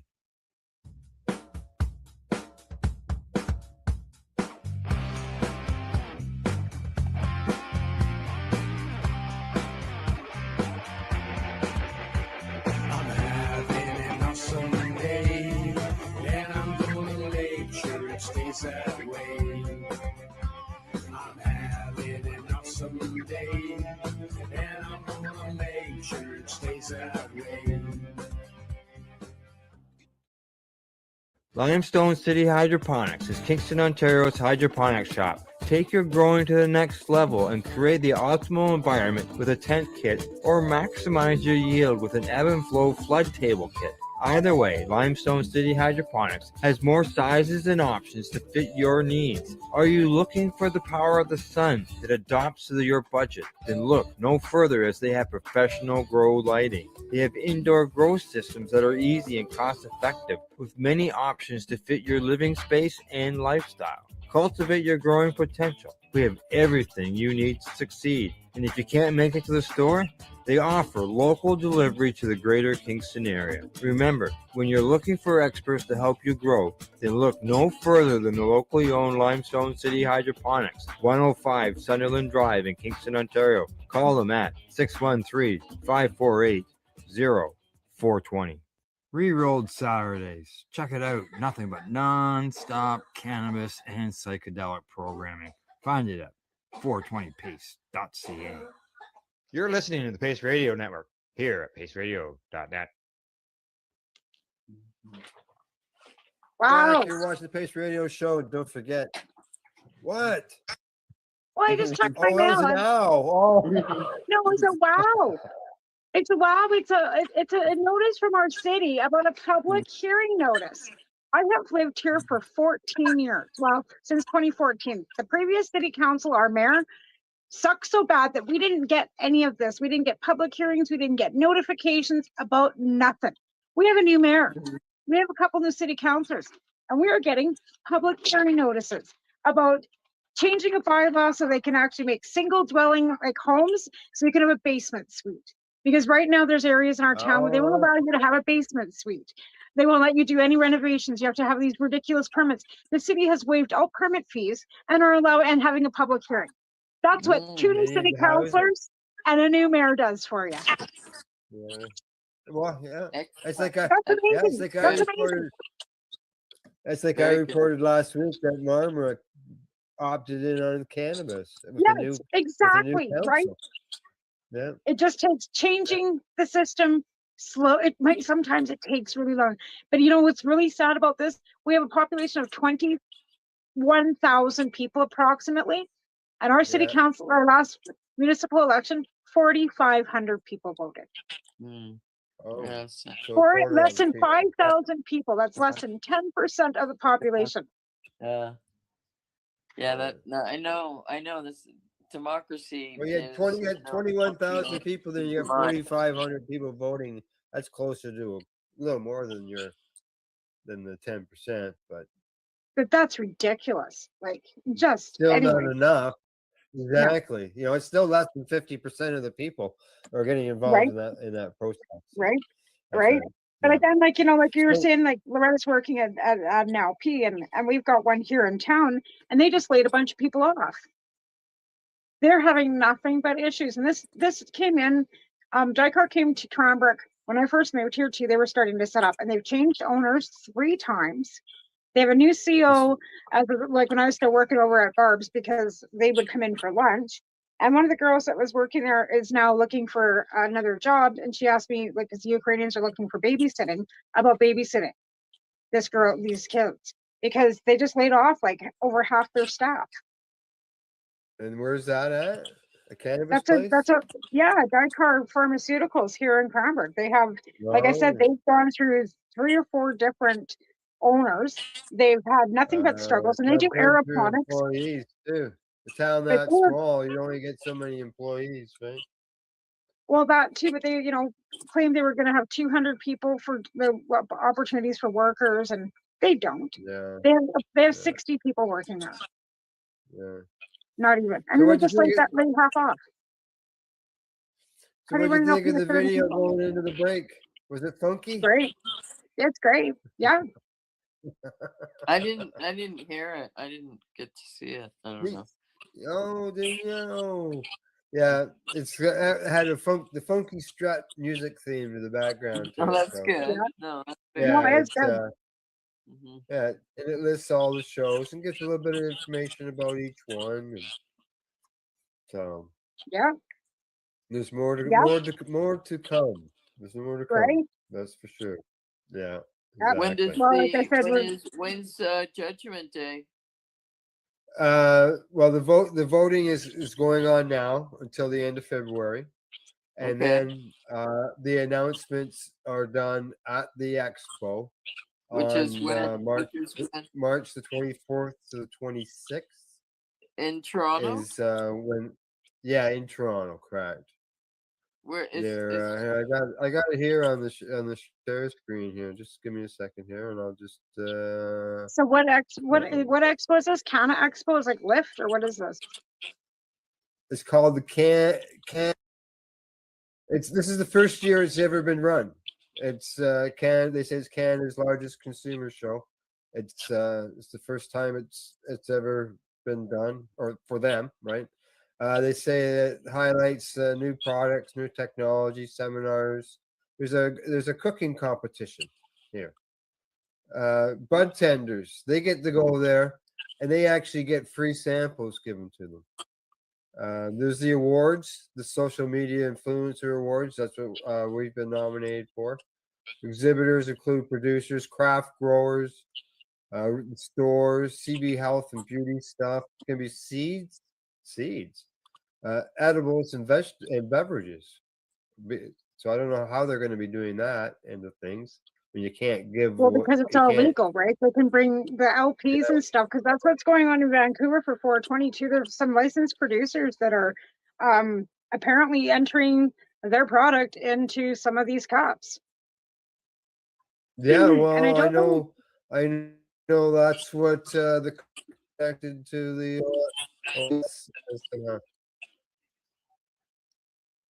So, and so here they got judges, and the judges that are here.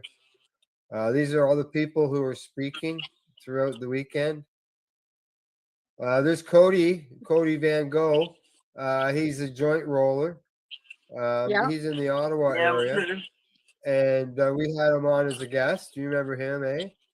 With Yep. oh no, I we do. had him on as a guest, and then we talked to him at the Karma Cup, and at the Karma Cup he had a dinosaur there that had 96 or 98 grams of cannabis in it that they're Oh going to my light God. at 4:30. Oh Yeah. my God. Is he He's actually super talented. is He he performing? he rolls the nicest joints.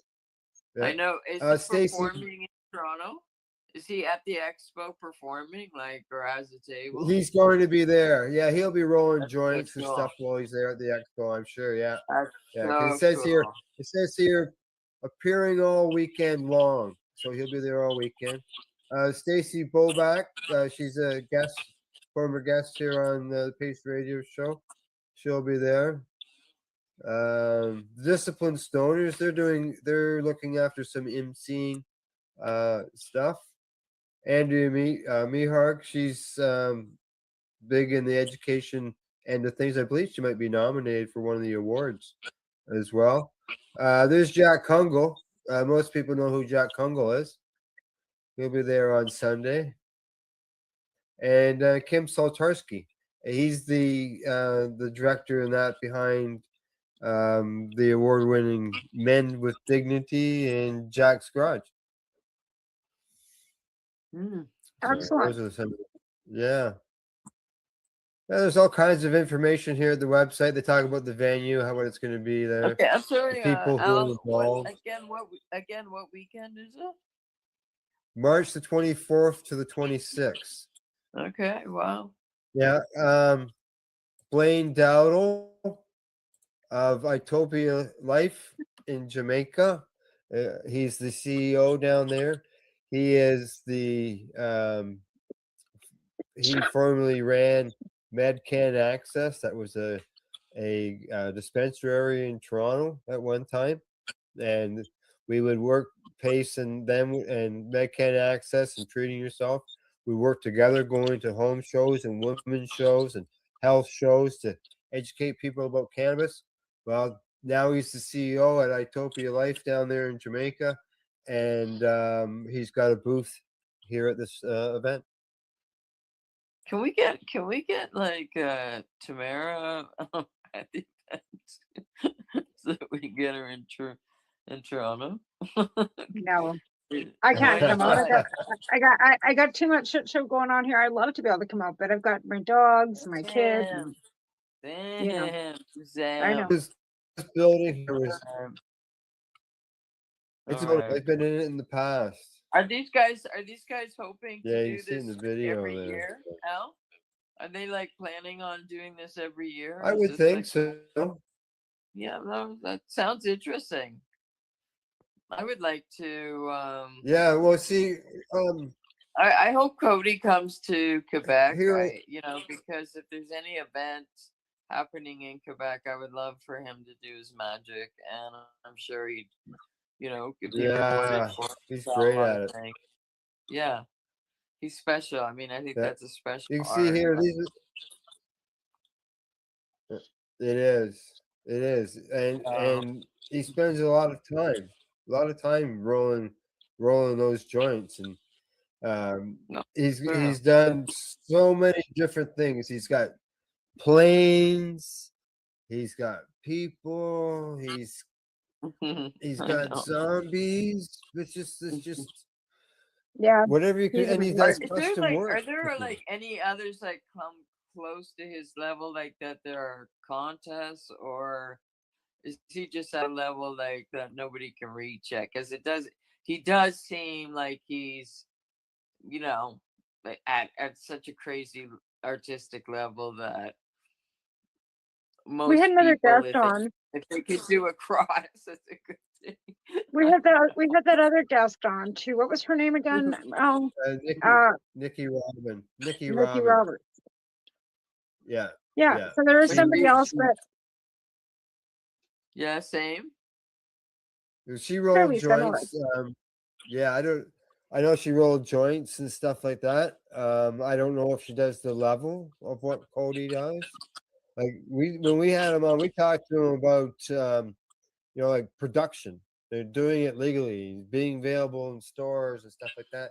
But he talked about the OCS needing minimum requirements on orders and that, and he says that there was no way that he could put up production numbers to do that. Like he has to roll these joints. Like it's not as if he has an assembly line and hiring a bunch of people that could do. He'd have to hire joint rollers, custom No, joint rollers in exactly. order to No, stay no, with I know company. exactly. No, I know it's ridiculous, really. I mean, it Yeah. takes him like, anywhere between like the one joint he said took him like almost 40 hours. Yeah. Yeah, yeah. Yeah. No, I know they just So- don't like. That's what I'm saying. He's like, I know there's many craft people, and I love it when we focus on craft. And I do think I do feel like where I'm working, they do have a feeling for it, which is kind of nice, but it's also just in the Yeah. culture of the place, how people treat each other. I think that's the most important thing. So yeah, but he's at a really high artistic level. He's beyond He is. craft. I think he's beyond craft, to be honest. Right? Like Yeah. but there should be like recognition, and he should be, it shouldn't be hard for him to make a good living doing it at shows or whatever legitimately, like without it being an issue. But they do complicate things, it seems. Yeah. He would probably have to go in with a backup, with a supply already prepared, if he was going to be selling them at events like Right, that. right, Yeah. right. In order to Yeah. But he couldn't to even, sell That makes sense. he couldn't even make enough for as many people that would want them.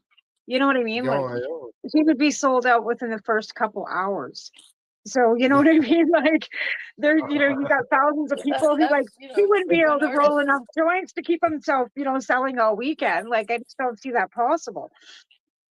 Yeah, I think he'd Yeah, run I out know. within the first that's what hour. Sold out. artists do. Gotta go. But I'm sure you he must have a big online thing going on, but that's what artists do. They yeah.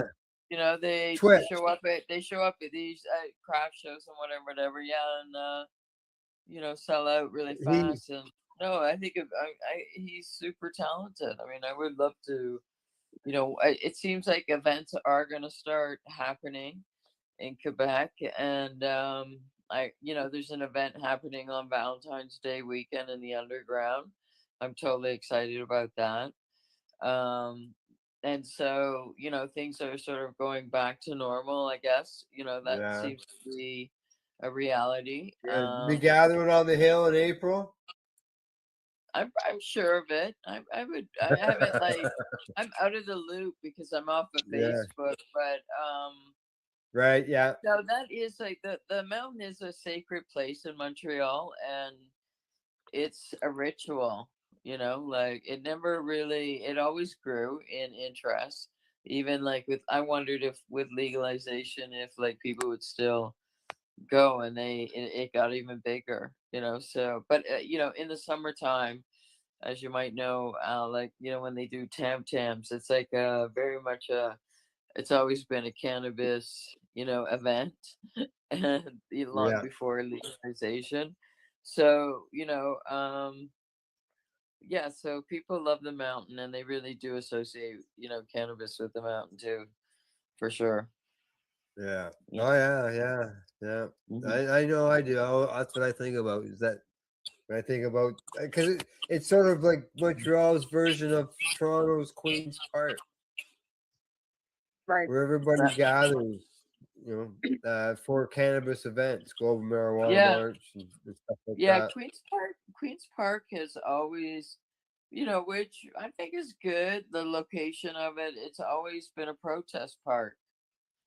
Like Yeah. it's always been like the queers, as a queer protester, we always like did a protest from the gay ghetto, whatever, through the business section, and then would end up at Queens Park, and it was just, it seemed like the front Queen's Park. That's what it was meant for. It's actually, you know, in some ways, it's a good, I would say, demonstration of, you know, good democracy. Really, you know what I mean? Yeah. So, Yeah. so yeah. So the also the Just pot don't hurt. thing too. Yeah. And you know, and those early pot protests that did end up at Queen's Park, there was always like cops around the periphery, and they were getting like secondary high, and they were having a good time. You know, they were not Yeah. like they were you know, they were not there in a you know, menacing way too much. You know, like I mean, yeah, you know, Nope. obviously for some it would be, but They're, yeah, they were like happy. You know, they were like we were watching them laugh and whatever, and we were thinking because they're there more was so there. much smoke. There was so much Yep. smoke that they must be getting high. You know, so they I, were. I've got pictures from the stage Yeah. during those festivals that they were holding there during the Global Yeah. Marijuana March. And yeah, it's just the Yeah. field. It's a big Yeah. cloud over time with Yeah. everybody, eh?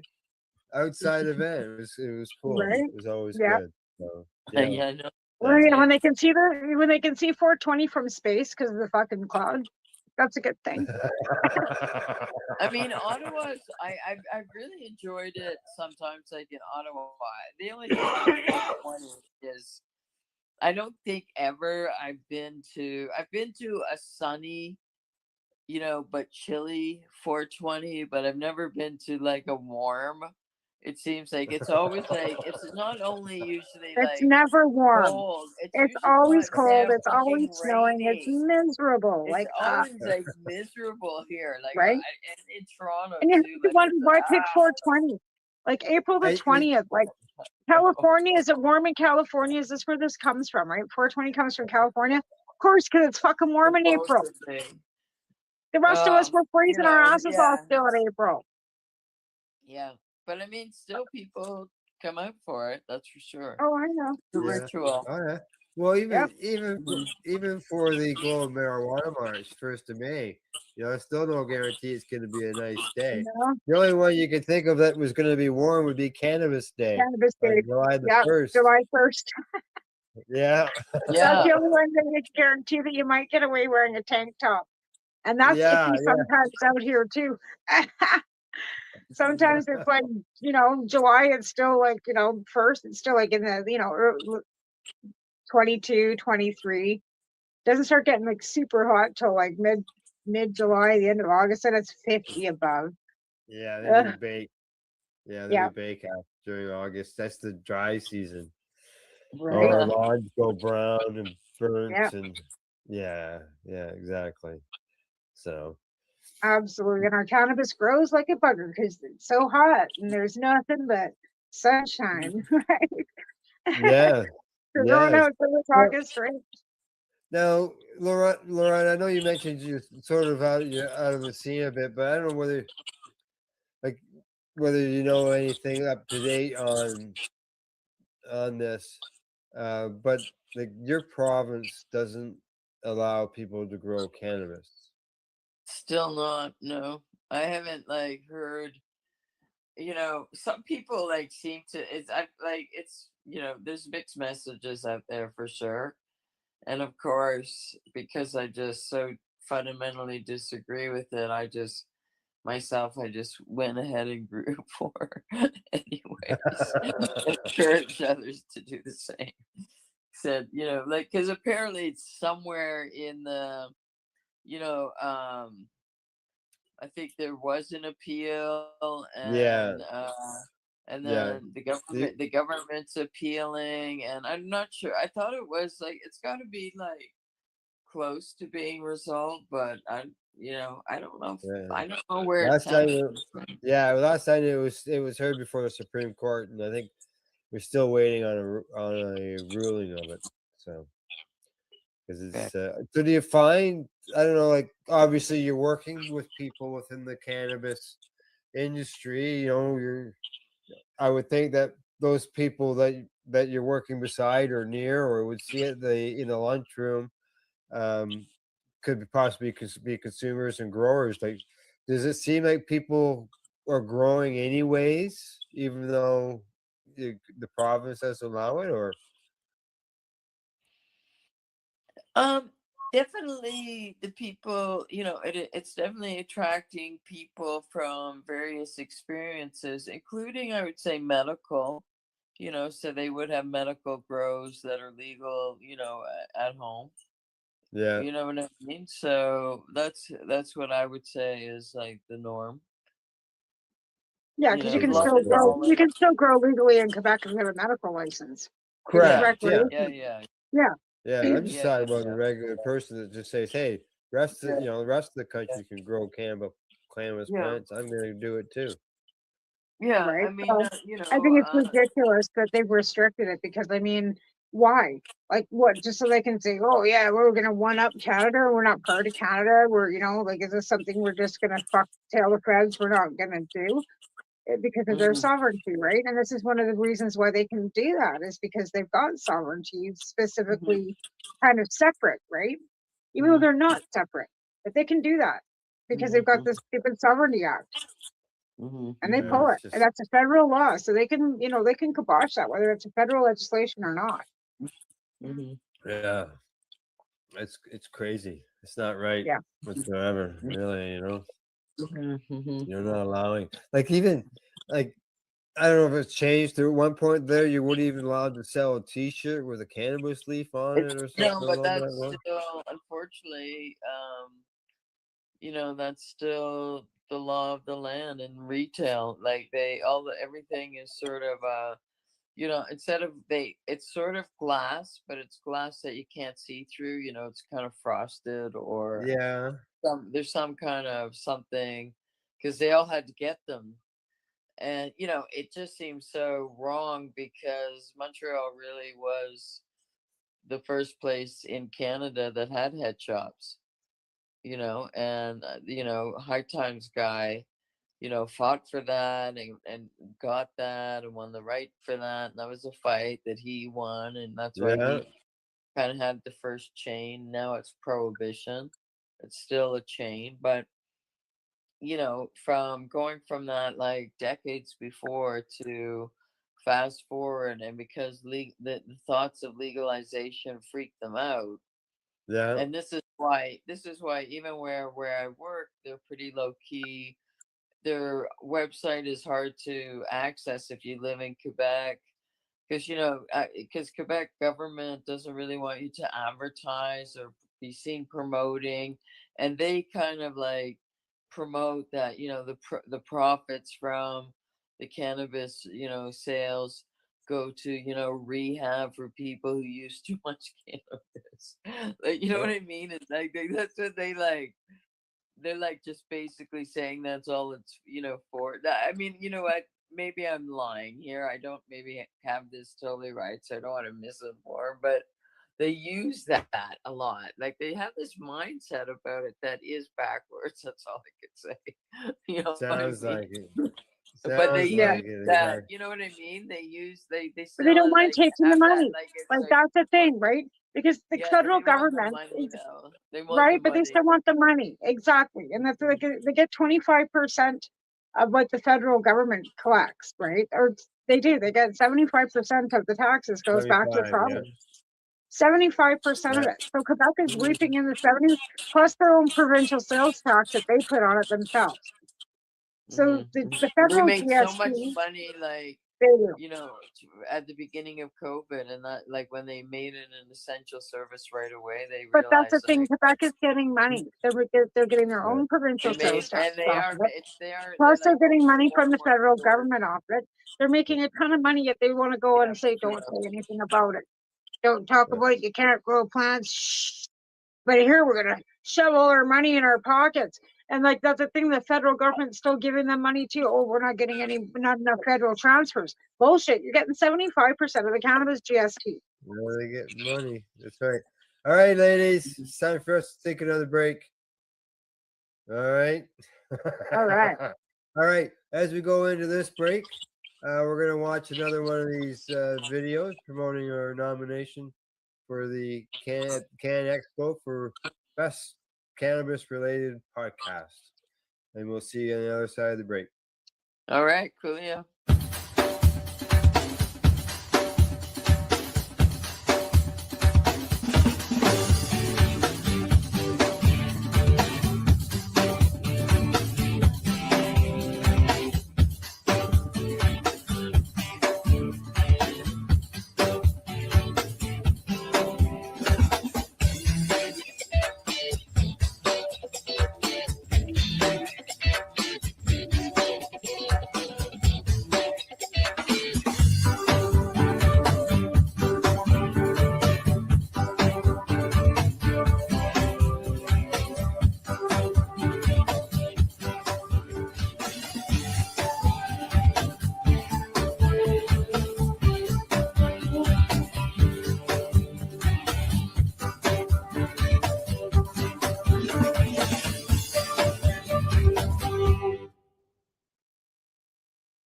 You're listening to the Pace Radio Network here at paceradio.net.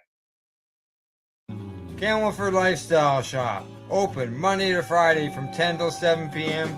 or by chance. Check out our flags, our t-shirts, plus our hats, and look of that supply of rolling papers, plus much more. We've got bongs and your favorite herbal vaporizers. Look at all the incense we have, as well as for those who collect knives, check out these knives in our collection. And while you're here, stop in to see Shay at the piercing room, where you can get poked by Shay. Daily deals, check them out. Camelford Lifestyle Shop, 17 Bridge Street West, Camelford, Ontario.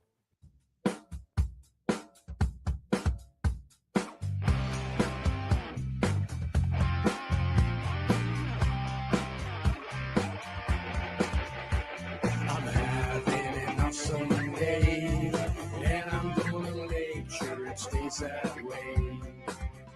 I'm having an awesome day, and I'm gonna make sure it stays that way. Limestone City Hydroponics is Kingston, Ontario's hydroponics shop. Take your growing to the next level and create the optimal environment with a tent kit, or maximize your yield with an ebb and flow flood table kit. Either way, Limestone City Hydroponics has more sizes and options to fit your needs. Are you looking for the power of the sun that adapts to your budget? Then look no further, as they have professional grow lighting. They have indoor grow systems that are easy and cost effective, with many options to fit your living space and lifestyle. Cultivate your growing potential. We have everything you need to succeed. And if you can't make it to the store, they offer local delivery to the greater Kingston area. Remember, when you're looking for experts to help you grow, then look no further than the locally owned Limestone City Hydroponics, 105 Sunderland Drive in Kingston, Ontario. Call them at 613-548-0420. Rerolled Saturdays. Check it out. Nothing but non-stop cannabis and psychedelic programming. Find it at 420pace.ca. You're listening to the Pace Radio Network here at paceradio.net.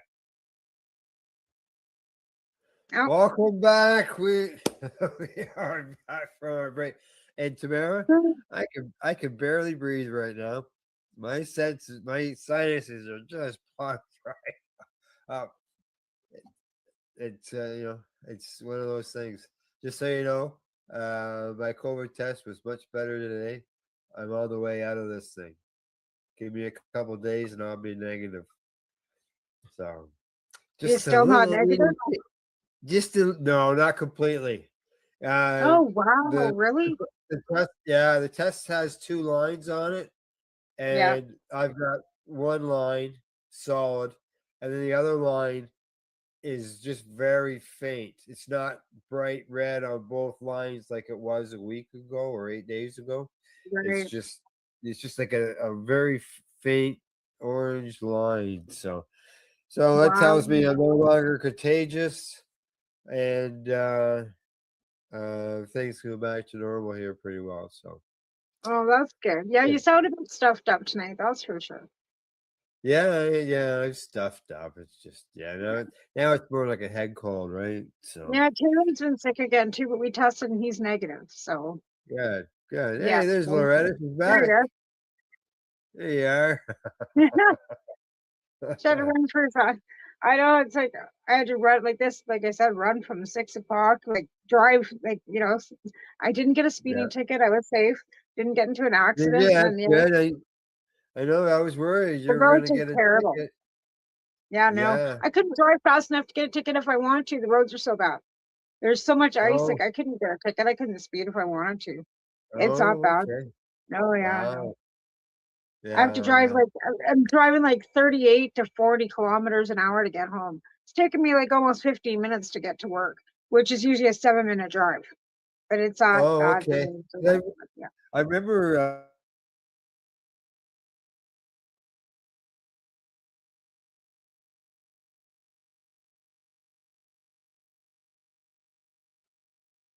I lost you. Yeah, I'm back. I'm back. Oh, there you Can you hear me now? go.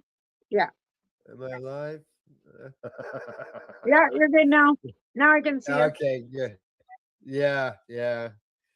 Tonight there's gremlins everywhere. But Well, you're yeah, having a storm, aren't you? Like you're in a storm, no?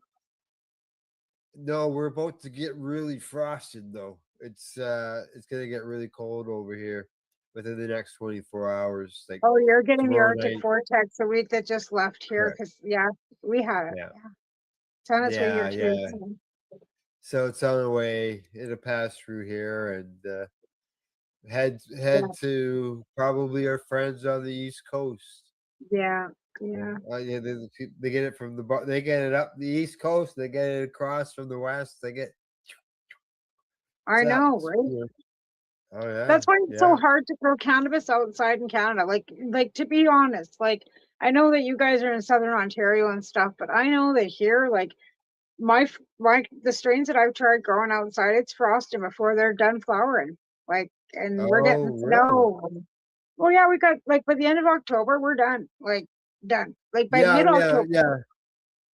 Yeah. We can get snow like Thanksgiving, but usually it is later. But it can be cold in the middle of October. I know I've pulled plants at that time of the year, or be Yeah. cautious about them, Right. because it'll just be like a snowfall, and then like the next day or a day and a half later, it's back up to 65 degrees.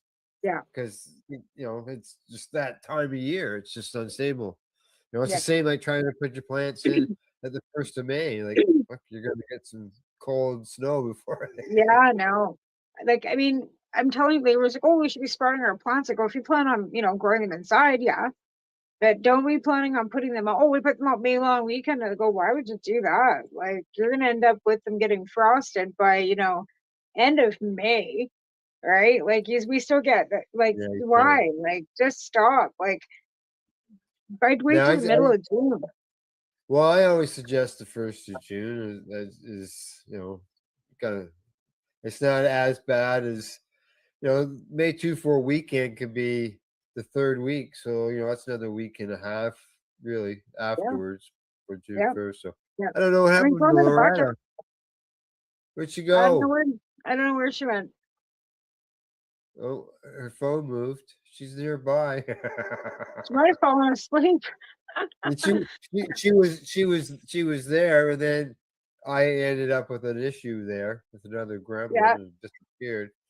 Like I said, she might have fallen asleep because she's taking the metro and she's tired. Like, and she might have just dropped off on us.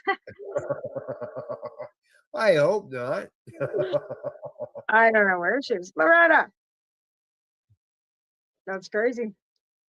Yeah. So this yeah, well, Canada, are you planning on going to this Canada Expo then, Al? Like, Yes. what events? And you're gonna do? Yeah. Are you gonna take that on the road? Like, are we gonna do it on? Yeah, Are we gonna do it I'm on gonna the go road? on the road.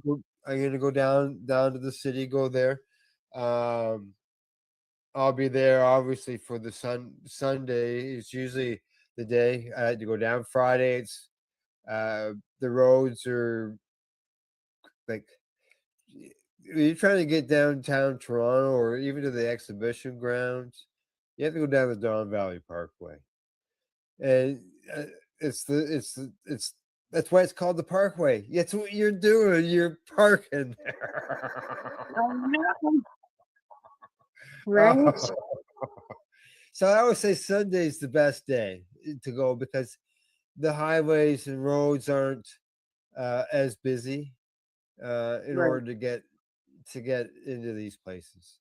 So Yeah. even Saturday can be a busy time, but the best time that I found to go is the Sundays. And if there's places that are selling things, they don't want to move them or carry them back, then they'll reduce things, they'll dump things, and that's Yeah, another you're way. right. Things, yeah, well, I mean, it's like a big expo, right? So they're going to have products, and Yeah, you're right. If they don't have to yeah, fly it back or take it back from where, yeah, they're going to be giving it bargain basement prices, and that's the right. best day to go to get the deals, right? You're Yeah. smart. You're a smart man. See, I've Right? had some experience. Right? No, that's a good thing though, because you're right. Like, you got to be able to get a nice piece of glass, and if the awards aren't till Sunday, then what's the point? Then you're not having to pay for a hotel room either.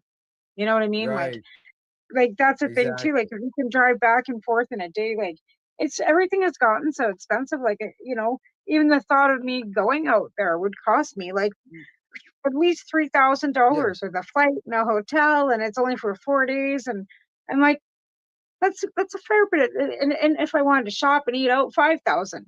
I'll just pull that right in my Yeah. butt. Like I just got to spare Yeah. $5,000 laying Yeah. around. Let me sign up a Yeah. ticket right now, right? Like, Yeah. are Oh, you there? there What you happened? are. Did you fall asleep? Did you fall? Oh, Oh, oh, she's gone. She's she gone. lost. We lost her. Yeah, yeah, yeah. And she fell We asleep on us.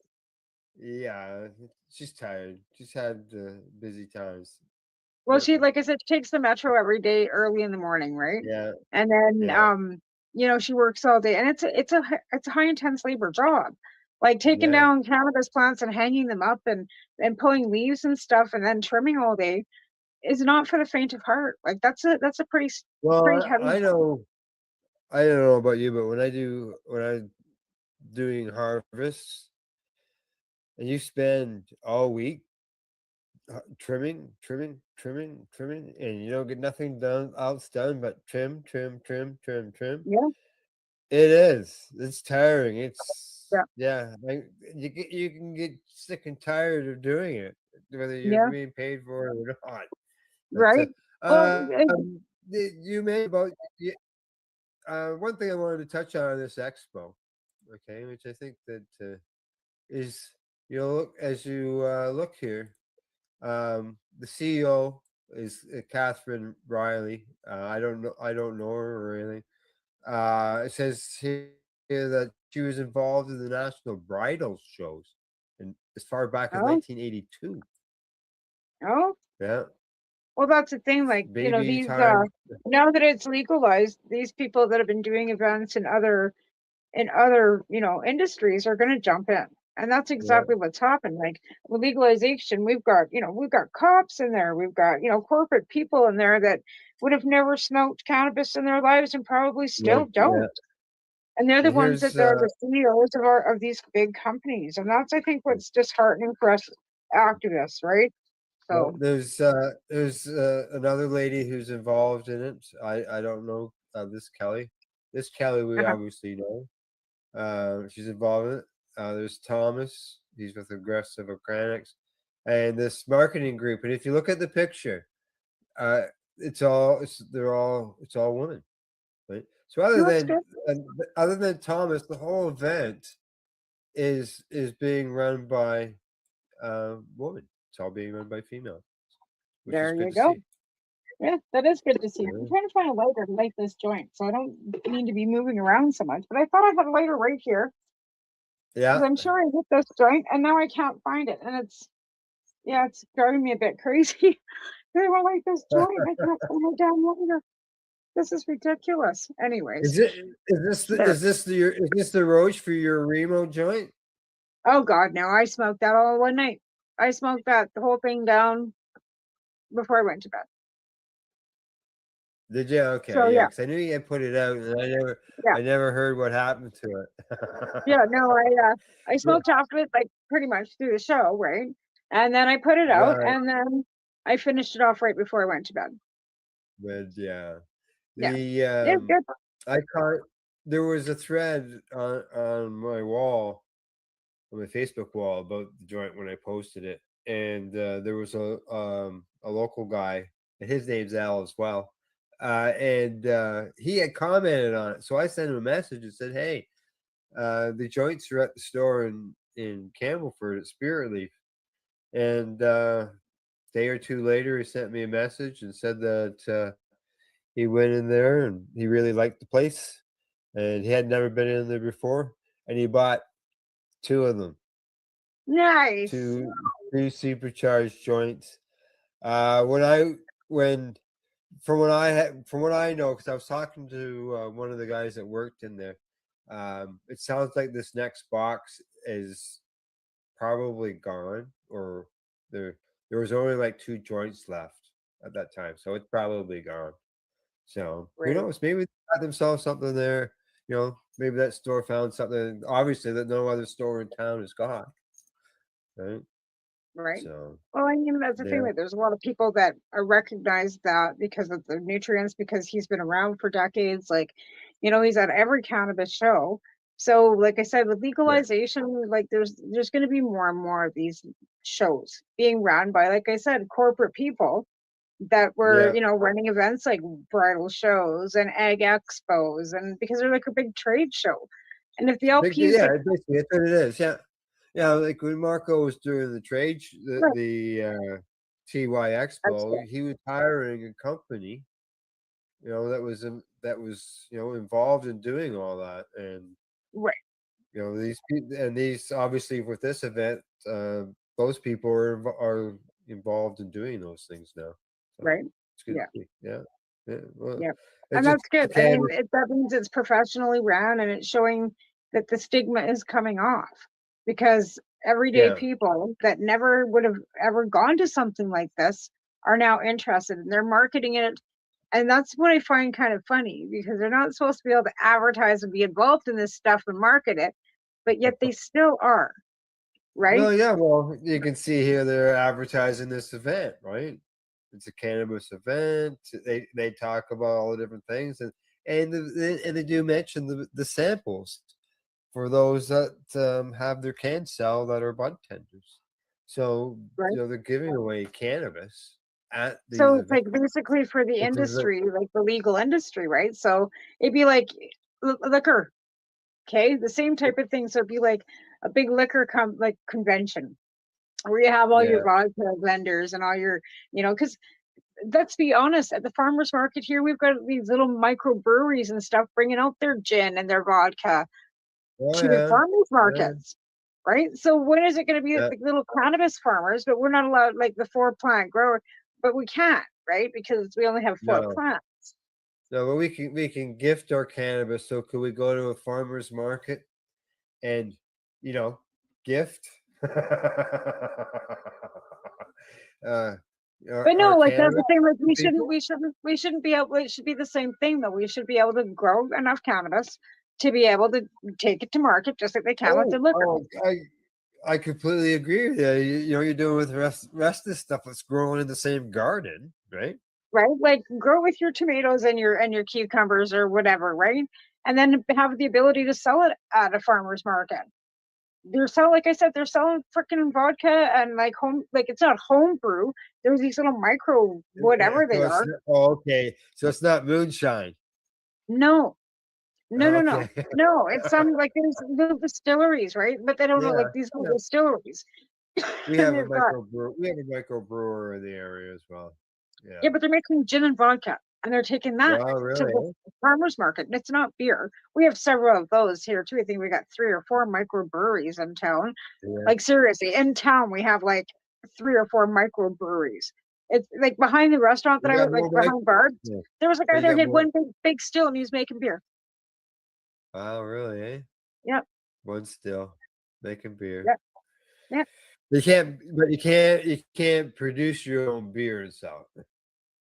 You have to have a Not in your license and all house, that. but you have to get a Yeah, license for it. If you rent a warehouse and you get all the that's the industrial same way. stuff and you get, Yeah, then you can still, but they're selling it at the farmers market. So they're technically selling it, not at a brick and mortar, right? Like that's a yeah. really fun, like, you know what I mean? Like how, I don't know. Well, be a It's not a craft licensed producer. setting, Yeah. but it's Are not a they like? licensed setting. You know what I mean? It's a farmer's market. It's not a licensed setting. There's kids everywhere running around, Yeah. Oh yeah. Oh yeah. It's public. It's a public thing. right? Yeah. Yeah. Oh yeah. So we Yeah. can't Well, grow I know. 4 Like plants in a public store. I can't grow I 4 plants in the public store, but we could have a no. wine Well, I testing know. in there. I know a store that actually has a license. They got a patient's license at the store. Well, that's what I was And thinking. That's what I was thinking as a production. Yeah, I thought about that yeah, too. they are. The last I was in there, and I'll be going there more often now. They were growing cannabis plants in the store, for patients. With a sign there, and they had, so you could see how they did it. So Yeah, it well, worked that's out. what I was thinking. But there's got to be a way to do that. Yeah, yeah. Well, maybe next time when I'm in there, if I remember, I'll ask them. Yeah. So I know they were doing Well, it. didn't Devin Ross have them growing at BMA talked to hydroponics? Huh? But didn't Devin Ross have some growing at BMA? Well, in the early times before CTCP, okay, because the CTCP office was at one time their grow room for when they I could see. bring people in. That's where they had their Right. vegetables growing and plants and stuff. Now, I don't know if they grew cannabis in there at that time, but I know that they did have vegetables growing and so on and so forth. So they could demonstrate and show the Right. customers. Yeah. Yeah. But, you've heard of them, CTCP. They, Oh, yeah. they need an office. Yeah, I know. And, I know. it turned from that, and a lot of patients got their license to grow in that space. So Yeah, that's where that's they. amazing. I know. But Yeah. like I said, we tried to satellite it out here, but as soon as people heard that it cost money out here, they were like, I ain't getting it. They Yeah, took their well, chances. those doctors want some cash for their. Yeah, well, it's their never work. free, right? But like I said, anybody who wanted to do it, and I'd let them know, well, yeah, I can help you with that, but it's Yeah, it costs money. Yeah, like you could go to some companies and get it done, but then you're also restricted to going to a licensed producer. They wouldn't allow you to grow your own. They would sign for those things. I asked And Canada, they had their I limits. asked Canada State 420 for my licensing. Like when I got my license through them, they gave me my LP license for free. When I asked them for the Yeah. paperwork so I could send it to Health Canada, they said, "Oh, we can't give that to you." I go, "Why can't you?" Well, we can, but it's $850. Oh yeah. See, for years, I know you're right there, like myself, helping a lot of people getting documents signed, sending them to a doctor that we might have known in the area that would do it, and we fill out the paperwork, and then make sure it's all done right, and check back with them to follow up on things. For the kindness out of our heart to help other people. And that was our reward. It just to know that you did something to help somebody. That somebody else got their license, they could grow their own medicine. You bet. Like, right, exactly. Yeah. Yeah. It was never, like I said, it wasn't ever about money for us. And it never was. Like, I know Debbie and Ross didn't make a thin dime off any of those patients. And I know I didn't. CTC didn't. We've never had any money in the bank. It's like, it's a non-for-profit just so we could actually do it if we had to, for whatever reason. I'm not even sure why we became a non-for-profit, to be honest. Yeah. I don't even remember. It's been so many years, but like It I said, has been, hasn't it? So, anything else you want to say before we shut things down? We got to get done here shortly because on CBG TV, The late night sesh comes on I at gotta the feed top my of the kid. hour. It's already 7:30 here, and we haven't eaten dinner. So I just look him. Well, yeah, you come right in from work. You're still wearing Yeah. your hat and your coat when you come on the show. I know, and I took So, my hat off because it was hurting my head. I've been wearing it all day because my hair wasn't great, but whatever. oh yeah, yeah. It's cold. I'm in and All out right. packing stuff. So Yes. All righty. Other than that, we'll see everybody next week with our special guests. Other than that, tomorrow morning, catch psychedelics and cannabis educational news with Glenn and Rev Cindy. And as you saw, Glenn's sitting in Costa Rica where it's 35 degrees and he's sweating it out. yeah, that sucks to And be that- so bad, right? Yeah, I know. It sucks to be here down there. Yeah, exactly. Thanks go to our helpful and friendly folks at Legacy 420 Camelford Lifestyle Shop. Huge thank you to our guest Laura Clark, who left a little bit early, but we kept the conversation going. And thanks to you, Tamara, and to everybody for tuning in tonight. And before we leave, one more promo on the vote. Don't forget to vote canexpo.ca. This is a slow and quiet version.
Let's share PACE everywhere. That way it can help create peace. People everywhere advocating cannabis education. You're listening to the PACE Radio Network here at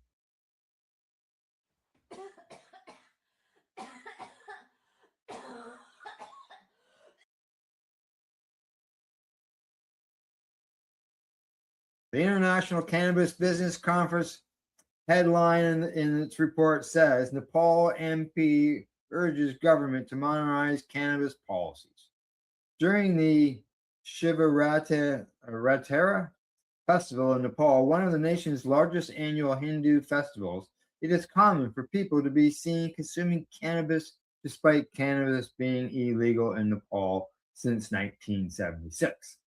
Cannabis possession and use are prohibited in Nepal and can result in incarceration, with people caught trafficking cannabis receiving much harsher prison sentences.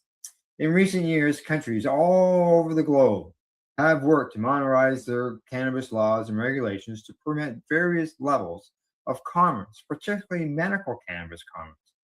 A laundry list of nations have successfully transitioned away from full cannabis prohibition to a regulated system. If an MP in Nepal has their way, the Asian country will join that list. Now, Rastra Swatratra Party, the RSP party, the MP there, Jalal, has demanded that the government immediately adopt a policy to utilize cannabis to boost the country's economy. Speaking at the House of Representatives meeting on Wednesday, he alerted the government to bring necessary policies to stop the exodus of youth through the use of cannabis, boost the country's economy, and create self-employment opportunities. They say cannabis should not be only seen as a narcotic substance and intoxication. It can also be used as raw material for medicine, clothing, paper, oil, bioplastics, and construction materials.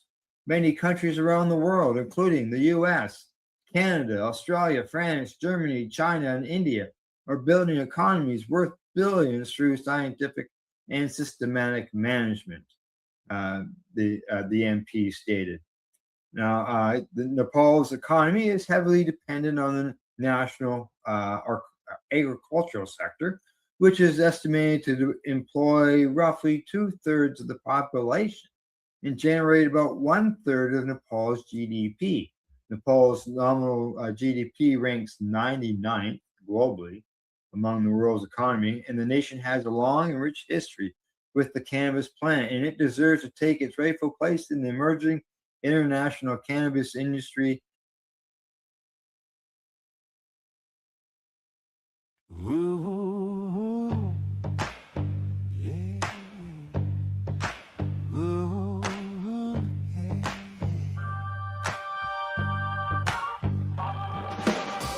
Brain on shuffle, same song. New spin, coffee gone cold, legs can't sit still again. Little blue notebook full of half-born schemes. Page after page of almost an in my dreams. When my head keeps spinning, I microdose my mind. Tiny little ticket till the room realign. Take a slow, sweet drag, let the static unwind. When my head keeps spinning, I microdose my mind.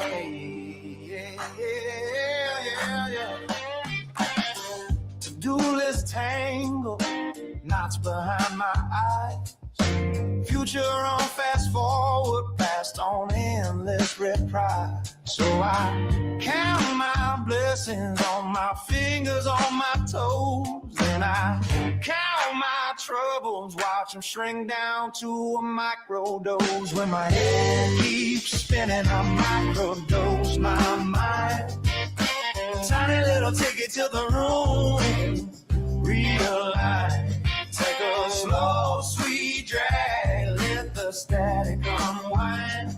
When my head keeps spinning, I microdose my mind. Oh, yeah, yeah. Little bit of color in the cracks, that's enough. Little bit of space in my chest for the tough stuff. I'm breathing slow, I breathe out light. Let the small things glow in the big dark night. When my head keeps spinning, I microdose my mind. Tiny little ticket to the room, realign. Take a slow, sweet drag, let the static unwind. When my head keeps spinning, I microdose my mind. When my head keeps spinning, I microdose my mind.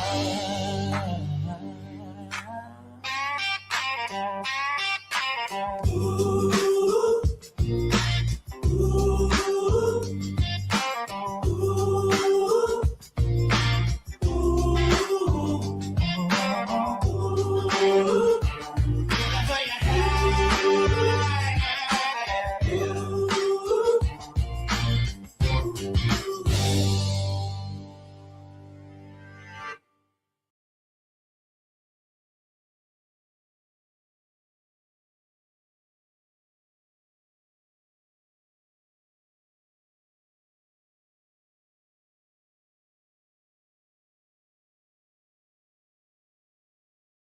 The opinions of the individuals during this broadcast are their own, and may not be the opinions of their group or other organizations they may be involved with. All medical advice during our broadcast is not a medical opinion and should be checked with your medical physician. Hi, I'm Timmy. And I'm Mary Jane. He's the newbie. She's the doobie, and this is the show where we toke cannabis. talk from both sides. Is that even possible?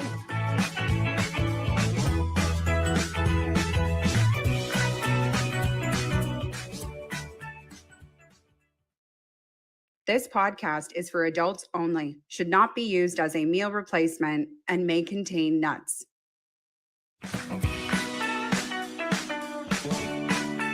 And hello, everybody, and welcome back to another episode of The Newbie and the Doobie. My name's Timmy. I am the newbie. Hi, Mary Jane, also known as the Doobie. Coming up on today's show, we have our high five list. We also have the word of the week. Yep, and we're going to hear from Tim and Janice. And as well a cinema review. Yeah, and we're going to end with what gets me going. It's a full show, so let's get going, shall we? All right. Today's a special day. Oh, today is a special day only because we have had to literally practice for it. No, you've had to practice for it. Yeah, I know what this is. And I've actually, it's true. It's been hard for me because I've had to practice not saying the word because I want to hear you say the word. Okay, so today is Diatomasius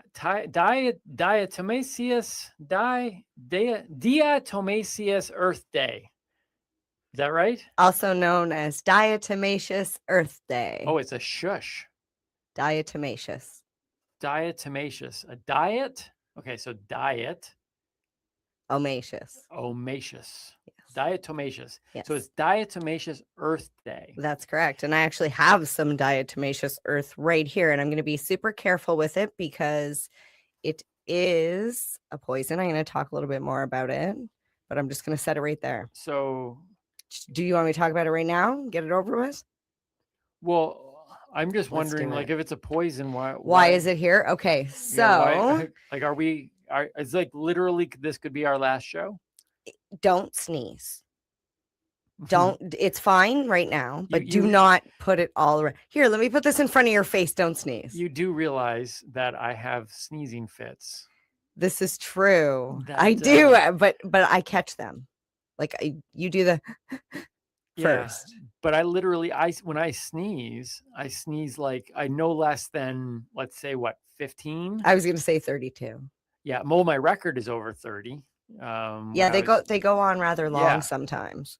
So if I sneeze once, we're pretty much dead because the sneezing will continue. The powder will be all over the thing. That's true. Okay, so I'm going to put this over. No. I'm not going to sneeze. You're good? Yeah. Let's do this. Let's, for the sake of the show, we're putting poison. We're putting our lives at risk just for you. Right? Just for you. Well, I mean, last episode we did a pee test. We actually brought urine into the thing. So now we're bringing poison. What's going to happen next episode? This seems like a very I don't know. What would we bring next time? I don't know. What's worse than poison? We went from urine to poison. Surprise. Stay tuned for that. Right? Maybe a guest. No. Well, I don't know how would that be worse than poison. I guess it depends who the guest is. That's true.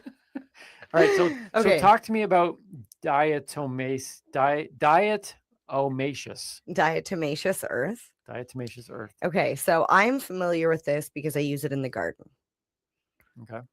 But I wasn't really sure what it was exactly, so I had to Google and I found out it was ground up sediment of fossilized algae. I just thought it was some like living thing from the bottom of the ocean that was ground up, which is technically what it is because it's sediment of fossilized algae. Why is it poisonous though? Okay. It's only poisonous if inhaled because it's high in silica. And if you inhale it, it can cause silicosis. Okay. So that's why I say it's poison. We can't inhale this. So like sneezing wouldn't really be the problem, but then the inhalation of the powder afterwards. Right. So if I sneeze and blew everywhere, if you breathed it in. Absolutely. Okay. Because there are little tiny particles. And this is why it's useful actually, is because of the particles in the garden, at least. So you use this when you're growing your cannabis. So yeah. So how you would use this is it's beneficial to help kill any insect that has an exoskeleton. Or your villain. Or your villain. Your arch nemesis. In their face. Right. Okay. All right. So it would work on ants, mites, earwigs, cockroaches, fungus gnat, larvae, larvae, the babies, the eggs. The larvae. Yeah, is The that how you say The it? E at the end always throws me off. Anyways, The that's how I wrote larvae. it. So the fungus gnat babies, because fungus gnats lay their eggs in like the ground. Okay. Right. And then they climb up the plant. And fungus gnat is like the number one pest that I have ever had to deal with is the fungus gnat. It's almost like, see, I used to make the mistakes of still buying plants from, Metro, like just like roses, like a rose bush or whatever. And then I would put it right in my garden next to the cannabis, not thinking that a lot of the stuff that you're getting from the garden center probably has some sort of bug on it. Right. So I would introduce the bug into my garden. So this will help with fungus gnats. So this is rat poison for your garden. Well, no, because Not they that you don't. have Well, rats in your garden. well, but the bugs don't even eat it. This is the They beautiful breathe it thing. in. No, this is how crazy of a thing it works. Okay, so how it works is you lay it out in a line. Oh, you want No, to like no, chop up some lines? no, not those kind of lines. Okay. But you would lay it out with a spoon very carefully. I suggest if you have a little dust mask, you can use that while working with So it. we shouldn't be wearing that now. Well, no, because we're not agitating it. It's Okay. just sitting here. Because in your garden, you would just leave it anyways, right? It would just sit there. What if I got sarcastic? Would that agitate it? Because that sometimes when I get sarcastic at you, you get agitated. I don't know. It depends if it's a male or female. What, there's male or female diatomaceous? No, earth? that women get angry with sarcasm. Okay, look. You missed it. Over your head, under your feet. I'll Dirt, continue on. I think So- dirt and earth is gender fluid. Pretty sure. I don't know. I don't think there is a male or a female dirt. Then I don't know if they'd get offended or not. Okay. So, or aggravated or agitated. I don't even know what I would say to like trash talk it. But anyways. So, okay. So as long as we don't agitate it, we don't need to wear the mask, but you would use gloves if you were picking it up? I would wash. Yes, Timmy, I would. Okay. All right. Yes. Okay. I was going to go into a long spiel, but generally, yeah, All right. I would. So how you would use it is you would take a spoon and you would put it in a line wherever the insects would be crossing. In a potted plant, you can literally just like make a bunch of lines on the bottom.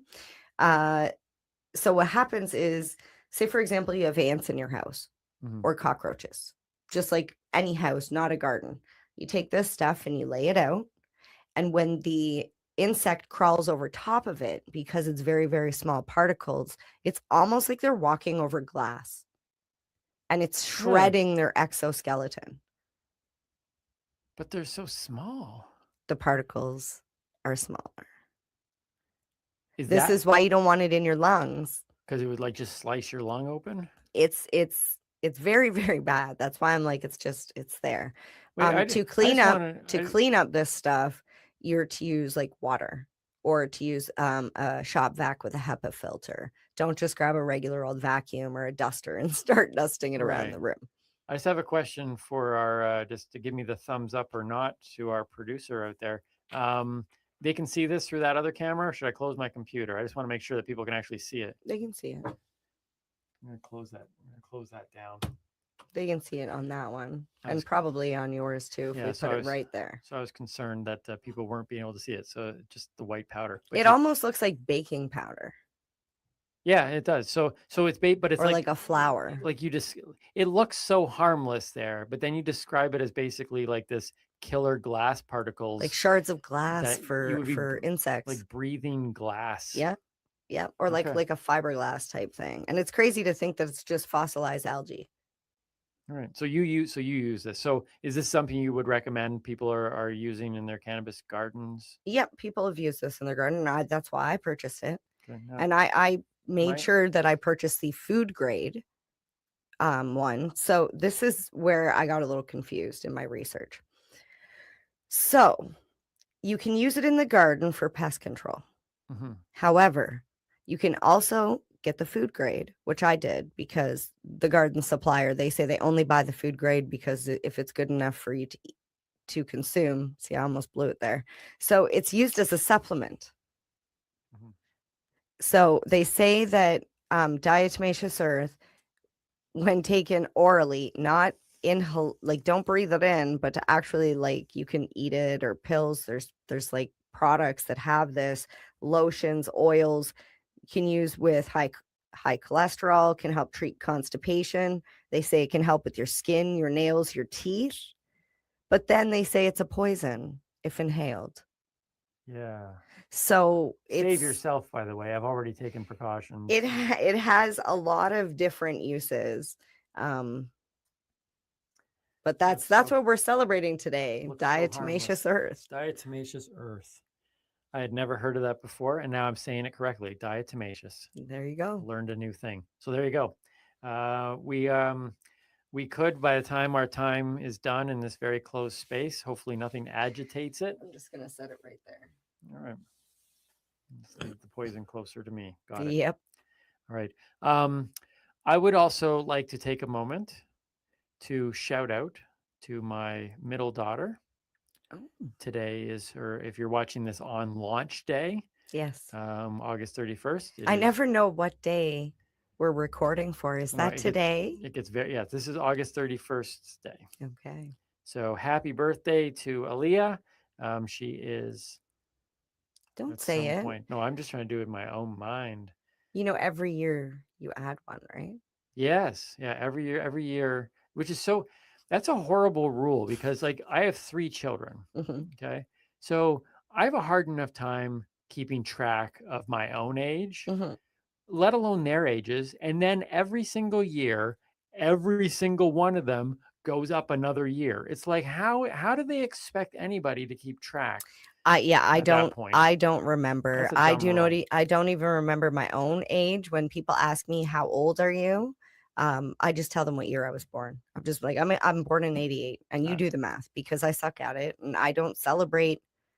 Actually, it's so funny. My friend the other day, her birthday is on Valentine's Day, and she's hated it for as long as she can remember because it's Valentine's Day. You either get a birthday or you get Valentine's Day, right? But you don't get, well, actually, it's mostly both. It's all just combined into one, and you don't get one or the other. Right. You just get a "we love you." Exactly. And I said to her, I was like, why don't you just, I said, February sucks anyways. It's cold. So why don't you have your birthday? Just have it in July. And then my other friend laughed and she's like, MJ, only you would say that. And I love you for it. You would do that, wouldn't you? I said, damn right I would. Just celebrate it when you want to celebrate it. See, I'm lucky. I'm born in the summer, so I'm good. I'm a summer baby. But happy birthday, Aaliyah. Happy birthday, Aaliyah. I think this is the first time on the show that we've acknowledged someone else's birthday. We totally missed my birthday. I know. Because it hasn't even happened yet. Right. I mean, like when you're watching it, my birthday already passed. But like right now, what day is it today? We're still in July. I don't know. Calendar says August. We're time travelers. That's apparently the day as of today. So yeah, we live in this by doing the podcast the way we do, we're in like this crazy time warp. I know. Of like jumping back and forth. And this is what the yeah, Avengers so felt if like we've in missed Endgame. your birthday. Yeah, we apologize for that. But Leah, I just happened to come across the dates and went, hey, this is Aaliyah's birthday. So happy birthday. So let's so my high five list today. High five. High five. Because like I know some people ask me, Timmy, are you joking? It's a regular question that drives me crazy because as a professional comic, well, you're a comedian, right? Everyone always assumes what's the joke, and like I tell the truth a lot, with huge embellishments, those type of things. But I was just thinking on or off stage. Both. Okay. Yeah. Well, there's so many times I'll tell like one of the most outrageous stories on stage, and people will be like, "Is that true?" And it's like, no. How did you even get out of the house? Shouldn't somebody be watching you 24/7? But so I literally, this is a true story. I have been trying to practice, and I've gotten it wrong so many times to say diatomaceous. There you go. Right, diatomaceous. So as I was thinking, I'm like, you know what? I wonder if there are other D words that would give me this much trouble. That's where my brain goes. And you might be thinking, that we go to some deeper place, but it's like, no, like what are the D words that I find super interesting? So I actually have Timmy's high five list. Can I ask?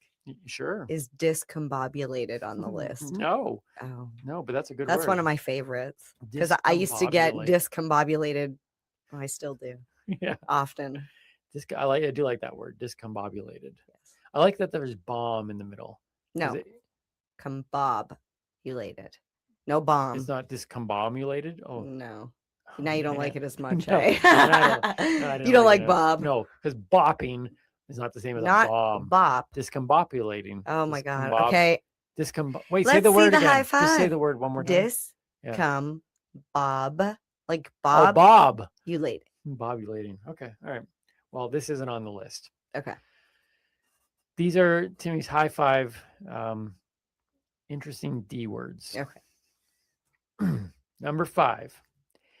Dexterousness. Like dexterity? Like dexterous. No, wait, I got this. Watch this. Here we go. Dexterousness.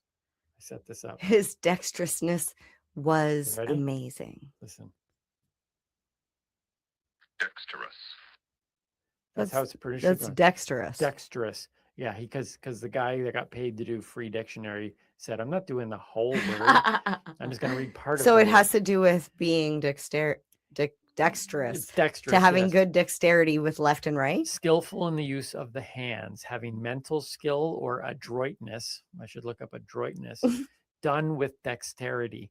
I hate when they use a word that is connected to the word to explain the word. Yes. So I don't know what dexterousness means, but I do know that it's done with dexterity, a dexterous maneuver. But I don't know what dexterousness means or what dexterity if you use dexterity.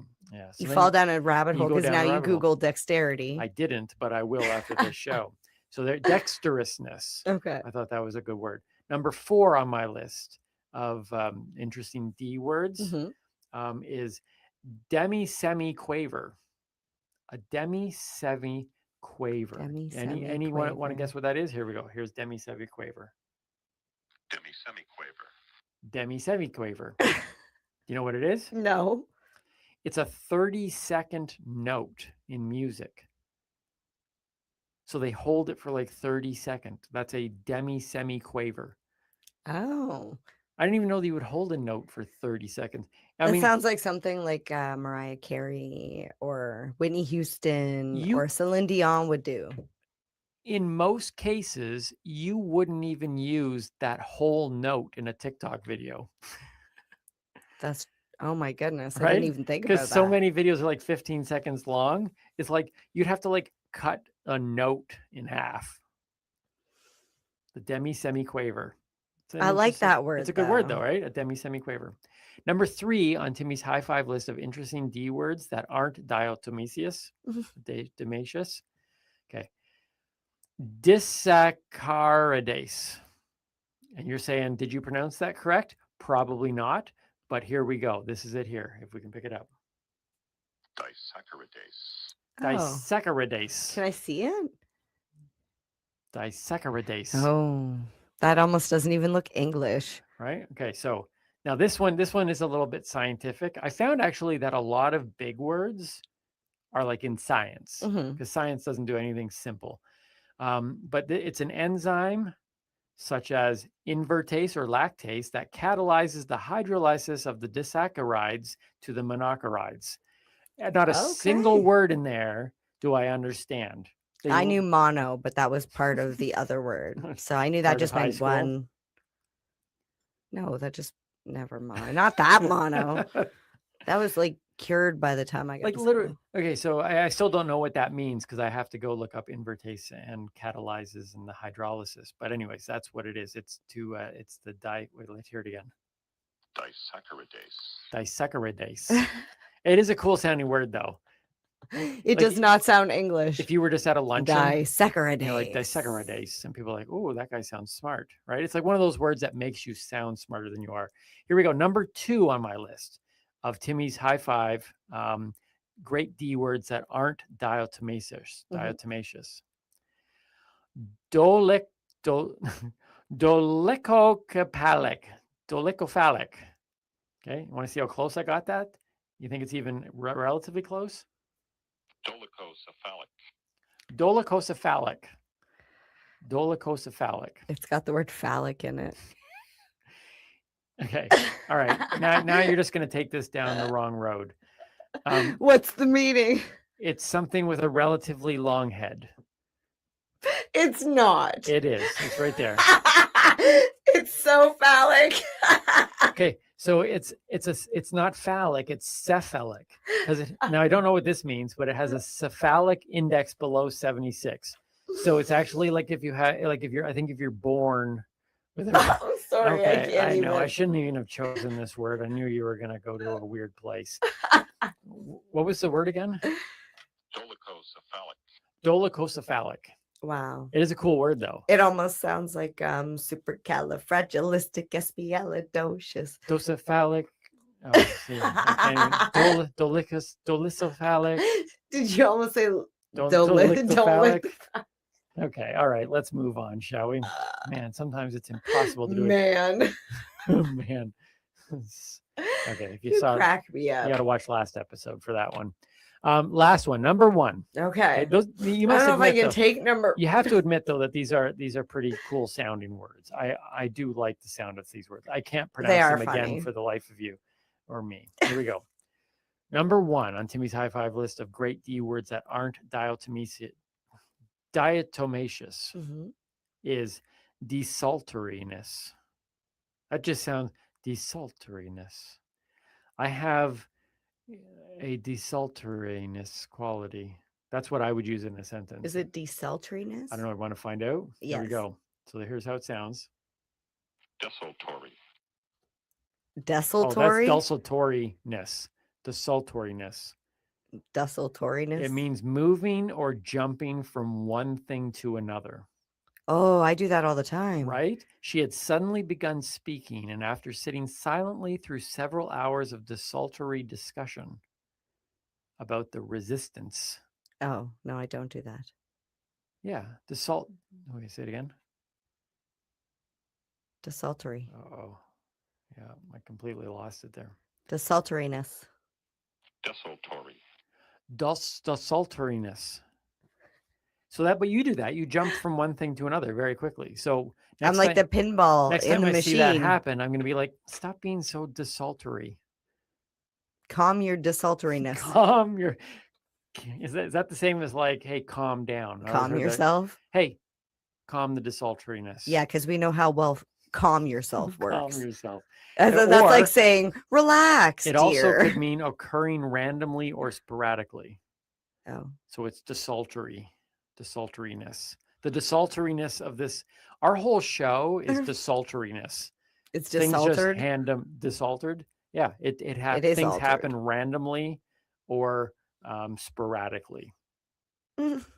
Right? And we jump from things often. So there you go. 5 D words that you've probably never heard about that sound really cool, but you can only pronounce it properly probably the first time. And then it goes weird from there. Or never, in your case. And that's all stemmed from my love of the word diatomaceous, which is currently killing us. I'm trying to not breathe throughout this episode. I know, right? So let's go to our word of the week and then bring in our friends Tim and Janice. All right, that's me. Word of the week. Is the word of the week diatomaceous? It is not. Because that would have been interesting, seeing as that is the word. Yeah, but we already did that. That's true. We've spent way too much time on a word that nobody cares about. All right, let's move on to a important word of the week. All right, we've got the word crumble.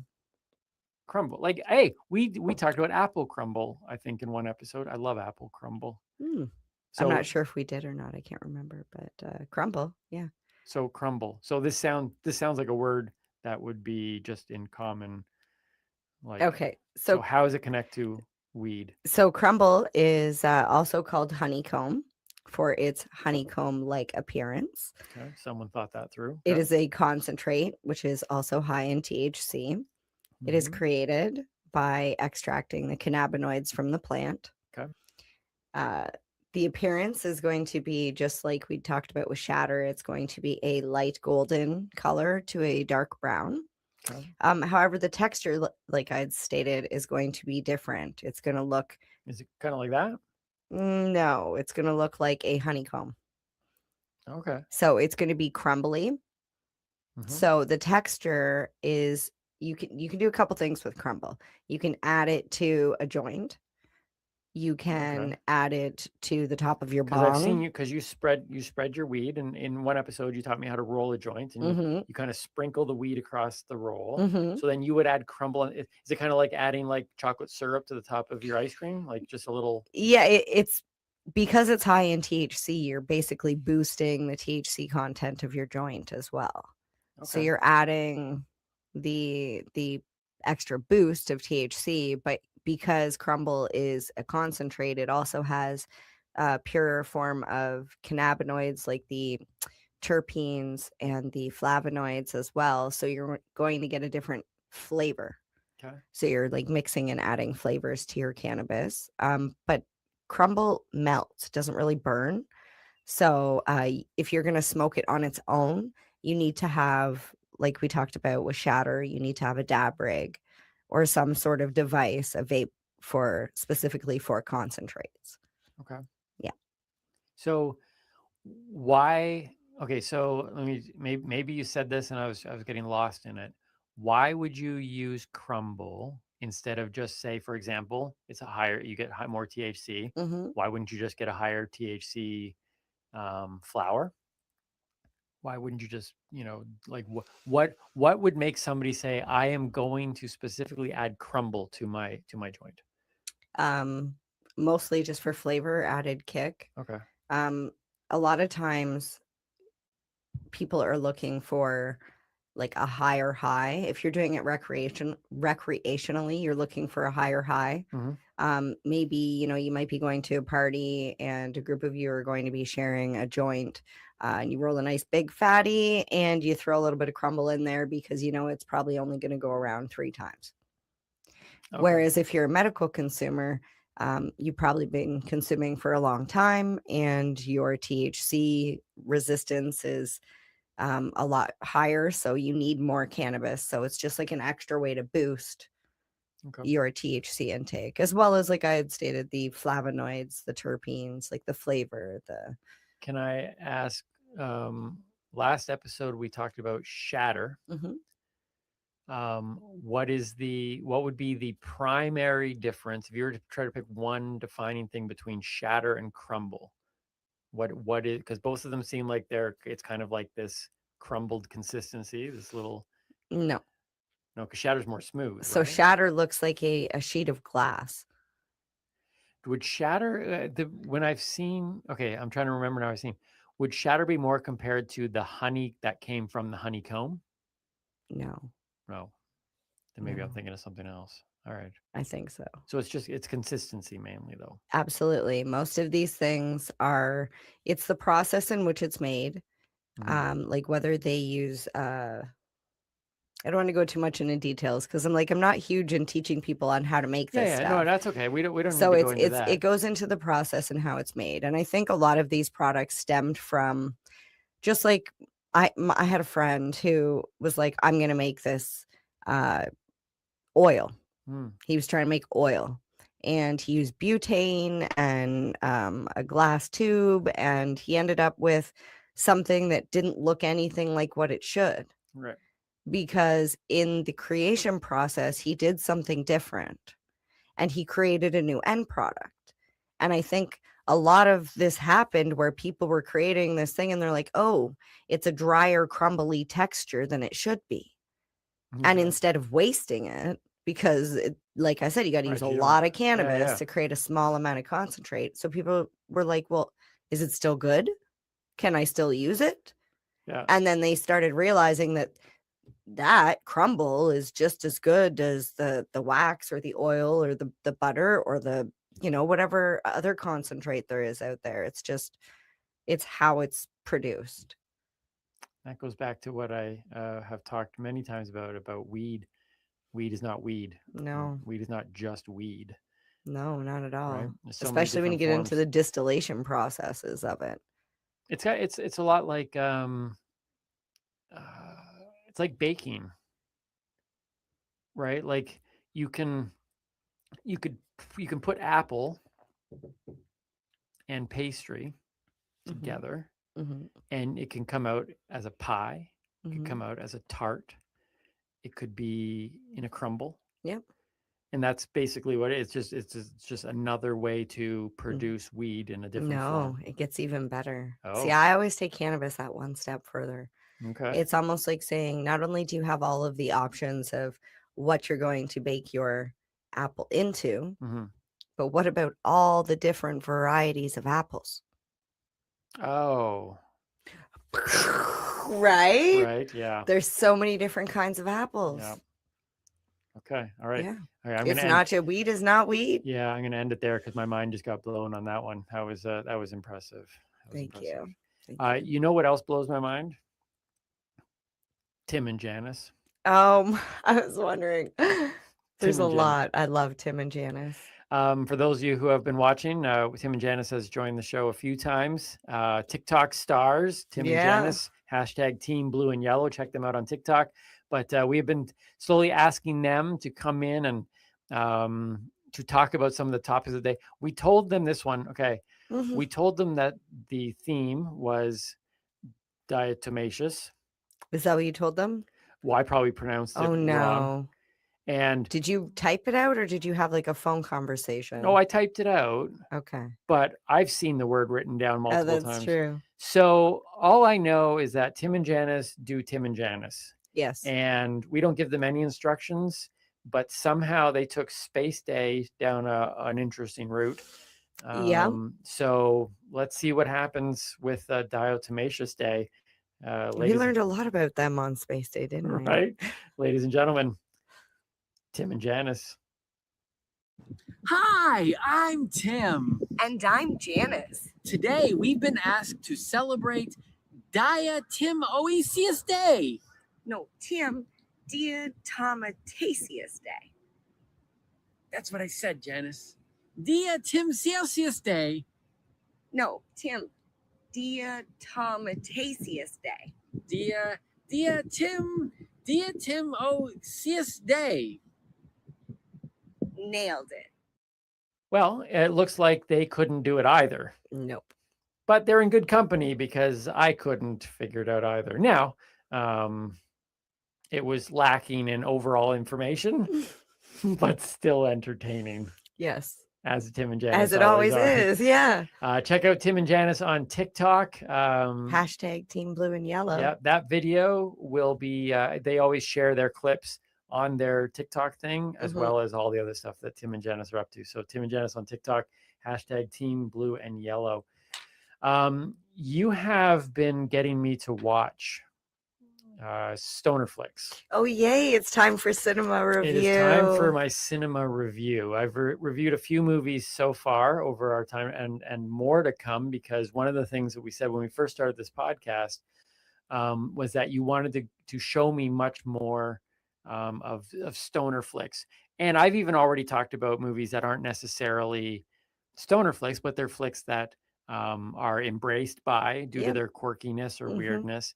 But this one is as stoner flick as you're going to come across. So I am so excited about this one because I told you to watch this for a reason, specifically because it ties in with what gets me going, Right. Not because it's a great movie. Well, it is a cult classic, apparently. I'm not going to say one way or the other whether it's a great movie. I am going to do my cinema review. Well, I was gonna say I'm not gonna say any more other than it is a cult classic. And I'll say why after if Timmy doesn't touch on it. All right. So I'll let you, because I'm so excited to hear this. For my cinema review today, I am doing Evil Bong.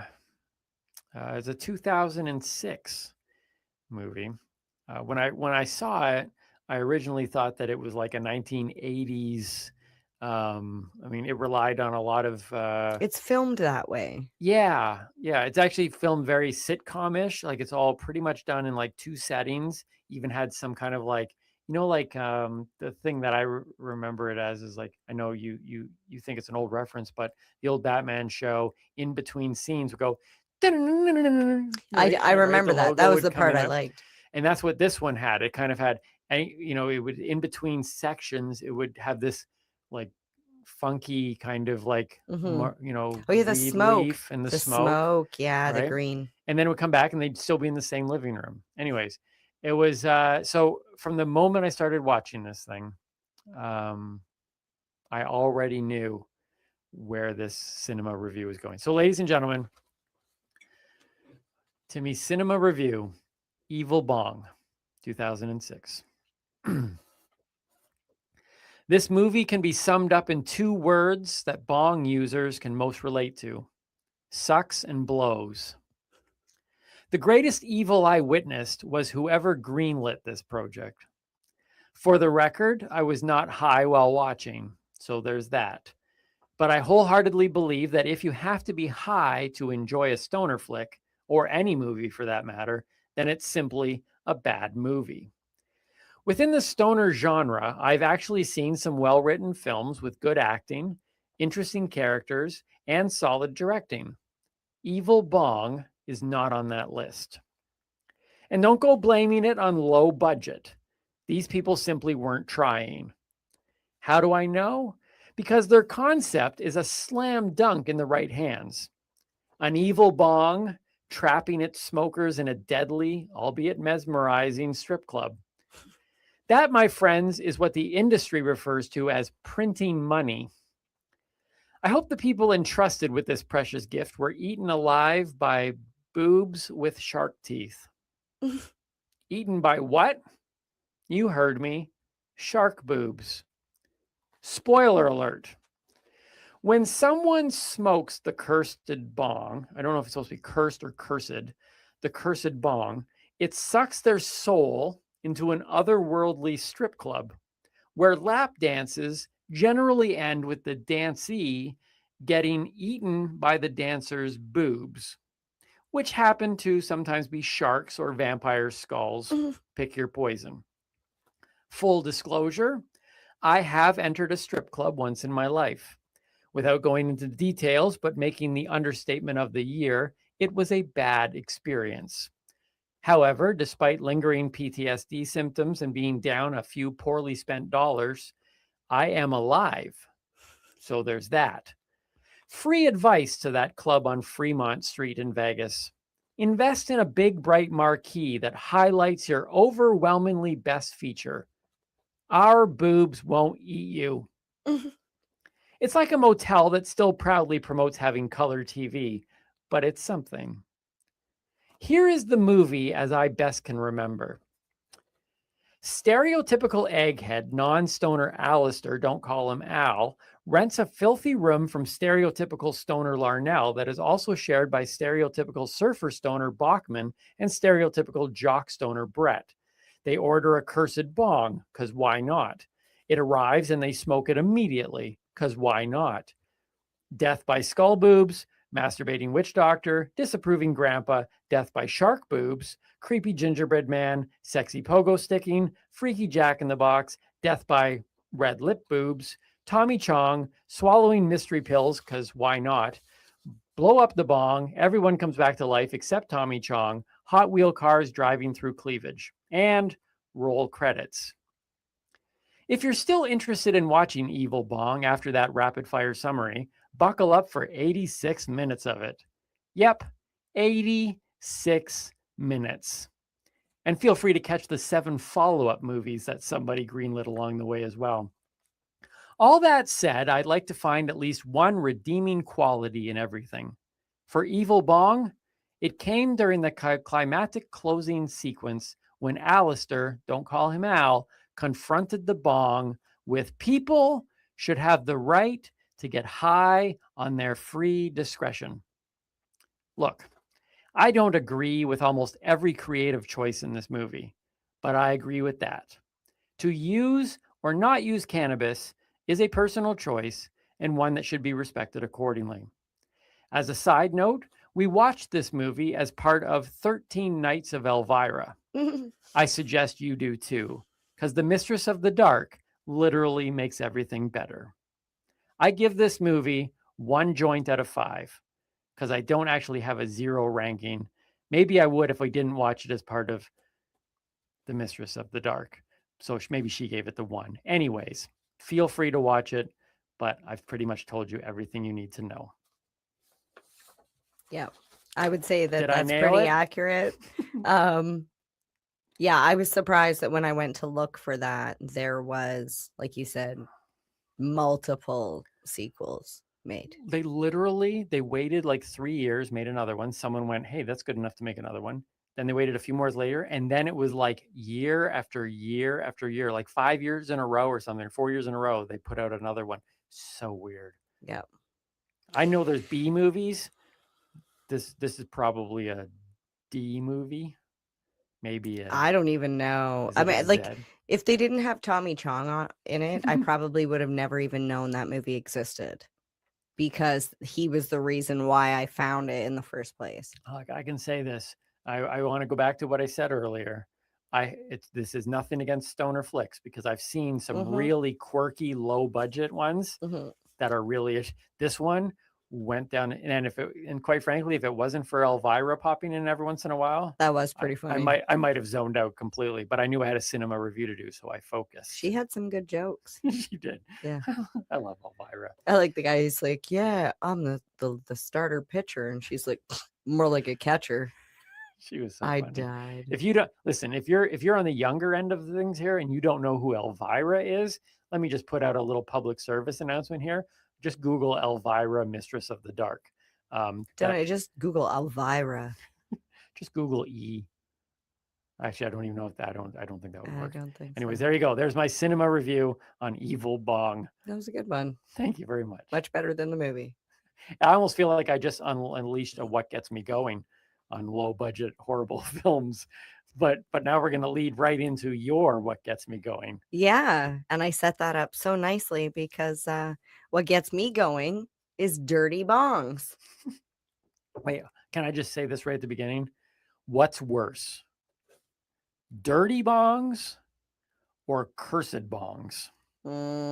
I've never met a cursed bong, but I've met many dirty bongs at people's houses. When you go over and they're like, you want to smoke a bowl? And I'm like, meh, okay. And then they pull out this nasty bong from underneath the coffee table or from under the sink, and it still has water in it from how many days ago is that?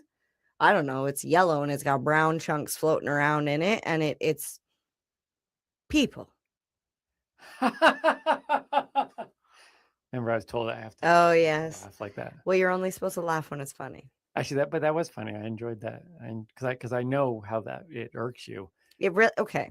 I know. Like when can you grab the bong? I legitimately I don't even smoke bongs at other people's houses because they don't. I've never tried a bong. Can I see that? Yeah. I don't smoke bongs at other people's houses That's for rubber. that reason. Haha, I was just about to talk about this. This is silicone. So this is a special silicone bong, and I have not used this one yet. There's still toss up on silicone, but the reason why I bought this was this reason. Oh, easy to clean. Easy to clean. And everything comes apart. Sorry. And it's food grade silicone. Just for the record, this reminds me of Qbert. Do you even know Qbert? Qbert. He's on Pixels. Yes, he's on Pixels. Yeah. Again. Okay. So this is on your list, younger people. Elvira, Qbert. We're just literally we teach everything on this show. That just reminded me of Qbert. Okay. Yeah. So now that I've torn my bong apart, you want to put it back together? Yeah. All right. So so the reason why you don't want a nasty bong is a couple reasons. You're not even going to be able to taste your weed, your cannabis, the true flavonoids of the cannabis strain if your bong is nasty and disgusting, because the way bongs work is the smoke has to go through the water and then into your lungs. So if it picks up all of the yicky stuff from the water before it hits your lungs, you're going to have that nastiness. So there's also health issues, and not to mention spilling the dirty bong. Nothing worse than nasty bong water spilt on a carpet because you know that shit's gonna stink for months. Months. It's Yeah. disgusting. Okay. So let's see okay.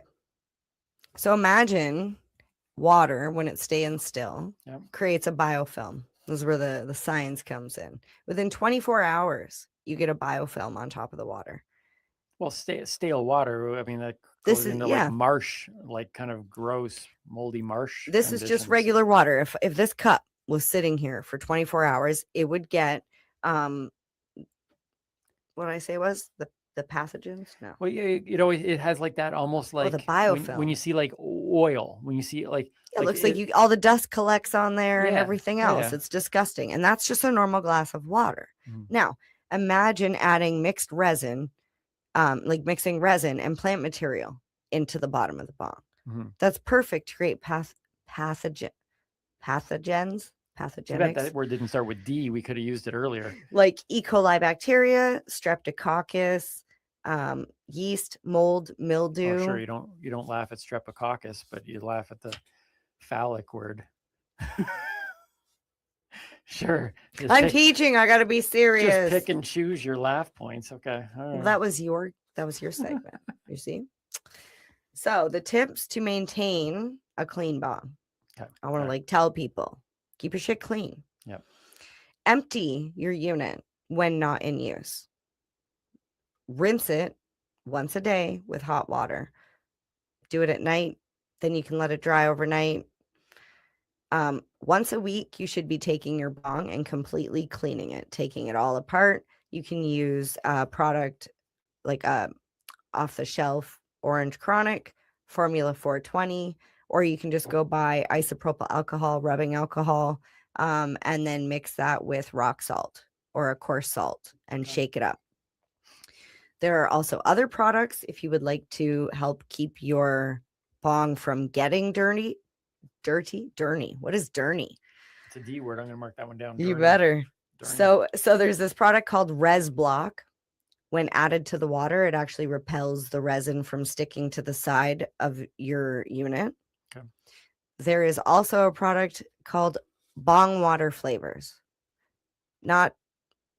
It's not flavored like bong water. I want to add that. The flavors are things like strawberry mango, peach grape. My favorite was apple kiwi or the pineapple.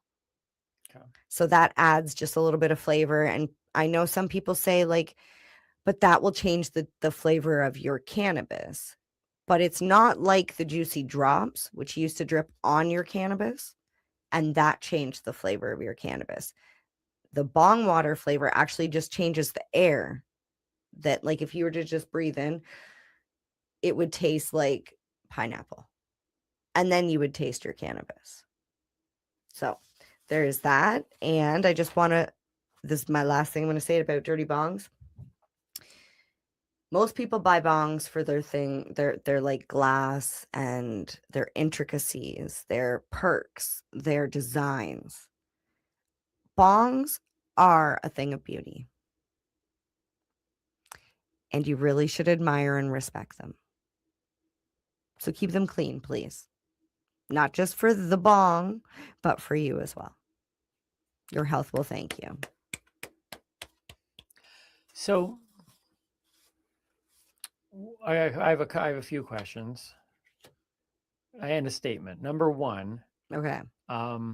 You have taken me into some cannabis shops, Mm-hmm. and I've seen some of the bong work. Yes, like the glass work and stuff like that. Like they're art pieces. I can't imagine if I was a. I can't say if I was a bong smoker, but I could see somebody not being a cannabis consumer. Mm-hmm. Having a collection of bongs. Like some of them are so incredibly intricate and detailed. I tell you, I amazing. don't. This one here is silicone because we travel with it. Right. It's literally just a prop. But there's a glass unit I want. It literally just looks like a vase. I think it's called the company is My Bud Vase or My Bud Vase, depending on what side of the border you're on. But it actually comes with like a rose pokey and it looks like a vase. It's something that if you spun it around and set on your shelf with the vase on the top, your grandma would come over and go, "Oh, I love that." Yeah, no, they look fantastic. So my question though is, do people who keep a dirty bong, is it solely based on like laziness and people who don't want to clean it, or are there people who say they like the extra flavor? There's nobody that likes the extra flavor. It boils down to amount of usage. I understand. Think about this. I smoke a joint. Think of how often I smoke a joint. Now think of how often they're going to be smoking a bong. Are they going to get up and go empty the bong every time and then fill it back up with clean water? Most of them, no. They sit there and they have their bong at the one spot, and then they go and they smoke their bong, and then they go back out. Yeah, but okay, so let me talk from a non-consuming standpoint. I wouldn't sit down with a bowl of spaghetti, eat the spaghetti, walk away for a couple hours, work on a project, come back and put more spaghetti in that bowl, because the old spaghetti is all crusty in there. So what I'm just trying. That's a great question. I'm trying, like, that would ask them. Like I would have that old crusty spaghetti on the bowl. I wouldn't even think about. I would take time to wash the bowl. Wow. Yeah. But this is a regular occurrence. Are you saying? Would you say? Oh my God, yes. I know Trev would be behind me on this because he is a bong, like a glass connoisseur.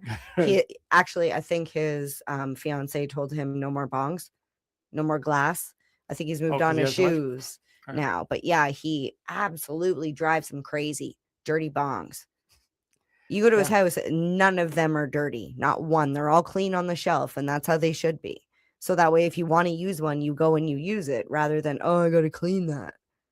Yeah, it seems to me to be something that would just it would just be natural, like cleaning your dishes. When you're done using it, you would wash it. But hey, to each their own. Whatever. Some people have messy houses, some people don't. Some people have messy bongs, some people don't.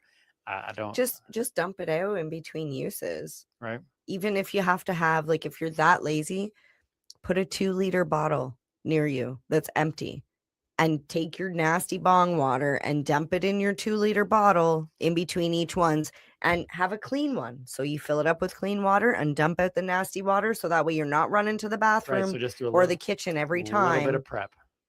You know, but make sure you have a lid for that 2-liter. That shit stinks. See, this is what I love about what gets me going. Because like this legitimately bothers you. It does. And it's so funny because I was like, oh, what am I going to talk about this week? And then my friend and I were talking, and she had her little bong out, and I was like, yep, dirty bongs. She yanked hers out from underneath the bathroom sink. Didn't hear any water go in it. Now, okay, is it taboo though to point that out to somebody? No, God, no. I'm sorry. I'm the kind of person that if you've got a booger hanging from your nose or something, I'm gonna like. Have I had one? No. Okay. No, I would tell you. Yeah. And normally I'm pretty discreet about it. I will say, like, you know, like, I think you. And I'll point. Okay, so you bring it up. You bring it up to people. Yeah, but with a bong, I'll look at it and be like, yeah, I'm not smoking out of that. It's nasty. You smoke out of that? No. Yeah, I'm not shy about that. All right. So don't hand me a dirty bong. That's just if you don't want to get bitched at. Okay, I wasn't gonna go down this route, and it doesn't have to be if we're getting ready to wrap up this show now. It's almost lunchtime. It is. We're gonna go eat. But as a comedian who processes the whole concept of callbacks, yes, I'm always aware of what's been said before. Yeah. And I just can't let this go because it fits exactly in what we've already talked about. I just can't. I can't creatively. I would kick myself for going, but it connected perfectly to an earlier part of the show. So we end our show with a callback. I need to ask you this. Why does everything in the cannabis industry seem to have a phallic Because we've joked about. Because we've joked Grab about the that. pipe. Right? This pipe? Yeah. No, like legit. I used to sell things, I'm not and wrong they'd be in thinking like, that, right? No, a lot of guys would ask, why do they all look like that? And honestly, I don't think I've seen a pussy pipe. I think we just lost our viewership. I think we just tripled. We'll see which way that goes. But it is true, because we've had that conversation. That was an interesting point. When we first got together, it was a very interesting point because I noticed it right away. Yeah. And I don't know who, I assume it's not a secret within the cannabis world, but I couldn't help but bring that up and at least ask that question. I think it's a necessity. We were cracking those jokes earlier in the show. Because like, even if it was round, no, we've made pipes you can make a pipe out of anything. It can be round. Why are they all look like penises? I don't know. Well, we are about to see if this was our last show ever, or not. But I don't know. Can you guys push? You'd say this. I've seen worse on YouTube, way worse. Yeah, I've seen worse on TikTok. Believe me, 80% of YouTube is a dirty bong. Yep. 20%. Agreed. Right? Ours is a very clean bong. It's marbleized. Check it. Marbleized. And made out of food grade silicone. There you go. All right. Another great episode in the books, Mary Jane. That's right. And I actually have my mug back to cheers you with. Nice. I'm not even going to say what we cheers with last time. You're going to have to check that out. That's an ending you won't want to forget. Last episode. Or maybe you might want to forget. I don't know. It could be better. I'm still or worse trying than to this wash episode. my hands of it. Who knows? I'm Timmy Boyle. Mary Jane Baker. Stay lifted. And keep on laughing.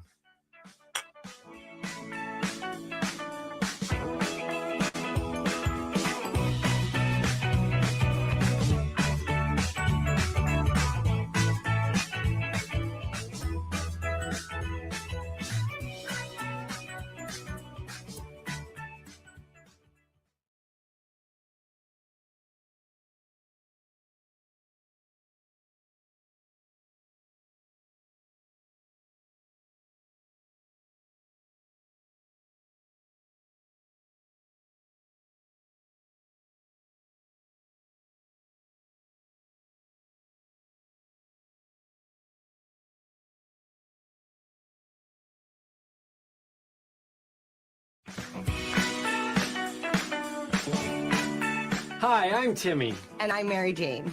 He's the newbie. She's the doobie. And this is the show where we toke cannabis talk from both sides. Is that even possible?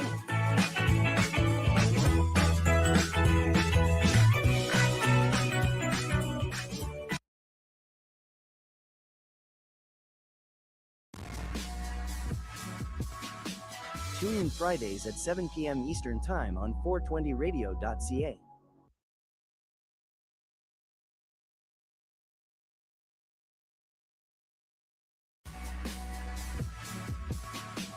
Tune in Fridays at 7 p.m. Eastern Time on 420radio.ca. You're watching the 420 Pace, found at 420pace.ca.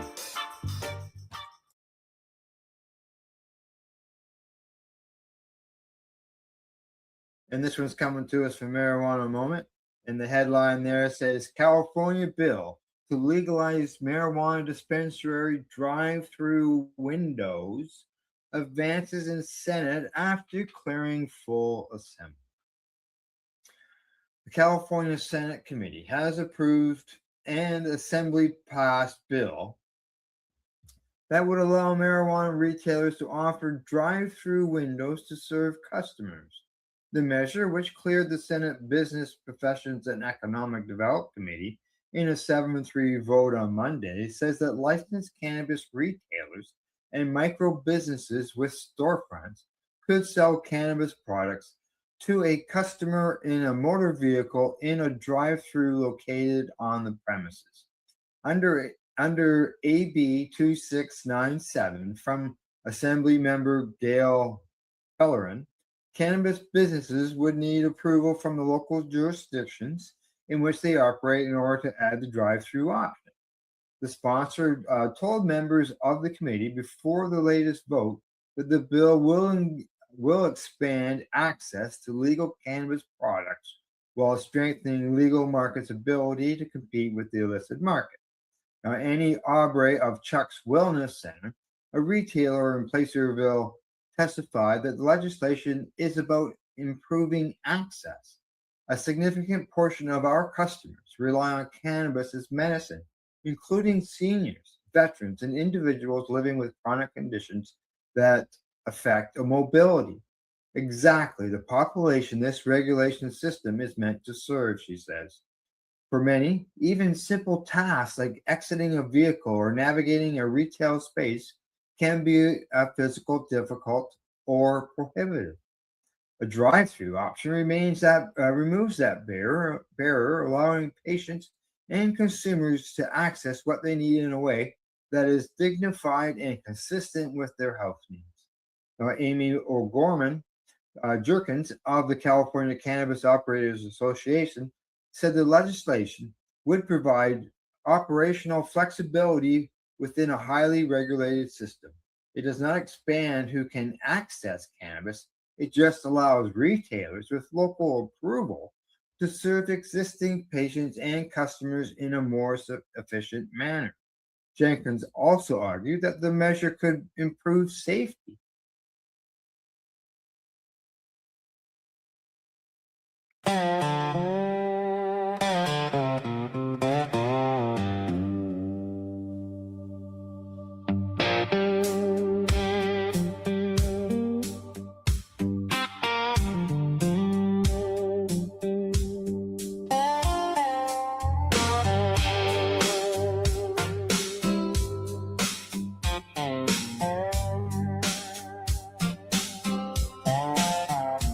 At the Grindhouse Cafe door, coffee steam on the glass, donuts in a paper boat, sandwiches going fast, gray heads and folding chairs, young ones in the back.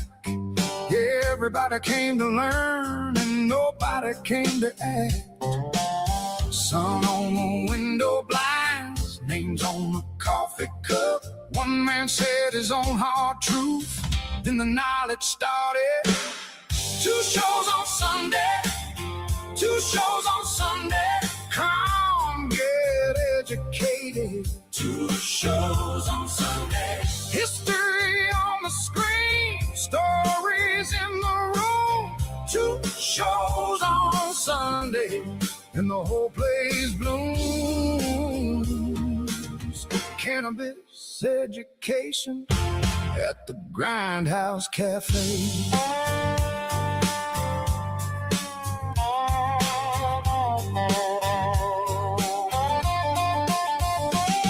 Science on the silver sheet, old laws, old fear, old fights, patient voices, careful words, doctors, researchers explain without missing a beat.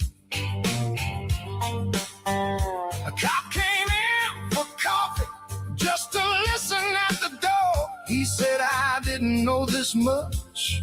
Then he asked for one more.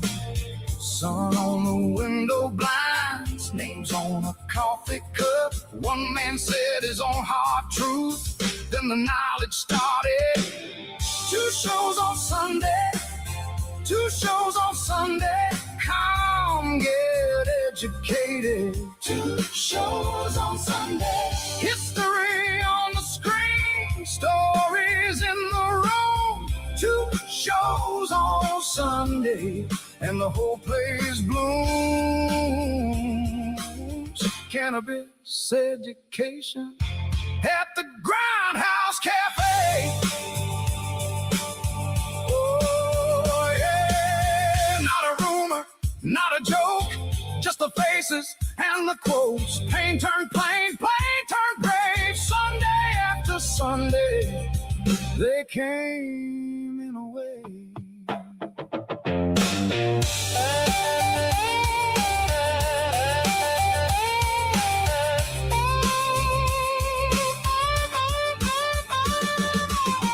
2 shows on Sunday, 2 shows on Sunday. Come get educated. 2 shows on Sunday. History on the screen, stories in the room. 2 shows on Sunday, and the whole place blooms. Cannabis education. At the Grindhouse Cafe.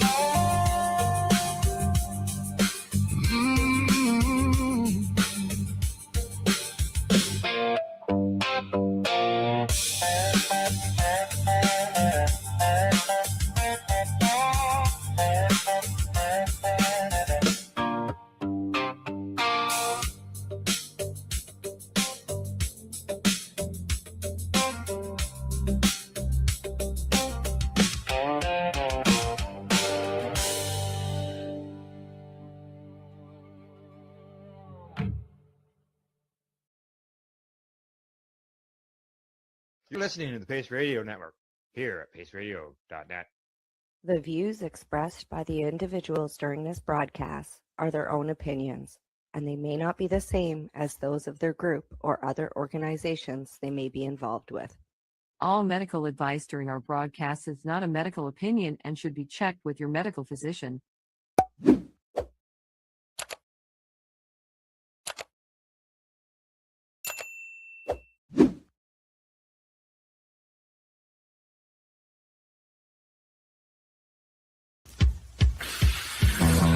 Oh yeah, baby, that's lovely.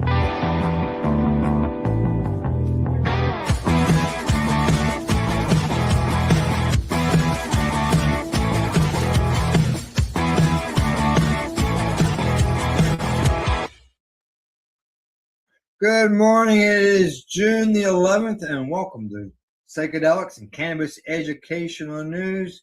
And a good morning to you, Rev Cindy. How you doing? I'm doing well. How are you? I'm not doing too bad. Was that a high five? It was a high five, my friend. It was a fixing the camera high five, but still, whatever works. Exactly. Yes. So how are things today? Ooh, it's Thursday. Let me see. How are things? Things are good. My car is getting fixed. Nothing. There was nothing major wrong with it. It's just the once in a while, the sprayer that gives you some water, the motor goes. Well, that's getting replaced, so no big deal. It's a nice day here, 30 plus degrees and sunshine this afternoon. We have a little bit of humidity. 30 is going to feel like 32, but it's not too bad. It's pretty okay. Yeah. Oh, if you don't like the sun. That's right. That's right. Inside with AC if you don't like the heat. Yeah, some people need that. So yeah. All righty. Well, I'm not doing too bad. Life goes on. Lots of room out here for me to tinker around on things. So that's what I've been doing. Cleaning up around the pond. Yes. Yeah. Removing a bunch of dead wood and dead brush and branches and things. Open it up some and still leave the new stuff that's growing there. That way the birds and everything got places to land and do their thing. Right. So all righty. What do you say? Yeah. We get started with the news. Well, there's something I wanted to talk about first, if I could. I bet you there is. I bet you there is. Yep. It was your idea to talk about it ahead of time, and you forgot. It was. I love it. Once again, ladies and gentlemen, the Nova Scotia Psychedelic Society, I'm going to put a plug in for them. We are, the board is putting on a movie called Descending the Mountain. It is being held at the Halifax Central Library, you can see. This is the Eventbrite page that I'm sharing right now. A little bit of an overview. We're back with another beloved film screening. Please join us for watching Descending the Mountain. Will be held at Paul O'Regan Hall at the Halifax Regional Library on June 3rd. The movie starts at 7 p.m. Our film screenings are a beloved event, and we're honored to host them once again. Tickets are available for purchase at the door for $25, or if you go to the link that we'll post in the comments, you can purchase them for $20 here on Eventbrite. The film takes you on a journey of mystical revelations through magical mushrooms and meditations. In Descending the Mountain, psychiatrist Franz Wallenweeder and Zen master Jana Palmers create a groundbreaking scientific experiment located on the majestic Mount Rigi in Switzerland. The film shows if and how, when united, psilocybin and meditation might expand our understanding of the nature of consciousness. And for more information, there is a link there that you can go check out, and you can check out our society webpage as well, which is again listed on the page, or find us in social media. We want to remind everybody that this is a substance-free, alcohol specifically free space. However, bring your non-alcoholic beverages, and some other beverages and tonics may be available for purchase. We have a beautiful lady that makes tonics who is coming. So we would love to see you on July 3rd for this beautiful movie. And I think Al has posted the link in the comments. Sure have. Yeah, it's there. It swallowed it all. It was a huge link, and it took it, and it is there for everybody to click on. And so if you're in the Nova Scotia area, head on down. Get some information in this documentary. It should be a good movie, yeah. Yeah. Oh, yeah. I completely agree. Educational documentaries can help a lot of people. Absolutely. I'll be there. You'll be there. Okay, sounds good. All right. Am I ahead of myself now? I think we're caught up now, yeah. Some more news to get to. All righty. Here we go. All right. Here we go. Coming to us first from StratCan. Alberta regulator eases restriction on cannabis samples. Let's find out what this is all about. Alberta is making a change that many cannabis producers and retailers have been requesting for years. According to StratCan, Alberta's cannabis regulator is easing restrictions surrounding product samples, allowing licensed cannabis representatives greater flexibility when sharing samples with retail staff and industry professionals. Under the previous rules, many producers argued it was difficult for retail employees to become knowledgeable about products they were expected to recommend to customers. Unlike many other consumer industries, cannabis staff often had limited opportunities to directly experience or evaluate products before discussing them with consumers. The regulatory changes are intended to help improve product knowledge and education within the legal cannabis sector. Supporters say informed staff are better equipped to answer customer questions, explain product differences, and guide consumers towards safer purchasing decisions. Industry participants have welcomed the move, arguing that education remains one of the legal market's strongest advantages over quote-unquote illicit sellers. Better informed retail workers may help consumers understand potency, cannabinoid profiles, terpene content, and responsible consumption practices. Critics, however, cautioned that regulators must continue maintaining safeguards to prevent promotional excess that can encourage irresponsible consumption. For Alberta's cannabis industry, the change represents another sign of a maturing market, one where regulators are increasingly focused on practical business realities, rather than the cautious restrictions that characterize the early years of legalization. I think this is a great move, Al. Yeah, anything that frees up, takes away some regulations, and improves things is a bonus. There's no doubt about that. I see that they say that all samples must remain for licensee use only and comply with federal guidelines. Samples are for retailer use only and cannot be provided or sold to the public. Mm-hmm. Yeah. We used to be all kinds of events, and there were samples, and you would see people posting samples. I haven't seen it. Yeah. Yeah, I mean, I used to go to like all of the different events, and like I would walk away with a bag full of samples. The last Grow Up event, seeing the bags of samples is completely different than in previous years. Oh, you're talking about the Grow Up event that just happened in Toronto? Oh yeah. Yeah. Okay. Yeah. I didn't see any pictures. I didn't see anybody. The samples were like, I mean, it was information, and then things that didn't include cannabis. Like I didn't see anybody receive cannabis samples at all. Yeah, that's in the past, you used to get a joint quite often from some people. Some people would have a little edible piece, and normally they didn't even have THC in them. They weren't even infused. It was just a sample, give you an idea what it tastes like without the infusion. So, all righty. Well, maybe someday we'll see the return. I like to see samples. They give away samples. I've seen them at trade shows in Toronto. You could get a sample, like a small little bit of wine in a glass for a donation to some organization. Why not a little bit of an edible or a little bit of an infused beverage? Yeah. No reason why not. There's no smoking involved, which is usually the concern. So, okay, are we done there? I think so. All right, time for us to move on to the next story.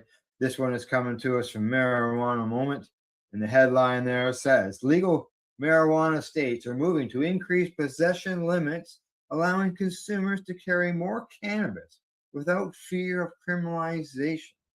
I like that idea. Lawmakers in at least 3 states have passed legislation this year to significantly increase the amount of cannabis that adults can legally possess. These expansions of existing state cannabis legalization laws are advancing as part of broader legislation that addresses various aspects of cannabis regulatory programs that will change how licensed businesses operate within their markets. But for everyday consumers, the possession limit increases mean they will be able to buy more cannabis when they go to the store and will be protected from criminal or potential criminal penalties for carrying certain amounts of cannabis. For example, Illinois lawmakers this month passed omnibus cannabis legislation that would allow residents of the state who are over 21 years of age to possess up to 60 grams of cannabis flower, which is double the amount in the current law. They will also be able to have up to 10 grams of cannabis extracts and infused products with up to 1,000 milligrams of THC, which is almost double the current limit. Possession amounts for adult non-residents would also be doubled under the bill.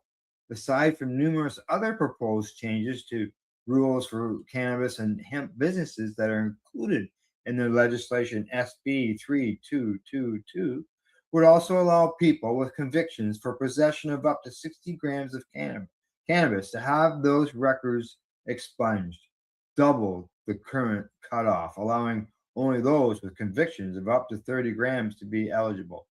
The bill cleared the Senate and House of Representatives and now awaits action from Governor J.B. Pritzker, who in 2019 signed the state's cannabis legalization policy into law. In Vermont, lawmakers similarly approved a large-scale cannabis regulatory reform bill, S278, that doubles the current possession limits to up to 2 ounces of cannabis or 10 grams of hashish. The measures was approved by both the chamber and the legislator last month and is headed to the desk of Governor Phil Scott, who in 2018 signed a bill to legalize cannabis possession and home cultivation, and then allowed subsequent legislation to legalize commercial cannabis sales to take effect without his signature in 2020. Now, in April, Massachusetts lawmakers passed, and Governor Maura Healey signed a bill that broadly restructures how cannabis is regulated in the state and includes provision increasing the personal possession limit for cannabis from 1 to 2 ounces.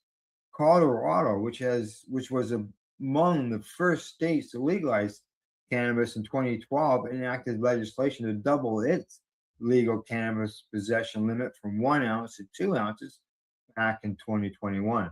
Now, Karen O'Keefe, state policies director for Marijuana Policy Project, said the recent trend of states moving to let adults carry more cannabis without the fear of criminalization is a positive development. I agree with her. Now, she says, we applaud lawmakers for treating adults like adults when it comes to cannabis. A core purpose of legalization is to stop punishing adults for using a plant that is safer than alcohol. Unfortunately, legalization states are increasing, recognizing that low possession limits unnecessarily ensnare residents in the criminal justice system, and restrictive possession limits also prevent consumers from buying in practical quantities. Yes. When cities and towns opt out of legal sales, it can be a long trek to the nearest dispensary, and raising possession limits allows adults to stock up reasonably, saving time and money and gas. Gotta say yes to increased possession limits. We could use some of that here in Canada. Yeah.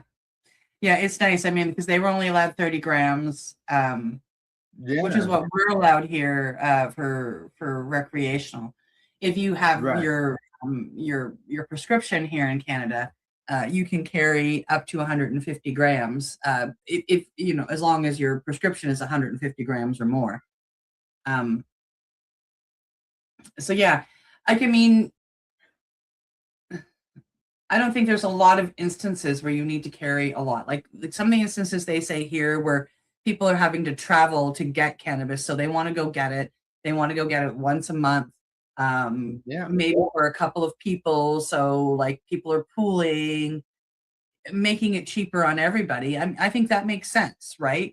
If you were like, I mean, and for us, like if we're traveling within Canada, and I mean, a lot of us take off for the summer, hop in a camper van or travel across Canada or something, and we want to be able to not worry about our prescription because our prescription is going to get delivered to home. Like I know, like last summer when I was traveling for education purposes and I was gone for 6 weeks, I could only bring less than a month's worth of cannabis with me, and my cannabis gets delivered to my home. So when I'm in BC, I only have, 3/4 of a month worth with me, even though I'm there for 6 weeks, right? And that's kind of crazy. Yeah, you'd have to go to a store. You run out. Yeah. So yeah. All right. There we go. There we go. Gotta get some more. Get some more states with higher numbers. Yeah. They didn't say anything about increasing plants. No, just the number of what you can carry. Just what you can carry. Yeah. Gotta get on that. Those states increase the plant number. Yeah. Let people grow. Yeah. All right. Let's move on. Okay, on to the next story. Coming to us from BNN Bloomberg. Optimi Health completes first export of psilocybin to the United Kingdom for phase 2 clinical trial. We're not just exporting cannabis now here in Canada, we are exporting our magic mushrooms. A Canadian psychedelic company has reached an important international milestone in the growing global medicine or psychedelic medicine industry.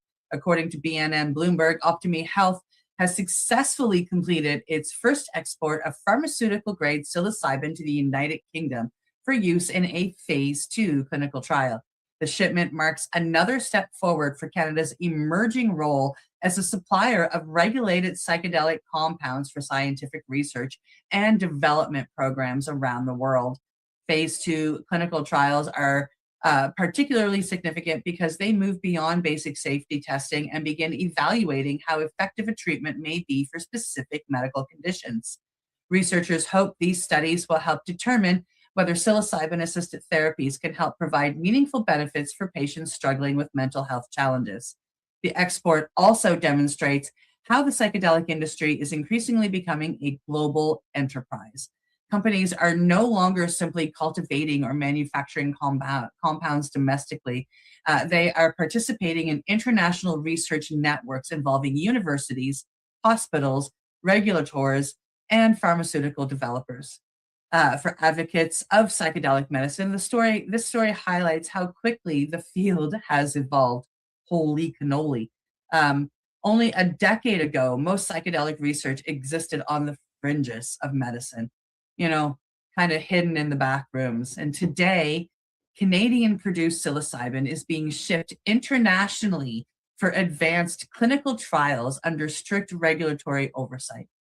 As more trials move forward, researchers hope the resulting data will help determine where psilocybin ultimately fits with modern healthcare. This is really exciting news, Al. I mean, a lot of us that already know the real world experience, we know what's going to come out of a lot of these trials, but to see the scientists, to see the doctors and the governments getting on board, allowing sharing between countries, not just of knowledge, but of product, I think this is super exciting. Oh yeah, yeah. It just shows the advancement. And let's just hope that once these trials are completed, being this is a Canadian company, that they are allowed to help Canadian patients and not be, not be prevented by the government because they only have that silly SAP program. Yeah. Yeah, well, like, let's hope other things move forward with this. And, Yeah. One of the things that a lot of this research will help with is to get rid of silly things like, Section 56 or the SAP program. Correct. Where a doctor can feel now free to say, listen, I think psilocybin therapy is for you. And I know this great facilitator over here, and the three of us are going to work together. Patients can access. Yeah, like there's a way for them to still control it without controlling it. And I really hope that, like all of this research is going to move us forward to that. For those who are wondering what it's made out of, it says here that because first thing I think it's all synthetic. Does it say that it has psilocybin biomass is part of this process? So I'm sort of wondering, is the whole plant involved in this? Well, I'm not sure if they're extracting the psilocin or not. I mean, they're talking biomass. Yeah. I mean, biomass, yeah. Bio still says natural, but I mean, I could be completely wrong. I know that here in Canada, when they were first starting their trials, the trial that I was supposed to be part of, but I ended up going for iboga,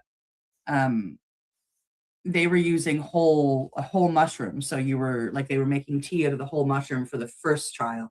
The second trial they did, they extracted the psilocin from the mushroom. So you were still taking natural product, but they were extracting the psilocin directly. So you weren't taking all the unnecessary stuff, right? Yeah. And it wasn't synthetic. It was still true mushroom.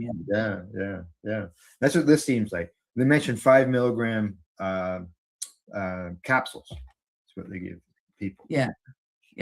Well, a 5 milligram capsule would be equivalent to a full gram of fruiting mushroom. Oh yeah. Yeah. Okay, good to know. Yeah. All righty. Anything else on the mushroom end of things you want to discuss? So. All right. I think we got some more stuff on that and on the UK coming up in a story after the break. So. All righty. From there, we're going to move on to our next story. And this one's coming to us from Marijuana Moment. And the headline there says, California bill to legalize marijuana dispensary drive-through windows advances in Senate after clearing full assembly. The California Senate Committee has approved and Assembly passed bill that would allow marijuana retailers to offer drive-through windows to serve customers. The measure, which cleared the Senate Business Professions and Economic Development Committee in a 7-3 vote on Monday, says that licensed cannabis retailers and micro businesses with storefronts could sell cannabis products to a customer in a motor vehicle in a drive-through located on the premises. Under AB 2697 from Assembly Member Gail Pellerin, cannabis businesses would need approval from the local jurisdictions in which they operate in order to add the drive-through option. The sponsor told members of the committee before the latest vote that the bill will expand access to legal cannabis products while strengthening legal markets' ability to compete with the illicit market. Now, Annie Aubrey of Chuck's Wellness Center, a retailer in Placerville, testified that the legislation is about improving access. A significant portion of our customers rely on cannabis as medicine, including seniors, veterans, and individuals living with chronic conditions that affect mobility. Exactly the population this regulation system is meant to serve, she says. For many, even simple tasks like exiting a vehicle or navigating a retail space can be a physical difficult or prohibitive. A drive-through option removes that barrier, allowing patients and consumers to access what they need in a way that is dignified and consistent with their health needs.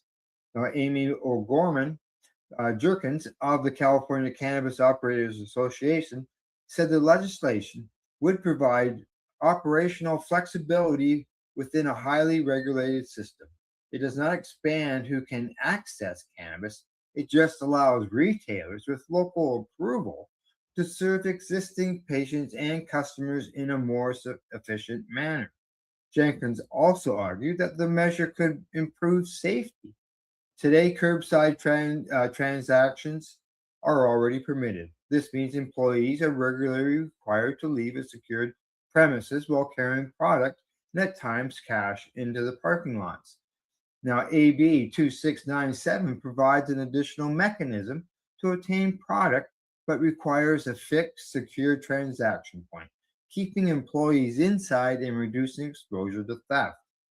Now, the bill sponsor also previously said that California cannabis retailers lack a common and accessible transaction path for consumers afforded so many other retailers in California, including fast food, pharmacies, banks, and even liquor stores. Cannabis consumers who have mobility issues or other disabilities have limited options for being able to obtain cannabis without having to step out of their vehicles. And while some delivery is legal, there are service area restrictions, she says, and allowing cannabis retailers to add the consumer-friendly option of a secure drive-through, if approved by the local jurisdiction, will enhance the customer experience, increase safety at cannabis retailers, and help expand California's legal cannabis marketplace. Now, the California Narcotic Officers Association opposes the proposal. However, with a representative, Ryan Sherman, testifying that it would be harder for dispensary workers to check customers' ID for age and compliance or to detect signs of current intoxication at drive-through windows. He argues this bill prioritizes speed of sale over public safety while undermining current safeguards designed to prevent illegal sales and protect public safety. Well, Cindy, to that officer of that association, are they on the same line when it comes to the sale of pharmaceuticals and alcohol through drive-throughs? Yeah. Yeah. I mean, if you want to be concerned straight across the board. We have here in Nova Scotia drive-through liquor stores. A beer store. It's on the main drag, one of the main drags in the industrial area in one of our main cities of Dartmouth. And it's legal. It's legal booze. It's actually at a production site for Moosehead Lager. They have a store you can walk in, and they have a drive-through, and it's open from like 10 a.m. to midnight. And on the weekends, I think even 1 or 2 a.m. Yeah, we have a microbrew near us that they're open till dusk till dawn, basically. Pretty much, yeah. And like here in Nova Scotia, we have a number of Indigenous dispensaries that are on the different reserves, and there are many of those that have drive-throughs. And I've never seen them like they seem to do wonderful. Like they still check IDs, they still do everything they're supposed to do, and they don't have to, like as they say, run outdoors with a big bag of weed or a bunch of cash in their hand. Yeah, like there's no, the person in the window, the store operator, can see the person's face. They can match the ID of the person's face. So I don't see. Well, yeah, I think it's great for the people on the disability end of things. Yeah. It's And unfortunate. straight up, most of the people that are going to use the drive-through are regular customers. If you're not a regular customer, who wants to go up to a drive-through and start asking a bunch of questions? You want to go into the dispensary and ask a bunch of questions. Yeah. Just right. go up, So get what you want. 95% of the people that are going through the drive-through, they already know by name. Yeah. Yeah. No, I think it's a great idea. I don't know of any here in Ontario. I don't, as far as I understand, I don't think it's even allowed. I could be wrong, but yeah, I don't know of any. But why not? Yep. So, like they Yep, say, they mention safety end too, because of the curbside end of things. Yeah, like I mean, I know most places, like, I mean, if you look at grocery stores and whatnot for curbside delivery, they have certain areas that they want you to pull up. Your items are already paid for because you bought them online. You're not, you know, Right. so it's coming out and putting stuff in. There's no money exchange or anything. And it's the same with most companies out there.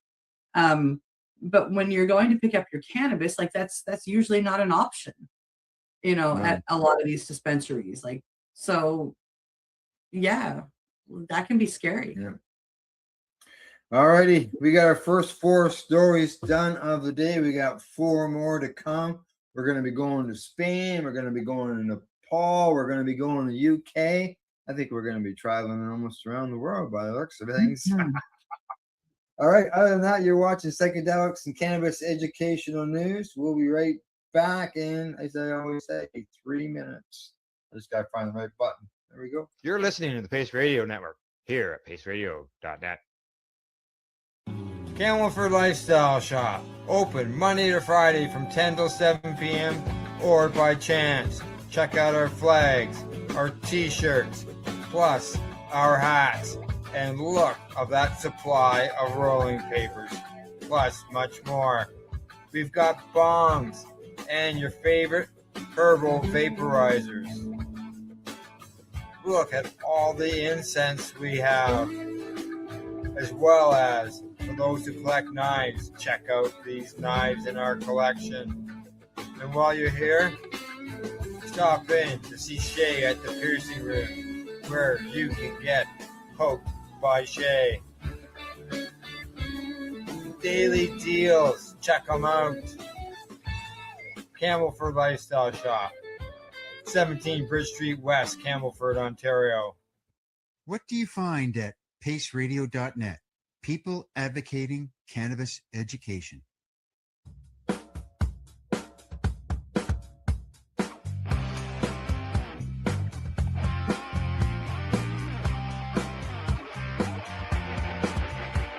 I'm having an awesome day, and I'm gonna make sure it stays that way. I'm having an awesome day, and I'm gonna make sure it stays that way.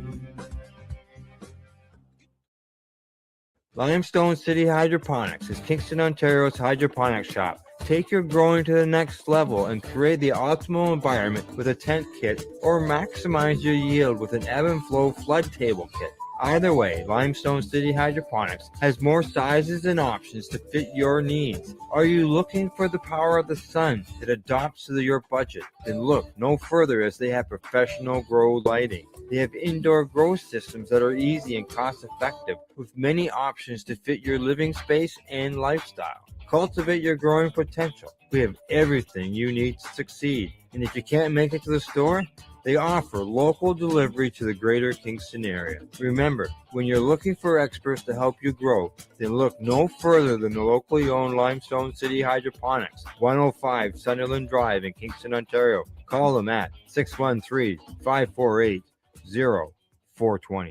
Rerolled Saturdays. Check it out. Nothing but non-stop cannabis and psychedelic programming. Find it at 420pace.ca. You're listening to the Pace Radio Network here at paceradio.net. Hey, we are back. I am catching up on the latest news during the break. And other news, we got 4 more stories to go. As I mentioned, we're going to be traveling around the world in this next half, and we will let Cindy take flight first. Yes. The next story is coming to us from Mugglehead Magazine. Trulieve is set to become the first NYSE-listed cannabis company. This is kind of really exciting down in the States. One of the largest cannabis companies in the United States is preparing to make industry history. According to Mugglehead, Trulieve Cannabis Corporation is poised to become the first cannabis company to secure a listing of the prestigious New York Stock Exchange. The move is being viewed as a major milestone for the United States cannabis industry, which has long faced challenges accessing mainstream financial markets due to ongoing federal cannabis prohibition. Despite operating legally under state laws, many cannabis companies have historically been excluded from major U.S. stock exchanges, forcing them to rely on alternative markets and limiting access to investment capital. A New York Stock Exchange listing would represent a significant step forward to broader financial acceptance and legitimacy. It could also open the door for increased institutional investment and provide a powerful signal that the industry is continuing its transition from a controversial emerging sector into a recognized component of the broader economy. Industry observers note that the development comes as federal cannabis reform efforts continue advancing in Washington, including discussions around rescheduling cannabis and expanding access to banking services. For cannabis investors and business leaders, the potential listing is about more than just one company. It's another indication that Wall Street may be slowly preparing for a future where cannabis is treated less like a legal anomaly and more like a regulated industry. Well, Al, we have been waiting for United States to legalize and waiting for this safe banking or safer banking to come through, and maybe this is the push they need. Maybe, but I'm curious. With everything being against the law on the cannabis end of things federally, how a company can end up on the New York Stock Exchange? Is it not regulated by any federal end, or is it just state federally or state run regulations and rules and laws that it has to follow versus federal? Yeah. I honestly know nothing about the stock exchange. Yeah, same here. I scanned through the article. I didn't see anything on there about how what if there's a loophole there, or stating that they're following state law instead of federal, because how banking is federal. Yep. So I figured this might be as well. Maybe I'm completely wrong. Uh-huh. But yeah, it is a big step. I remember when it happened here in Canada, and it didn't happen overnight either. So I'm just doing a little Google search. Oh, yeah? Securities on the New York Stock Exchange are federally covered securities subject to oversight by the U.S. Securities and Exchange Commission under the Securities Exchange Act of 1934. It operates as a self-regulatory organization that enforces its own strict listing rules alongside federal laws to maintain market integrity. Federal laws right there. So yeah, that's are they looking down the road that allowed that to get through? Who knows? I don't know. I think it's going to find be out in another article somewhere along the road. We will in the future. That's right. All right. Well, we're done with New York. I think it's time to head to Nepal. What do you say? Woo. Let's get on the plane. All right, here we go. Off to Nepal. The International Cannabis Business Conference headline in its report says Nepal MP urges government to modernize cannabis policies. During the Shivaratri festival in Nepal, one of the nation's largest annual Hindu festivals, it is common for people to be seen consuming cannabis despite cannabis being illegal in Nepal since 1976. Cannabis possession and use are prohibited in Nepal and can result in incarceration with people caught trafficking cannabis receiving much harsher prison sentences. In recent years, countries all over the globe have worked to modernize their cannabis laws and regulations to permit various levels of commerce, particularly medical cannabis commerce. A laundry list of nations have successfully transitioned away from full cannabis prohibition to a regulated system. If an MP in Nepal has their way, the Asian country will join that list. Now, Rastura Swachhatra Party, the RSP party, the MP there, Jalal, has demanded that the government immediately adopt a policy to utilize cannabis to boost the country's economy. Speaking at the House of Representatives meeting on Wednesday, he alerted the government to bring necessary policies to stop the exodus of youth through the use of cannabis, boost the country's economy, and create self-employment opportunities. They say cannabis should not be only seen as a narcotic substance and intoxication. It can also be used as raw material for medicine, clothing, paper, oil, bioplastics, and construction materials. Many countries around the world, including the US, Canada, Australia, France, Germany, China, and India, are building economies worth billions through scientific and systematic management, the MP stated. Now, Nepal's economy is heavily dependent on the national agricultural sector, which is estimated to employ roughly 2/3 of the population and generate about 1/3 of Nepal's GDP. Nepal's nominal GDP ranks 99th globally among the world's economy, and the nation has a long and rich history with the cannabis plant, and it deserves to take its rightful place in the emerging international cannabis industry. And Cindy, if you ask me, being that they are a country that relies on agriculture so much, cannabis could be a big boon to them. Yeah, no, I need another country on my list of I want to go to. So they legalize it, and it's going to end up on that list. I'm excited. Yeah, the picture that's on here is like really beautiful. I mean, like the countryside is like that's just gorgeous. I want to go see that. Yeah, it almost seems like it might lean more towards the medical end of things. Yeah, well, like I mean, medical and raw material, clothing, paper, oil, bioplastics. It's nice that they're, as they're looking at this and going like, listen, our people are using it anyway.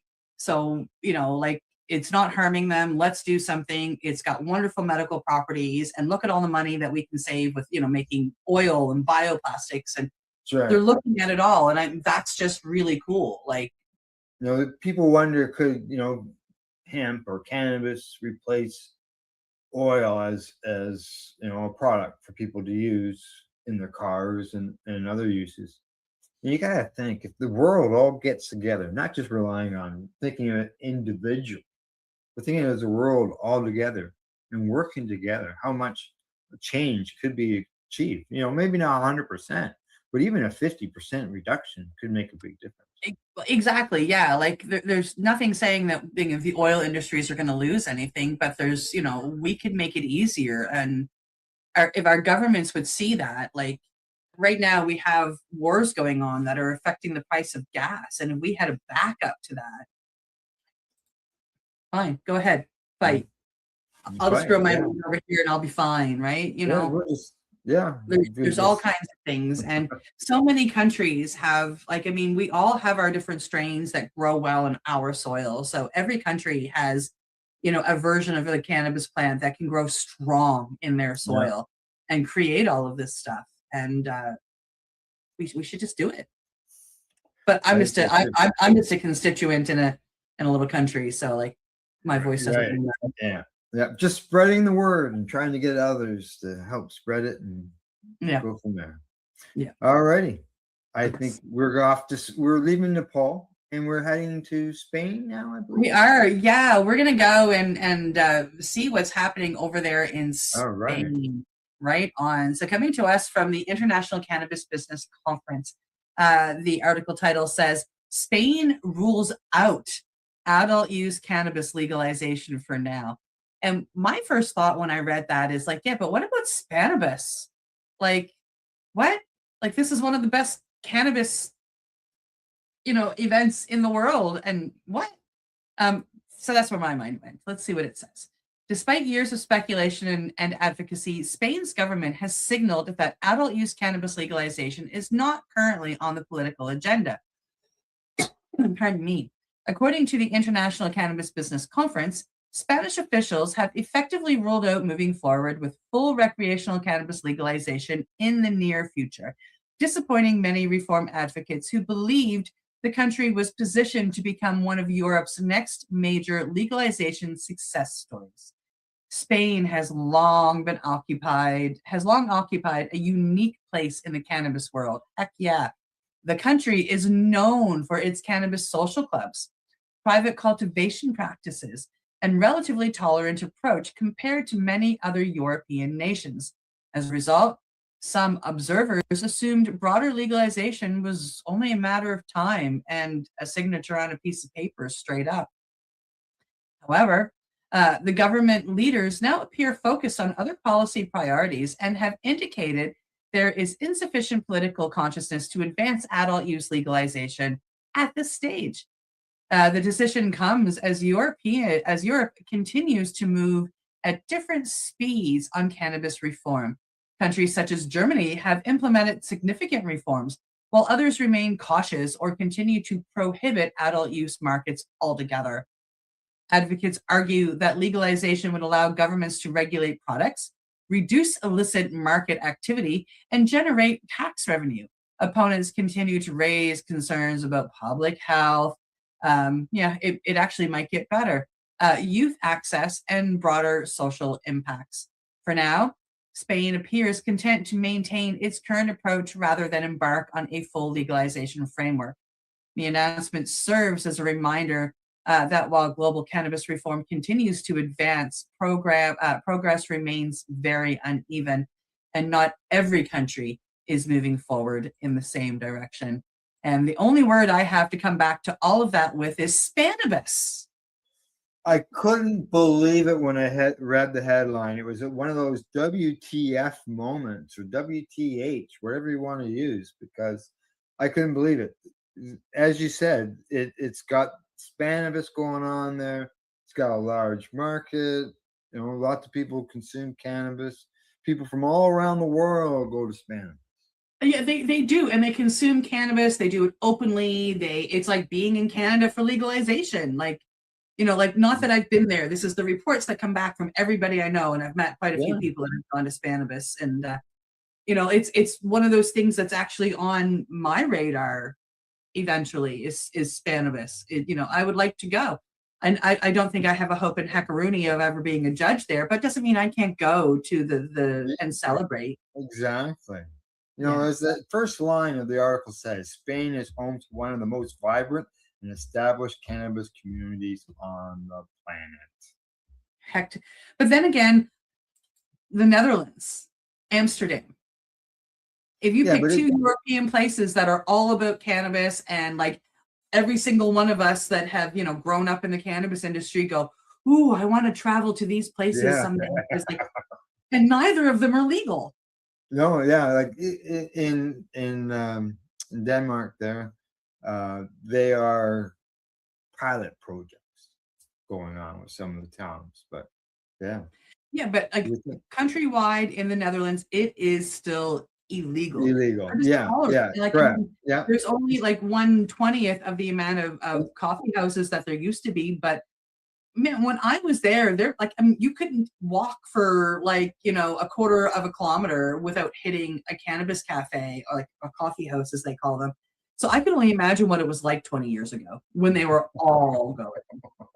Yeah. But yet, as you say, it's not legal in the Netherlands. All they have is those pilot projects going on, and they've just extended them. So. And the one thing that was good for a while with those pilot programs is they actually had a time there where they allowed legacy and legal market to combine together with products. They still do. At least when I was there last year, they were. Yes. It'd be nice if they maintained that. Yeah. You know, everybody has to have their tests and all that stuff, certificate of analysis and everything. Yeah. But yeah. All righty. From that story, from Spain, we're going to jump on the jet and we're going to head to the UK and we're going to be talking about psychedelics. And here we go.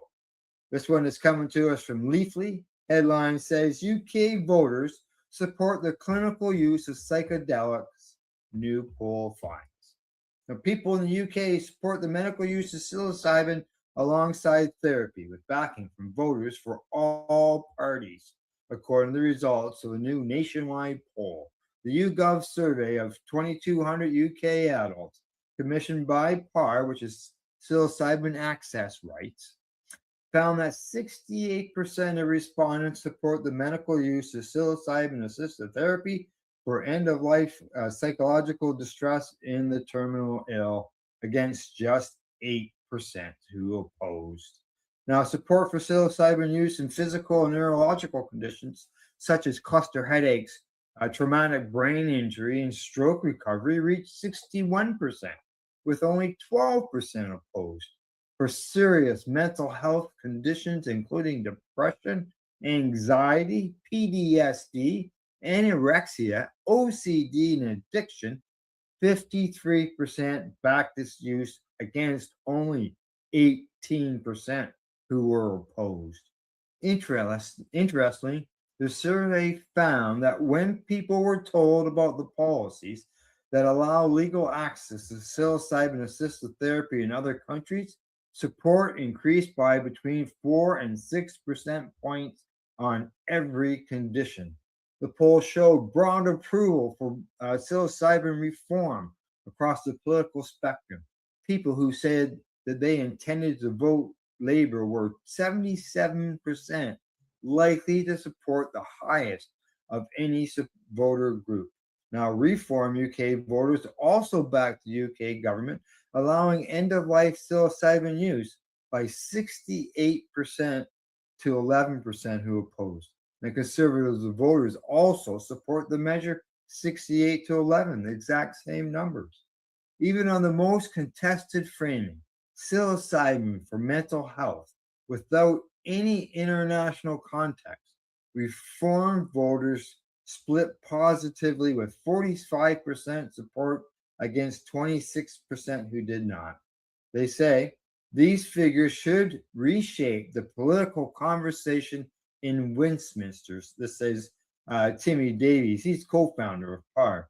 It goes on to say that the evidence tells us what every clinician working in this field already knows. There is no reason for keeping psilocybin trapped in Schedule 1, unable to be prescribed to patients who may benefit. The public is not divided on this. Reform voters, Conservative voters, Labor voters, Liberal Democrat voters, Green voters, every grouping returns clear net support across mental health, neurological, and end-of-life applications. Now, the findings highlight the growing gap between the UK and its international peers.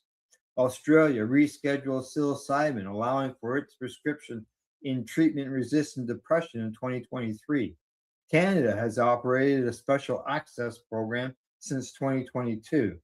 New Zealand introduced compassionate access in 2023. The United States now has regulated psychedelic access frameworks in Oregon and Colorado. And on April the 18th, in 2026, the federal government issued a landmark executive order accelerating psychedelic research and access. Opposition parties have shown support for reform. The Liberal Democrats formally adopted a policy calling for the rescheduling of psilocybin to facilitate research at their spring conference in York in March of 2026. The Green Party has a long-standing policy backing substantial public funding for psychedelic research as therapies for mental illness and addiction. 9 MPs, including several from Labor and the Liberal Democrats, and all the Green Party's MPs have jointly signed PAR's open letter to the Home Office calling for an urgent ACMD review of the evidence with a view to rescheduling psilocybin to facilitate access for research and treatment. They say 68% of the British public support psilocybin-assisted therapy for people facing the end of life, says Tara Austin, co-founder of PAR. She goes on to say that close to 9 in 10 of those who express a view in our data want this option to exist. These are not numbers from a fringe coalition. These are the kind of numbers politicians dream of on policies that actually want to deliver. When people learn that the rest of the world is moving forward and that the British scientists previously led in this field, they want their country to act. And here, those numbers are fantastic numbers, and it sort of dovetails to your story there earlier, Cindy, talking about the psilocybin stuff that is headed to the UK, and it can obviously shows in this report that the people support that. Yeah, they want it. They want to heal. People are, the more these medicines make it out into the news, and the more that it's talked about in mainstream media, or even some of the extremely popular podcasters out there, such as Joe Rogan, and the children of, high-end politicians or royalty are coming out with their journeys and being honest about it, or, very popular boxers, etc. People are paying attention, and they're watching, and they're doing their own research and reading this research, and more are walking the path of, I want to heal. If this can help, and I don't have to continue to take, these crappy pharmaceuticals that make me feel like shit every day. People are wanting to walk that. And, right now we have a saying in the psychedelic world, healing is expensive. And the less stigma that there is, the more people walking this path, the more the prices will come down. Yeah. If we can get this legalized and get it covered under healthcare, big time. There's little to no cost in the pocket of the consumer. That's the goal of everything, is to have it covered. Get rid of this SAP program, get rid of this Section 56, let doctors and facilitators work together for the betterment of humankind. Well, allow them to progress with the program and use it as a healing medicine for people instead of blocking it or going through regulatory hurdles that are next to impossible. As you know, we have friends of the show that have tried to get the SAP program and they haven't been able to get on. We've read stories about the gentleman dying of cancer, who illegally took them after trying for the SAP program, being told after 13 months no, or 15 months no, and then applied for MAID, and it took him 3 weeks to get a yes or something stupid like that. And he decided to walk the psilocybin path anyway, and it helped his end of life be so beautiful. Yeah, exactly. Right. Exactly. Yeah. All right. Anything else? Reminders? One last kick at the can for today. Descending the Mountain. Nova Scotia Psychedelic Society is putting on this amazing documentary. It is a film about magic mushrooms and meditation. We are presenting this on June 3rd at 7 p.m. at the Paul O'Regan Hall, which is located in the Halifax Library. We have already posted the link for tickets. You can go on there. Tickets are $20 ahead of time, $25 at the door. There is limited seating, so I highly recommend going on Eventbrite and getting them for $5 less instead of, waiting for the door. There will be a non-alcoholic elixir bar there. You can bring your own water. Please come on down. We would love to see you. We are so honored to be putting on this movie. And my co-board member, Michael, he worked hard to get this movie and get it all set up. Come on down. It should be a good one, and I'm really excited to see it. Yeah, if I could be there, I'd be there, because the stuff that we talk about every week. You know, the newest stuff may not be in the movie because it's just being released, such as the lady who's dealing the other day, it was in the report, was it Alzheimer's? And Yes. she did, yeah, you know, stuff She like did a full dose of psilocybin. She did 5 grams, and she actually got to be cognitive for they didn't tell us the exact time, but a short period of time. Exactly. And it's just phenomenal. So, you know, if you get a chance to go to this movie, be there. I would. You know Yeah, that. absolutely. All right. Well, that's it. That's it. All right. That's it for today. Hope you found it informative as well as educational. Thanks go out to everybody for tuning in to the broadcast, as well as to our sponsors, Limestone City Hydroponics.ca, the Campbellford Lifestyle Shop, as well as at ease.ca. And we will see you on Monday morning at 10 a.m. Eastern. And as I always say, don't forget to educate. Medicate. Oh, yes. Happy Medical Cannabis Day here in Canada. Right. I almost Yes. forgot. And if you are available at 4:20 Pacific time, Ted Smith has an important announcement coming out about the Victoria cannabis buyers. Yes. Yes, he So does. sorry. Yes. I saw that announcement early this morning. Good thing you remembered to say that. Yeah, he's coming on to Facebook. He's going to explain to everybody what's going on. Because I know that he asked for some people, I believe I saw him ask for people to back off some things on some stuff. So it was almost as if, to me, like the discussions were going good. Is what that? Well, I'm hoping so, made but me. like he's holding this little bit of a quote unquote press release at 4:20 Pacific. But he was also supposed to be meeting with the mayor today, and they canceled the Medical Cannabis Day celebrations out there for all of this. So I don't know what's going on. Like, it could be good, it could be bad. I'm curious and worried and excited all at the same time. Yeah, that was the thing that about the hold off. It was the celebration, and he talked about maybe doing it down the road in the summer or something later on in the summer. Yeah. So, yeah. All right. Anything else? No, I think I got it now. All right. Then to finish off what I was saying, do not incarcerate. You're listening to the Pace Radio Network here at paceradio.net. The opinions of the individuals during this broadcast are their own and may not be the opinions of their group or other organizations they may be involved with. All medical advice during our broadcast is not a medical opinion and should be checked with your medical physician. Enjoy the buzz of legalization with Campbellford Lifestyle Shop. From lights to plant nutrients, books, consumption accessories, and more, we've got all your basics to grow or consume cannabis. Visit our info center or take a look at our piercing services and body jewelry, now available in-store through Campbellford Lifestyle Shop, 17 Bridge Street West, Campbellford. Limestone City Hydroponics is Kingston, Ontario's hydroponics shop. Take your growing to the next level and create the optimal environment with a tent kit, or maximize your yield with an ebb and flow flood table kit. Either way, Limestone City Hydroponics has more sizes and options to fit your needs.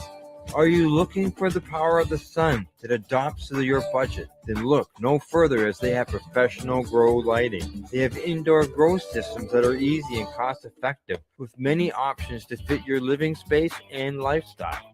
Cultivate your growing potential. We have everything you need to succeed. And if you can't make it to the store, they offer local delivery to the greater Kingston area. Remember, when you're looking for experts to help you grow, then look no further than the locally owned Limestone City Hydroponics, 105 Sunderland Drive in Kingston, Ontario. Call them at 613-548-0420. We are people advocating cannabis education here at paceradio.net. Rerolled Saturdays. Check it out. Nothing but non-stop cannabis and psychedelic programming. Find it at 420pace.ca.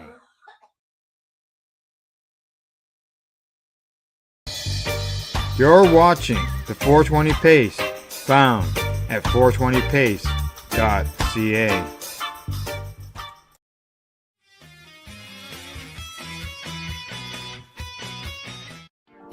You've been watching Rerolled Saturdays. Thank you to our guests, our hosts, and our viewers.